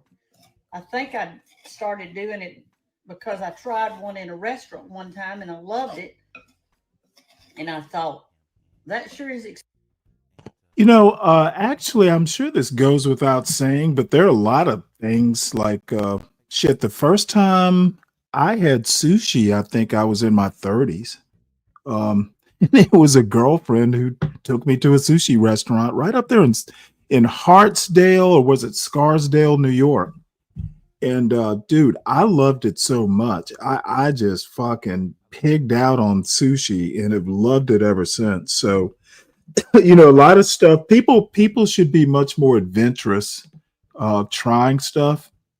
And there have been 1 or 2 things that you know, I've tried as an adult, like Korean blood sausage. Yeah, I will fucking never have that again. It was disgusting. And it was something about the consistency of the blood sausage, because I don't even know what grain they mixed to absorb it. It was probably a lot like haggis. Might have been oats, but dude, that consistency, I literally had never to that point had a food that I couldn't at least, I might not ever try it again, but it's just something, hey, I've tried it once, that's good enough. I actively hated, and I can't remember the name, the Korean name of it, but I actively hated it. That is one food that I can think of that I literally hate. So anyway, be adventurous, folks. Expensive. I bet I could do that at home. And the answer was yes, you can do it at home. It's a lot less expensive. I think I bought that one little thing of this size right here is what I bought. That smallest thing. I want to think it was maybe $1.70 or something like that. Maybe $1.60. It wasn't that much. And For so a plastic now I've tray? got all these good mushrooms to fry. All right, so let me get you over here. Let's check our oil to see what it's doing. It may not be hot enough yet. It's moving though. I can see the oil moving a little bit in there. Let's get us out a bowl to put them in. Let's get us out of something to get them out with. A little spoon with some holes in it. Get you some paper towels. Let me get some flour. Sometimes you can test it like this. Put just a little flour in there and see what happens. It's beginning to be hot, but it's not quite there yet. It's not quite there yet. We'll check it out. Check it out. But anyway, this is going to be my lunch. What is Brenda having for lunch? She's having fried mushrooms with a dipping sauce. That's it. That is it. Because I just ate 2 peanut butter crackers a while ago because I was feeling kind of weak, so I thought I need some protein. So I had some peanut butter crackers, and then I had some cereal for breakfast. And that's all I've had today. Oh no, I take that back. I ate a pear. I ate a pear about mid-morning, and it was off of my tree. It's a kefir pear. It is so crunchy and good, and I cut it in little wedges. And then I put some salt on it. I like salt on all my fruit. And I know that many of y'all, I've heard you say you like salt on yours too. We got to talking about what we were going to put salt on. I put it on, let's see, what do I put salt on? Lemons. I ate lemons and salt. Well, I mean, margaritas. My peaches, my apples, and for sure my plums. Hopefully, and green plums. I love the ones that are hard. And gosh, I used to eat those things. I love them. Can't be good so for the you. green plums, I ate it on for that. your tummy. Oh, and I ate it on watermelon and cantaloupe too. Both of them. As my son says, he always say both of them. He got that from his daddy. He says that too. All right, let's try one. I'm just going to put one in here. This is my test run. And it's doing it. Get over here now, you can see. See there? It's hot, so I'm going to put them in.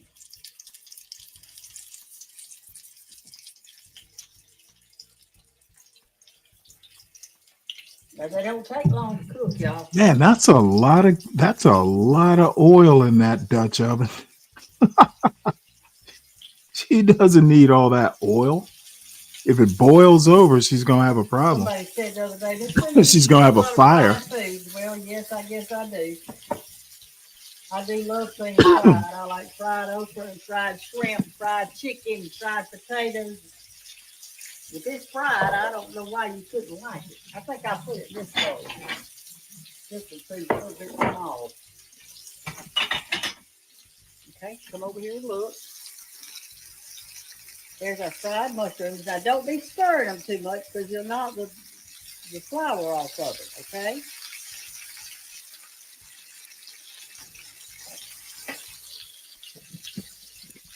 All right. It looks like it won't be long to time to take them up.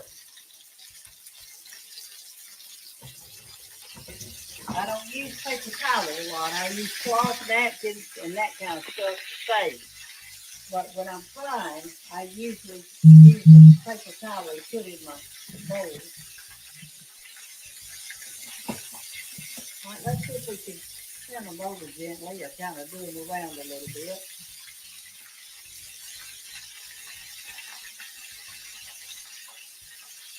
These will be real hot now when you take them out, so don't burn your mouth trying to eat one. They'll be real hot. Half of my grandchildren love these things, and the other half won't touch it.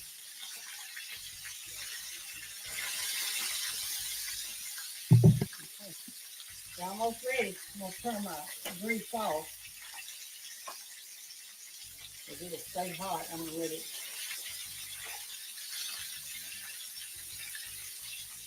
Okay. I think they're ready. They cook really quickly. Put all your grease strain off of it.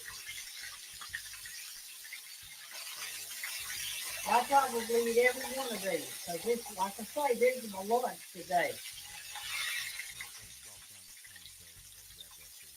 My lunch is costing me about $2. Maybe $1.50. I don't know. That's what but I didn't use much of any of the other stuff. I'm gonna move this off the eye because that's dangerous. And I've got a top that goes on it. This one right here. And I just leave it out. I leave my grease out. And I'm gonna cover it up until the next time I fry. Okay, let's get our dipping sauce. We'll try one. See there? Isn't it pretty? Aren't they pretty? That was quick and easy. Now you'll have to say it is quick and easy. Can y'all say that? That was quick and easy, Brenda. Somebody said the other day, they said, I talk to you all the time. When you're talking to us, I'm talking to you. And they say, we're just talking to you and everything, and we think you can hear us. Well, I can't hear you audibly, but I can hear you. One of some things you're thinking right now is, I wish I had one of those fried mushrooms. I love fried mushrooms. Or either you may be saying, I can't stand mushrooms no matter how you fix them. I don't like them. And then some of you are going to say, oh, I just eat them in restaurants. I've never done my own. Well, darling, do your own. Anytime you want it, you can afford $1 or $2 to make you some mushrooms. Woo. Gosh, that's hot. It's hot. I don't even know if I can bite it. That is some hot. There was some crunchy falling off.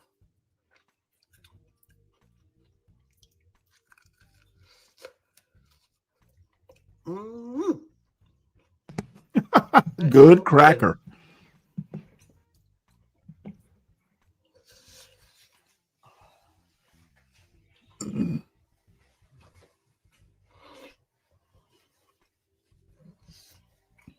Delicious.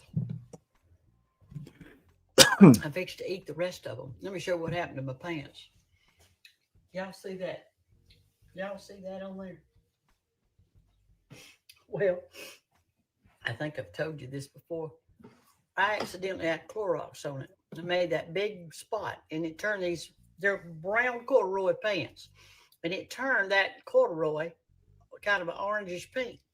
How old is this video? It's not that cold yet. Girlfriends, we were all trying to find, we wanted to go shopping. We wanted to find something comfortable to put on. So I put on these pants because they feel so good. I love these pants. I hate I did that to them. Well, anyway, when I walked into a store, I saw the lady look at my pants, and she said, and I was fixed up. I didn't have on this old shirt. I mean, I had on some nice shoes and everything with it, but I wore these pants. And she said, I love those pants with that design on it. And I said, honey, that's just where I spilled Clorox on my pants, and it bleached it out. She said, oh, I didn't know that. I thought it was some kind of designer jeans or just something, that came like that. So that tells you a lot about the styles today. You pay extra if they look ragged. These kids wear these jeans. It's all, and I got some too. They got holes in them and rips and tears and all that. Well, you pay extra for that. If they look nice and they don't have any holes or anything, you get those cheaper. My mother used to iron patches on my brother's pants on the knees. They had iron-on patches, and they looked like blue jeans, and they'd iron them up. Well, I think these are cool enough now. I can eat them, so I'm going to. Y'all have a good afternoon. Fix you some.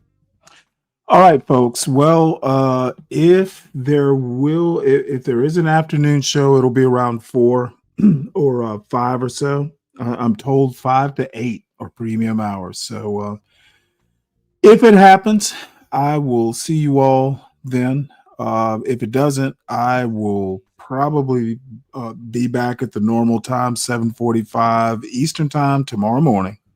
So you all have a good afternoon.